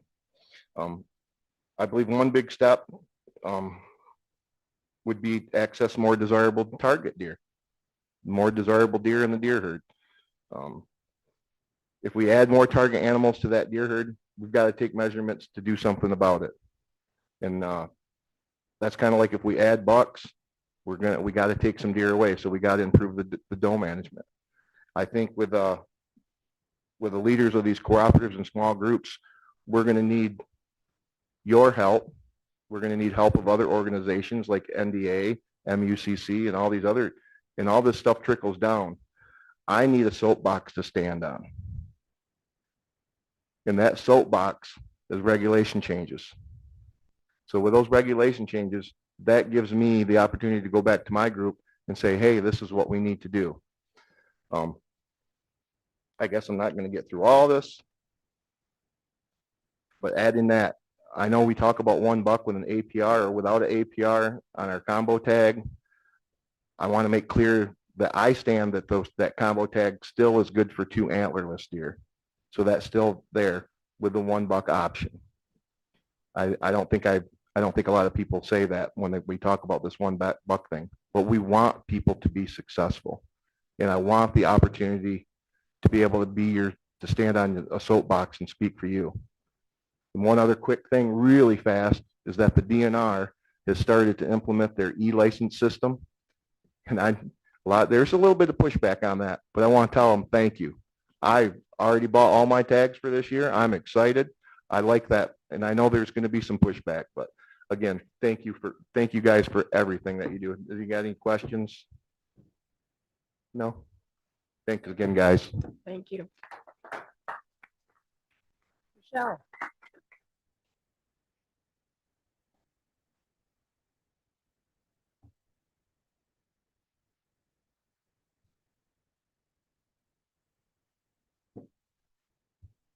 Hello, commissioners, chairwoman, director. Deer hunters struggle to agree on a lot of things. Are deer even brown, for example? And you are all hearing a lot of different opinions these days. But it is those who ask for changes that make even themselves give something up. that set their wants aside and look at the bigger picture in order to change the animals before them and change the generations that come after them. Those are the ones worth paying attention to. It is a hard concept to grasp for some, why someone like myself and my husband, who bring up high deer density issues, would be wanting restrictive regulations, shorter seasons, and antlerless limits by DMU. Shouldn't we want more tags, more seasons? Give us more. There are too many deer. Because we understand what it means to appropriately distribute hunter harvest, and that the regulations need to be designed to achieve that. The majority of hunters have proven they cannot or do not want to self-regulate. It is not, quote unquote, what I want or what any individual wants. It is what the science, biology, and ecology of the deer needs. Then what we want after. Right now, we are asking for you to consider changes because we see problems, and they have been getting worse for a long time. If we manage the deer for biological quality, then hunter satisfaction follows. Growing up in a non-hunting family, I learned first about deer, about their biology, what makes a whitetail everything that it is, and that it should be in its ideal biological state. And then later in life, I learned how to think like a hunter, but I never did fully think like a hunter. The first thing I see when I observe deer isn't a bullseye. What I see is the imbalance, weak, run-ragged bucks, and the loss of tiny, late-born winter-kill fawns. It all adds up to we are failing to manage these animals to exist as close to how they are designed as we possibly can. It is not about how big the antlers are. It is a question, are they balanced and thriving while being hunted? The common theme seems to be the tradition. We want 2 bucks, with the hope that hunters will stay out longer and maybe take more deer while they're out there. How has that worked in the last 20 years? We wouldn't be having this conversation today if it was working. So what if one regulation does fit all? What if it can be clean and meet multiple goals and function as a base to build on? Do we scrap it because heaven forbid it works statewide? So let's break it down into zones. Let's start with zone 3. You take away the second buck, and that makes hunters that want 2 deer take a doe. Hunters can take a doe early and then sit on their buck tag as long as they need to. It's good for chipping in towards population management. 1 doe is more for balance, not really reduction. But that sure the heck helps those of us that do take extra does stand a chance of reducing numbers. Then you look at zone 1, the UP, with the opposite problem of low deer numbers and needing to cut buck harvest back. 1 buck in zone 1 is also the answer. Maybe use an APR so that buck harvest in the UP is as limited as possible. Doe harvest is already limited and tailored by region to help balance. Then we have zone 2, sandwiched in the middle with pretty well managed densities, although some too well. There are APRs already in the northwest half, so maintenance and balance of harvest is critical. Again, 1 buck is the answer. And again, the single doe opportunity would help with balance. And in all regions, additional antlerless tags managed by county or DMU to ensure appropriate levels of extra doe harvest. There you go. 1 buck is a statewide regulation that works in all zones with companion regulations tweaked to the needs of each region. We are on borrowed time to make big ground shifting changes. They should have been done years ago. We need things that will last decades, not just a couple years. The majority of funding to keep the department working comes from deer license sales. And if you fail to act, financial losses that might happen right now will pale in comparison to the long-term loss of hunters who give up on the state. It takes 5 years for the deer herd to change and 5 more for hunters to trust that things are getting better. So it is now or never. Thank you. Thank you. Oh, yeah.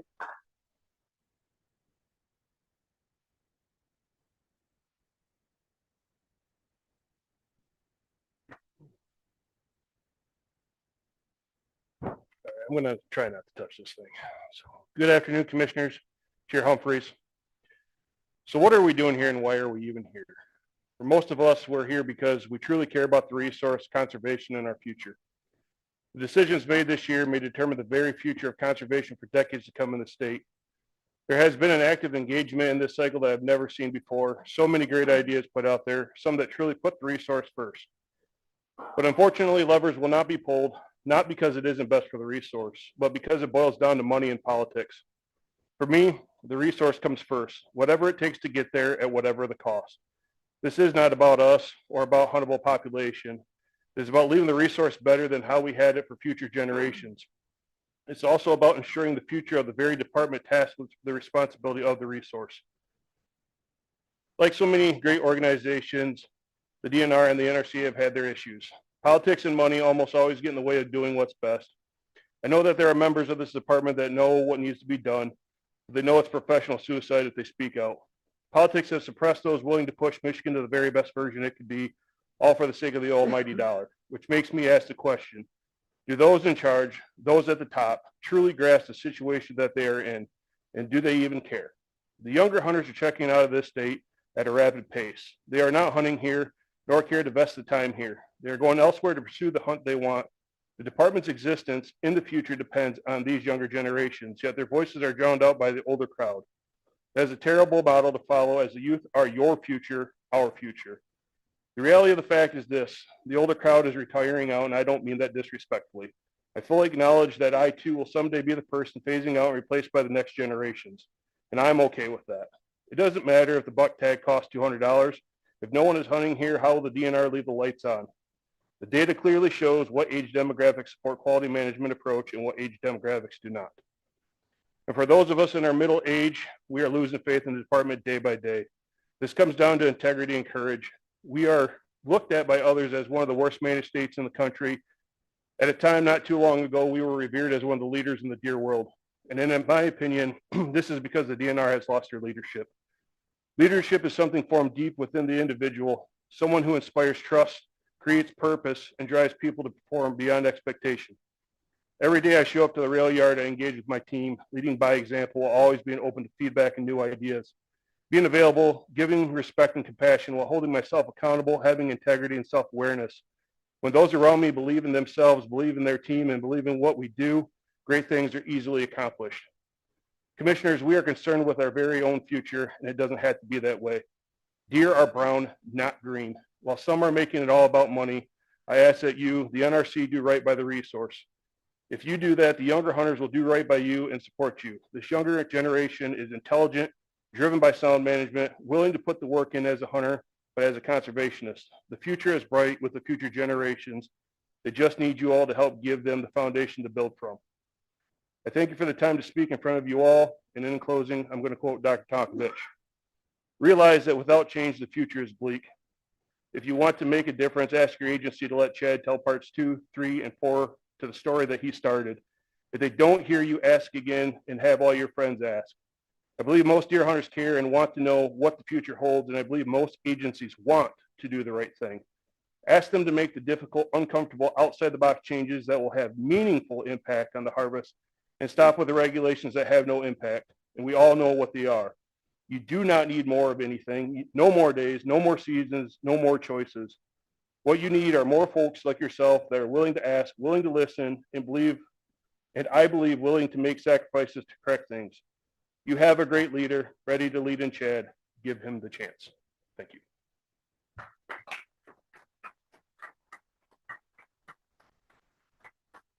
Josh Abergast.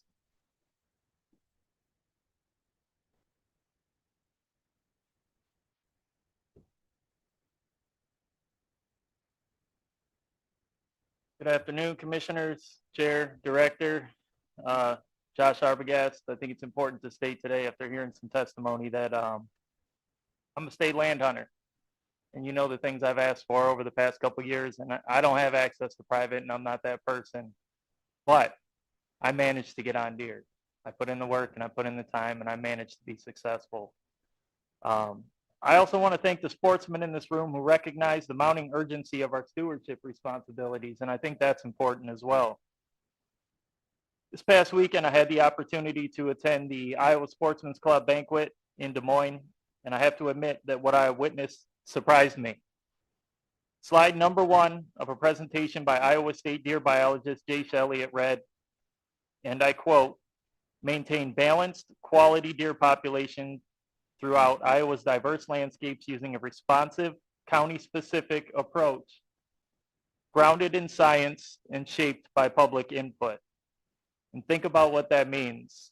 Balanced herd ratios, quality deer management, a responsive county-specific approach, public input guiding the process.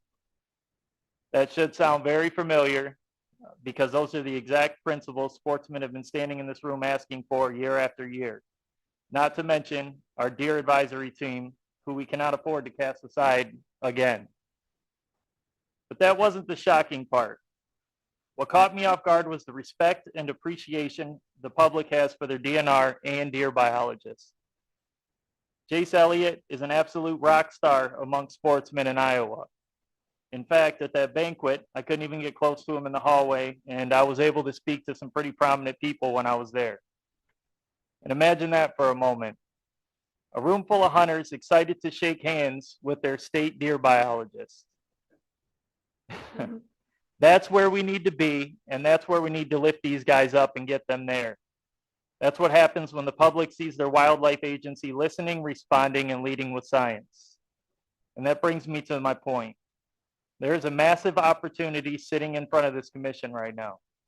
An opportunity to leave a legacy defined by science, courage, and stewardship. You could be the commission that turned the tide when hunter retention was slipping and recruitment was struggling. The commission that rebuilt confidence in our deer management. The commission that put the resource first. Because when that happens, something remarkable follows. People recognize value. This past Saturday at that same banquet, an Iowa non-resident governor's deer tag was raffled off for $42,500. One tag, not a high fence hunt, not a guaranteed harvest, just an opportunity to hunt. That kind of value doesn't come from marketing. It comes from the trust in the resource, and more importantly, the trust in the management of said resource. And trust is something that is earned through decisions. Not easy decisions, not popular decisions, but the right decisions. Because the deer herd does not get a vote in this room. We are the ones entrusted to speak for it.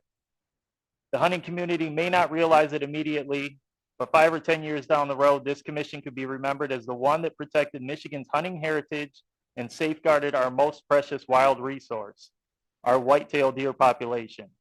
And when that happens, understand something. And this is important because in the short term, some hunters may feel uneasy about changes like losing a second buck tag. But when decisions are made for the good of the resource, we will stand with you. We will defend you in this room and outside of it. Many of us will still be here long after your terms expire. Myself and the generations after me will continue to stay in this room because this matters. Our time is now, and the regulatory decisions made in May should reflect that. Because at the end of the day, no opinion and no amount of money is above the resource. When decisions are rooted in the best interests of the deer herd, everyone wins. We don't want to be Iowa, but we do want to be the very best Michigan that we can be. And to be clear from the conversations that I've had over the past weekend, all eyes are on us right now. They're on Michigan and what we're going to do.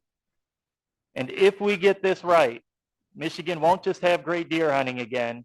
Michigan will become the model that other states come to study. And I'm hoping you guys give us that golden egg here in May. Thank you.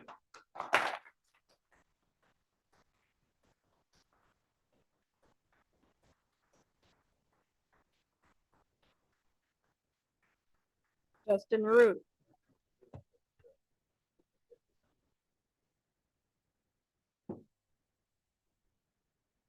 That'll be tough to follow. Well said, Josh. Name's Justin Root. I'm out of Howell, Michigan. Thank you guys for your time and hearing all of us out.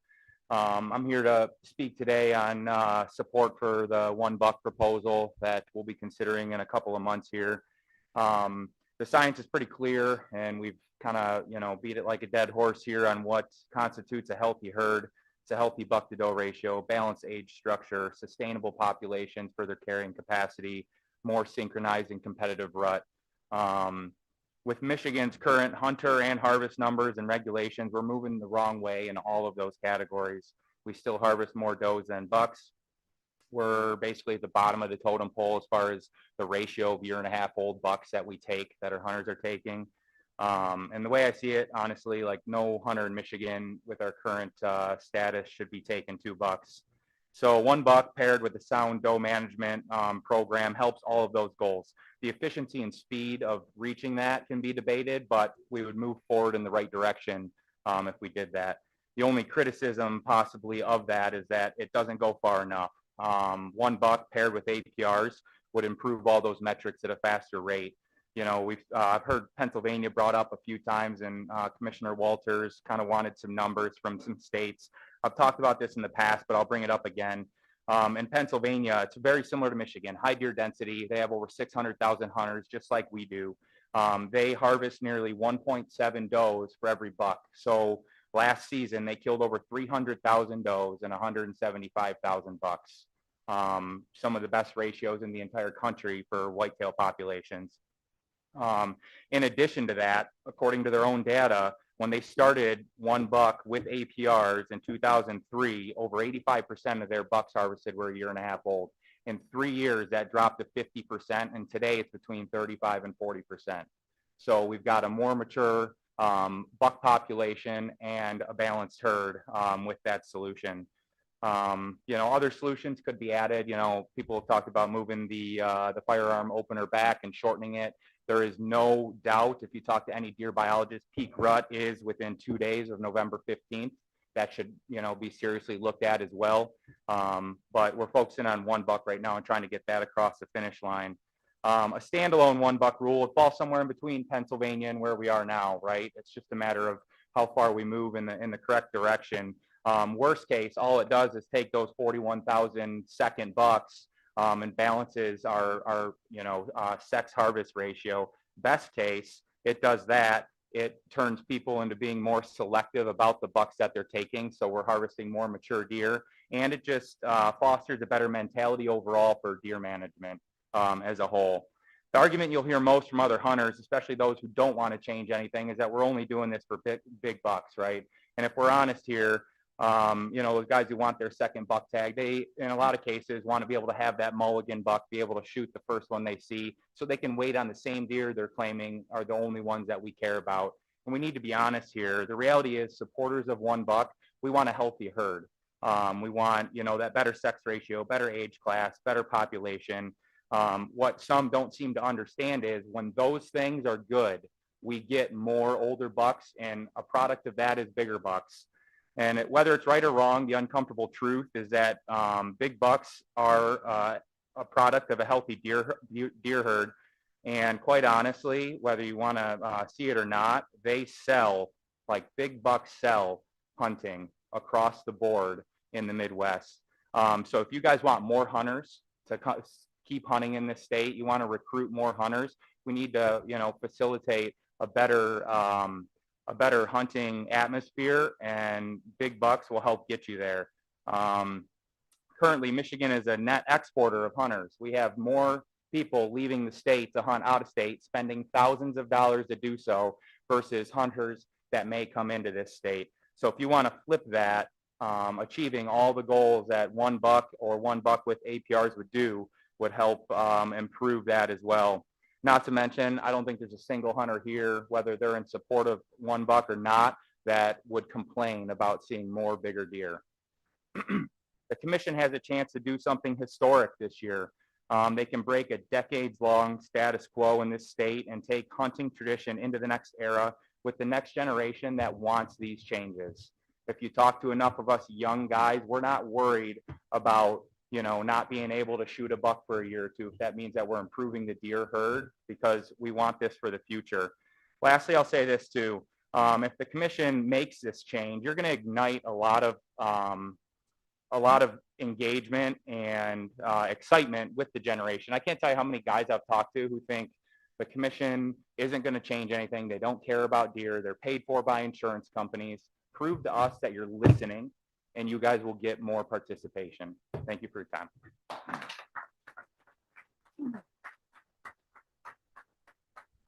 That concludes our pre-signups at 5 minutes, and now we're going to move into 3-minute comments, and that's Paul Sickling. Becky, just for clarity, we do not get paid. I know. Yeah, I'm waiting for that insurance check, I'll tell you. I didn't say I thought. Is mic on? Yeah, I think so. Okay. I sat here last month and praised you people for more work ethic and more working together. And then the last month, everything gone downhill. The DAT's been jerked around. I feel my time's been wasted. I spent many hours talking with Chad, Brent, Sarah. It hasn't happened. Next thing, the $1 thing. If you could go to $1, let somebody still buy a license to shoot $1. As the DAT is presenting it, you'll have to buy a combo license, and you won't be able to buy a single license. There's 260,000 single license holders out there. How many are going to go to $2? I don't know. How many are going to drop out? I don't know. People talk about bringing more hunters in like the last guy. Well, first, we need to retain our hunters. The first thing we need to do is to keep the ones we have and not drive them out. That's easier than bringing in new. I could live with $1 if you could still buy a $1 license. You could still buy one deer license and go out and hunt. That's not the way it's going to be proposed to my knowledge. The next thing you know is I was told that this $1 stuff has taken up all this time. That's why the DAT didn't have time to do other things. You guys, now he left, but you guys sat right here with an attorney general down there every time. If you need a ruling on a $1 rule, get it. I mean, you're asking the DNR for it. Well, I agree with that too. But you have the ability. He sits right there until an hour ago asking. This fact that it takes months, and now I get an email that says, well, we got the decision, but the decision is so complicated that we can't figure it out. How can that be?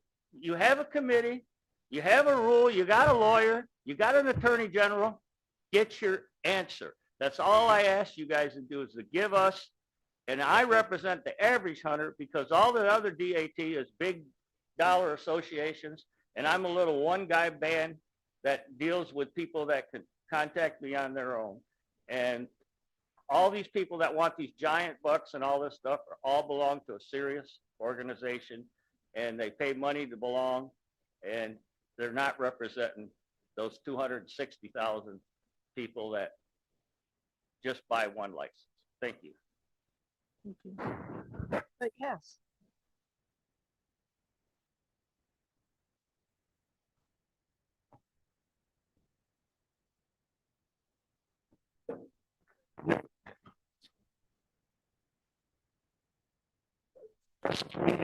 To move to a gun opener, I was dead set against it. I was being closed-minded and selfish about it due to tradition. However, I wanted to understand how 1115 came about. I quickly found out it's based on old hunter dynamics that mostly no longer exist today.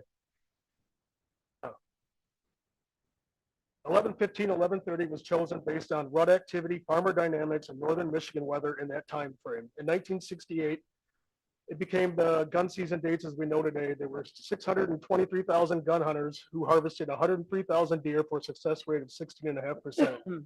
80% of hunters lived downstate, but 80% of hunters or harvest was up north. Fast forward to 2024, there was 463,000 gun hunters who took 180,000 deer. Regular firearm success was 31%, 35%. The UP with 11% of the harvest. Percent of hunters with 52% of the harvest for the SLP. Hunting today and hunter dynamics are nothing like they were in 1968. The average during gun season. Hunters today have ever been thanks to technology, equipment, and other factors. Hunting is now struggling to attract newer and younger hunters. There's many reasons for this, but getting time off from work and life needs is one of them. How much time you could take off depends on your work and where the 15th falls in a week. At a time when hunter recruitment is faltering, why make things harder for newer hunters and even current hunters who face increasing demands from other factors in life? If you move the opener to the Saturday before Thanksgiving and run it for 9 days, you have a weekend opener, but the following week is a short week due to the holiday and rolls right into the next weekend. Kids only have 3 days of school that week. Your typical Monday through Friday worker can take the whole week off using only 3 to 4 days of PTO, depending on the Friday after Thanksgiving. This allows them to get a full 9 days of gun season to hunt or be away at camp. It makes it easier for busy working men and women to get in the field. It makes it easier for youths who are the future to get into the woods. They could skip school for 3 days and spend the whole 9 days away hunting and experiencing camp culture if they were able to. According to biologists here and in the Midwest, a shorter compact season has proven to cause a harder push to hunt and get your deer. Not only that, biologists from states like Ohio and Iowa have publicly stated they don't want hunters with guns during the peak of breeding when bucks are most vulnerable. So from a biological standpoint, pushing gun season slightly later has benefits. If you truly care about growing and or maintaining hunters, you would implement this change. Or we can maintain status quo for the only sake of tradition and continue to wonder why we are bleeding current hunters and not recruiting new hunters. That's all I got. Todd Johnson.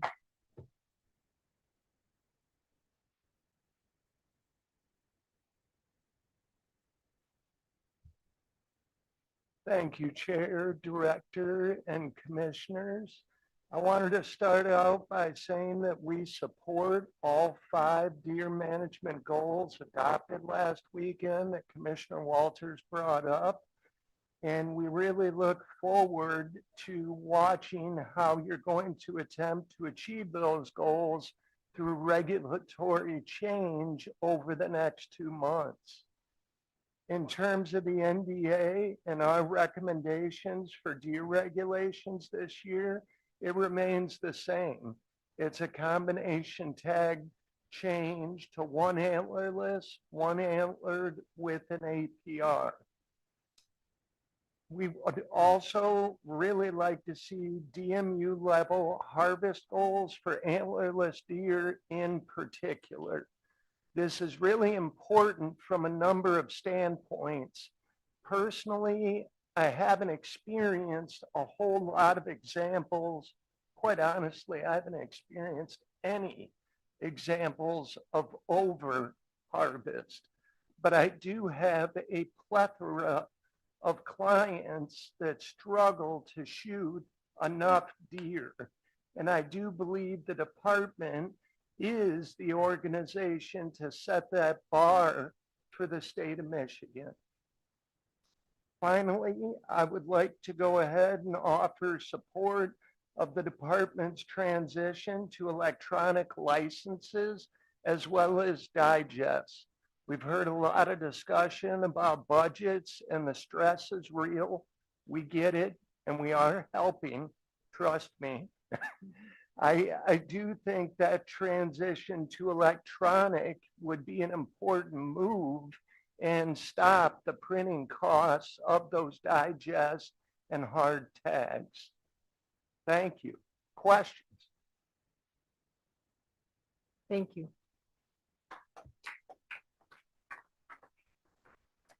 Nate Roosevelt.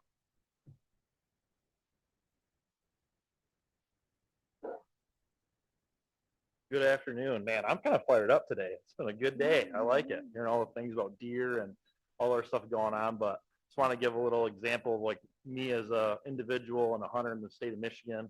35 years old. I hunt Kent County and also get to hunt in Missaukee County, kind of anywhere in between. Been traveling out of state for 15 years. And I'm the kind of guy that's a pretty serious hunter, right? Like I go hard. I kind of 365. A lot of these guys that are sitting here today do the same thing. I think we're kind of in a minority as overall hunting population. We always talk about that, like, hey, everyone seems like we're on page, but percentage-wise, I think we're a minority. And I'm willing to sacrifice second buck tag to try to help the state of Michigan become better hunting for generations to come. My son recently turned 10 years old.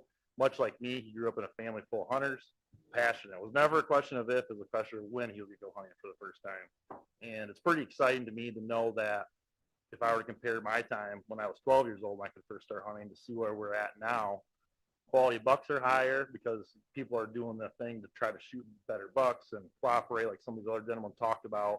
But I feel like there's more, and we're understanding that there's a significant issue with doe harvest and those kind of things. There's not enough of us psychos that are thinking deer all the time that can, carry that burden. I know there's guys here that are shooting deer throughout the summer. They're sacrificing, their fuel, their time, their effort to try to help population. I myself and my family, we shoot more deer than we need to have to live, but just trying to continue to keep that resource in check. And I feel that one buck paired with the combo tag with a doe or the two does, one buck, one doe, two does, however that wants to be, will, like the APR did, like I hunt in the APR zone, they didn't understand it. The majority of people are like, yeah, I don't know if I like this. Give it a couple years. Holy cow, this is awesome. Like so much so that they don't want you guys to change the APR up there, but it changed the mindset. And I really do think one buck, we're kind of discrediting that, has the ability to change the mindset of the majority of hunters, the average guys, the weekend warriors, those people.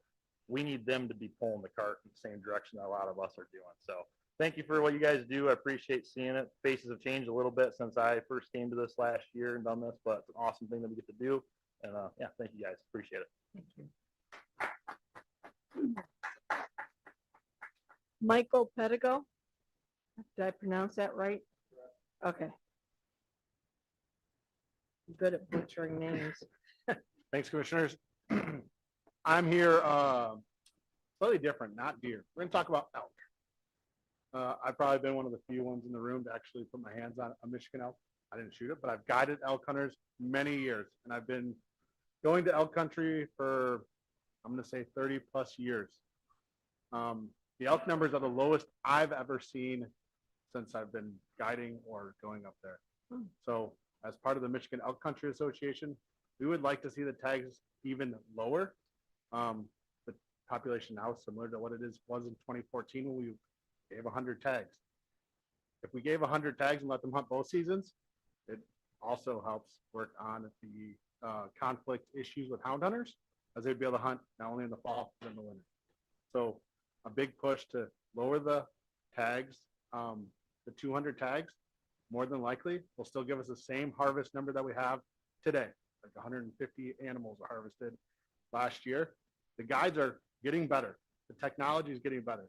They're going to still kill those same number of elk that they've killed out of those 200 tags instead of 260. That's all I have. Any questions? All right, cool. Thank you. Thanks. Dave Bucada? No, that's not even close. Yeah, you're up though. Thanks. I need to put on my glasses. I'm sorry. I think you got it last month. I know. I'm gonna blame it on your handwriting, not my reading, but it's really me. I will own that. Not the best handwriter. I think I'm the last one. No, all right. No, second to last. Well, thanks for sticking with us. So there's a saying in business that if you wait for the customer, the money will follow. Who is the DNR and NRC's customer? Contrary to popular belief, it's not me. It's not the folks sitting behind me. Your customer are the fish, the turkey, the pheasants, or in this case, deer. Not your personal wants and desires, not who emailed. Is it going out on me? Who calls you the most, who the most eloquent speaker is. Keep the resource as your North. Do I get 20 seconds back, Brooke? We just need a few more supervisors here and we'll get it down, right?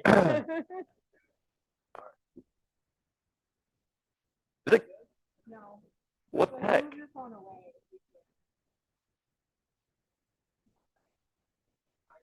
I got you. Russ, you said that was going to work.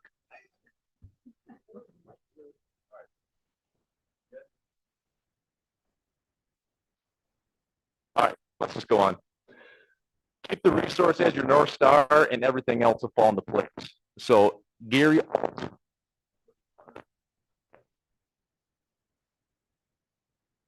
Is it on?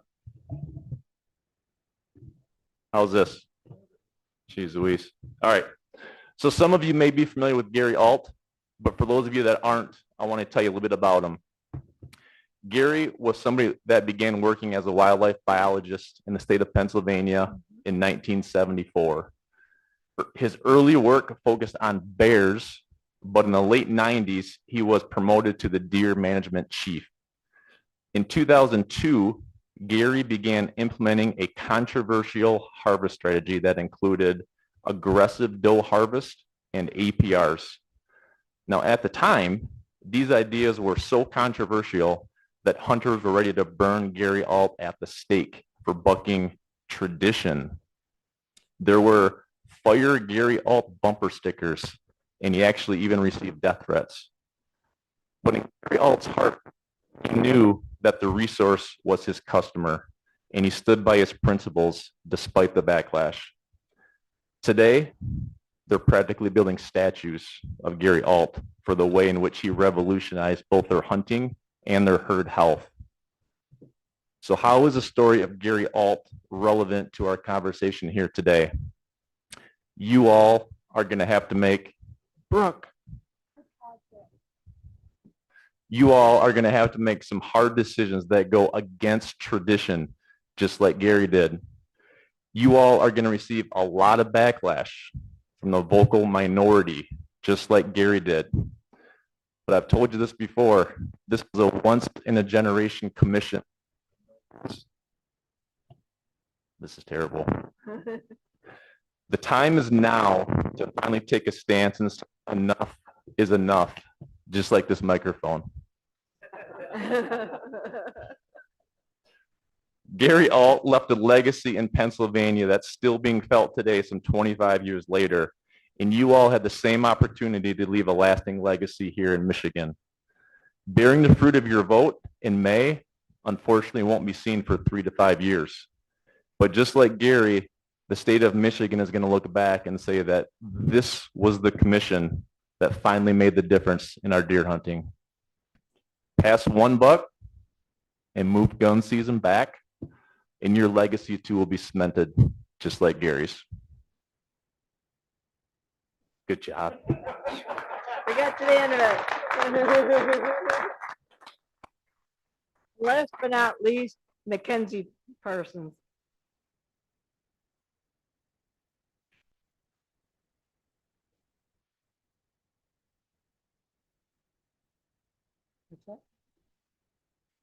Yeah. Okay, I'm going to check if the microphone's working first. Is it good? Okay. Good afternoon. My name is Mackenzie Parsons, and I am a first-generation all-species hunter and angler, and I'm growing as an independent conservationist. I wasn't planning to speak today, and I wrote this just now, so please forgive my lack of preparation. With that said, I've been following the attempts at improving our whitetail herd, and I'm open to any idea that would balance the qualities we are all concerned about, which we know varies drastically throughout the state. From what I've learned attending these meetings, listening to the presentations, and speaking with the community in my own time, there seems to be some noteworthy proposals that strike me as bold, but also unselfish, and come directly from the average hunters and supported by various representatives of organizations that are comprised of average hunters. These are the people here. Most of us here are the ones who care enough about wildlife and opportunities to attend these meetings, and we are trying to make changes that could benefit generations to come who love wildlife, the tradition of hunting, and filling the freezer every year. Whatever your motivation is for hunting, management of the herd matters, and it's bigger than our desires as humans. It is common knowledge that accessibility for hunting is low for private land and opportunities are poor on public land, which is all the more reason to make drastic changes with consideration of not making rules too complicated or the variable impacts too hard to track. Maybe we need more time to make a truly effective change, I don't know. But what I do know is that one of the ideas I've heard from others that I firmly support is a look at increasing the non-resident tag price to create revenue to match our neighboring states that have maintained and benefited from higher costs to non-residents. We're in a time where natural resource funding is very low and the need is high. I also would love a look at the opposition for what is being proposed by the DAT and others who are backed by biology and research. I can't say for sure where the opposition is, but in my opinion, this is where we need to focus. As a crop damage hunter for small farms, I'm curious to propose a potential look at reconstructing and utilizing the already established HAP program as a solution. Wisely, of course, for private land and with the appropriate caveats to protect the farmers' crops who complain about the damage by deer in need. I have seen the damage myself and the impact on struggling landowners, and I don't want to neglect the opposition's concerns if this is one of the places opposition comes from. If they need hunters and we need opportunity, this seems like a reasonable investment of time. Overall, I personally would love to see a deeper look at why we are not in agreement with what is proposed by the average hunters, and look forward to next month's speakers to hear the projected outcome of each proposal and to weigh the motives behind every voice speaking both here and in private. As a newer and private public land hunter that's paying attention, like Josh said, the deer don't have a voice, and I'd love to see an overwhelming focus on what can be a realistic compromise in the name of conservation, which equates to longevity of hunting as we know it. Thank you so much to the NRC for what you guys do, to the conservation officers, and to the rest of the public for being passionate enough to actually be here today. Thanks.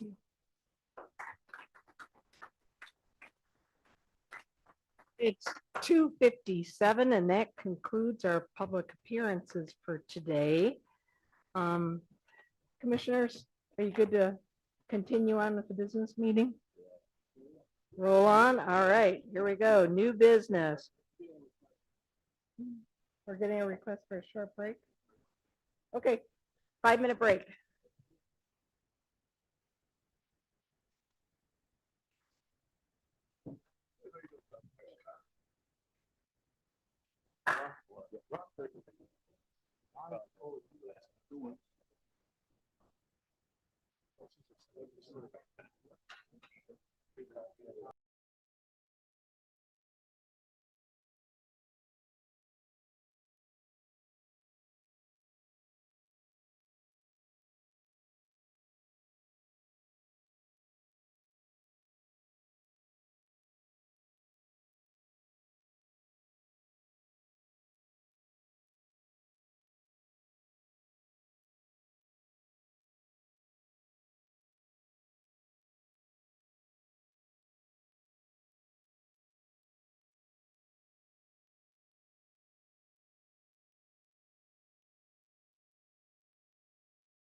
All right.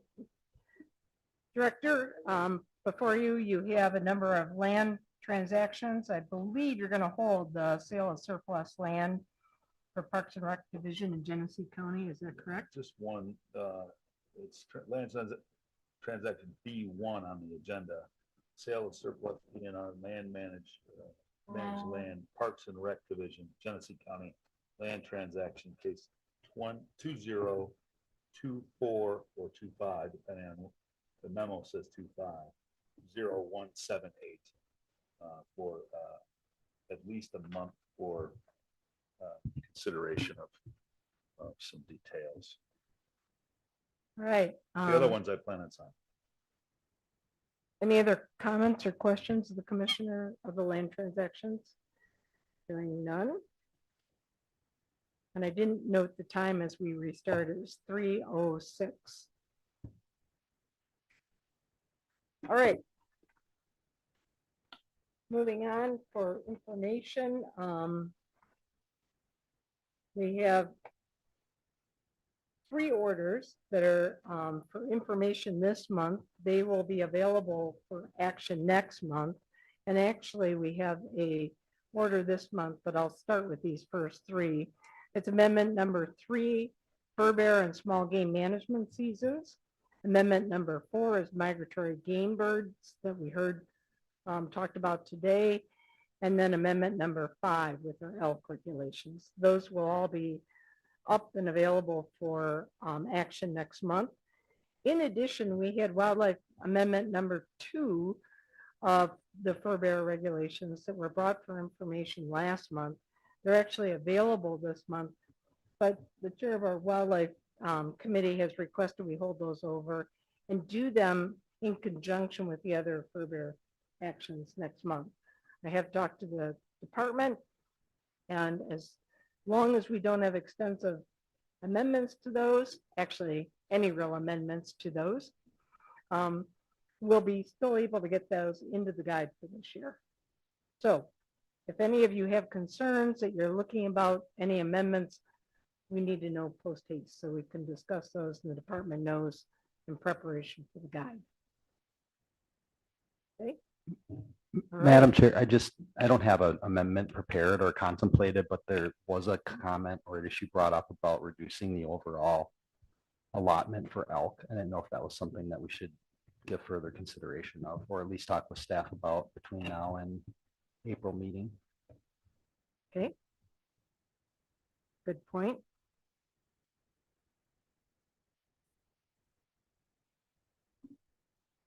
All right, so that takes care of old business and new business both.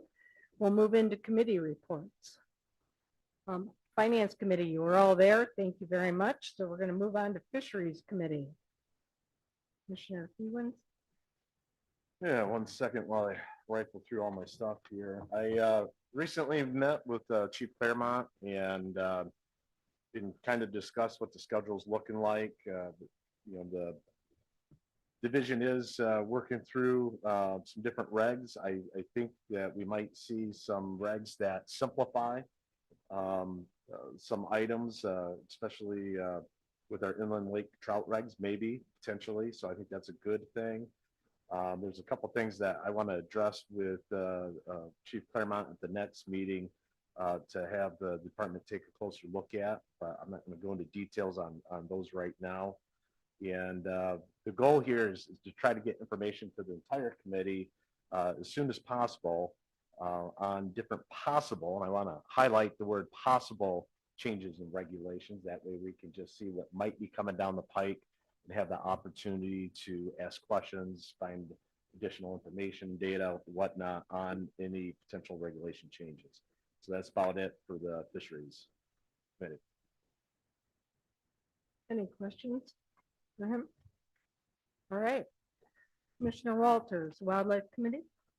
Wildlife Committee has met multiple times this past month, as well as speaking individually with the members of the Wildlife Committee and the entire commission individually, just to continue the discussion on deer regulations. Obviously, that is a very hot topic, and the changes that have occurred from the day after the February NRC meeting to where we are now is pretty significant. I think that we will continue to massage those regulations so that we get to a better place, and we will hear the final version next month. We have met with the DNR Wildlife Division, Law Enforcement Division, and Executive Division or Executive Group, all congruently with the Wildlife Division, just to get their ideas and our ideas flowing and have better communication and discussion, which hopefully at the end of the day, we have a better product that we deliver. That's it from Wildlife, I guess. Okay. Any questions, comments from the other commissioners? All right, we'll move into commissioner reports. Let's start with you, Commissioner Walters, and move on down the table. Thank you. Last weekend, I attended the Canada Creek Ranch Conservation Committee meeting at Canada Creek Ranch outside of Atlanta, and we discussed deer, elk, coyote, beaver, bear, anything else that was on their mind for conversation, A, for clarity on what we have already passed, and B, for some talking points on what we are considering. Very lively discussion, to say the least. I met yesterday with Melinda Cosgrove and Mitch Marcus. They are DNR employees that work at the MSU Veterinary Lab, and we had discussion on CWD and bovine TB, what the plans are for each, what the thought process is on moving something forward. Is it a management style or is it eradication? It was well worth my time. It was 2.5 hours worth of good quality discussion and meeting, and I really thank them very much for the time they have spent with me to give their perspective on those two diseases to help us make better decisions in the future. So that's about it from Northern Michigan.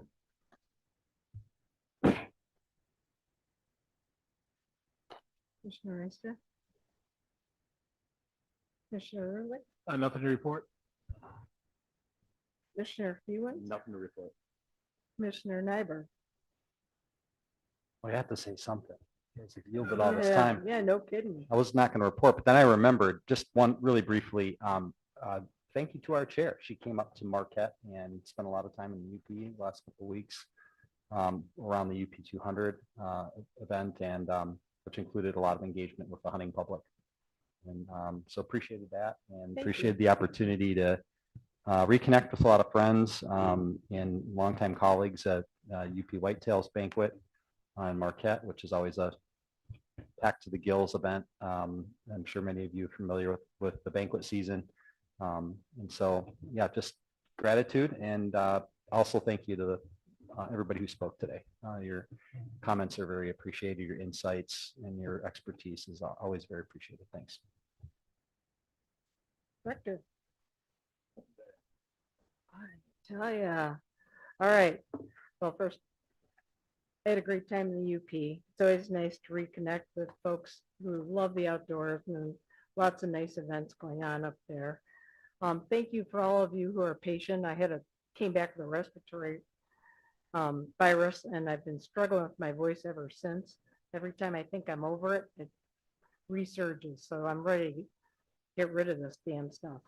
In the meantime, this next month, I've got, one of the other things I do is sit on the Congressional Sportsmen's Foundation Board, and I chair the State Programs Committee. So we have our board meeting down in Knoxville, so I'll be traveling to it, and also the North American Fish and Wildlife Conference is going on. I know, well, people from the agency there also, but if I'm a little slow returning phone calls, I now have my voice, but I might be tied up in meetings. So if I'm slow, bear with me. Greatly appreciate the input. Appreciate everyone being courteous of one another today. Makes a huge difference. We're all passionate, love the outdoors, and we want to do the best thing possible. So greatly appreciate you taking the time and effort to come here and participate in the process and give us your wise counsel along the way. With that, we are going to go into a closed session. It's to discuss an issue that the AG brought before us. It is going to be done, it's only for discussion. There'll be no action taken in that meeting. So we'll only be returning to adjourn the meeting. And I'm telling you that so you don't sit around here with bated breath waiting for some big announcement that isn't going to happen. So with that, safe travels home to folks, and we move into closed session. Thank you. Greatly Second. appreciate it. All in favor? Aye. You move into closed session. Thank you, Brooke, and all.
Do I report out after the motion to come out of executive session?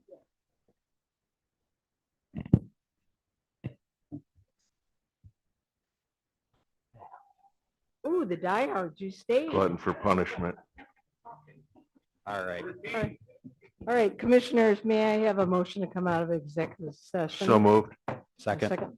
All right. All in favor, say aye. Aye. All right.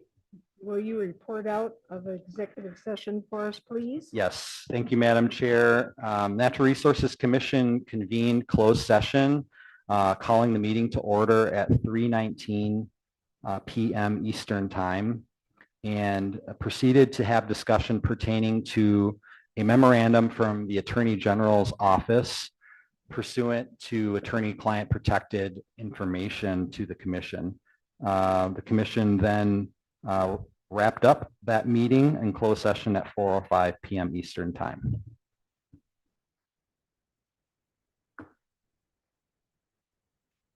May I have a motion to adjourn the meeting?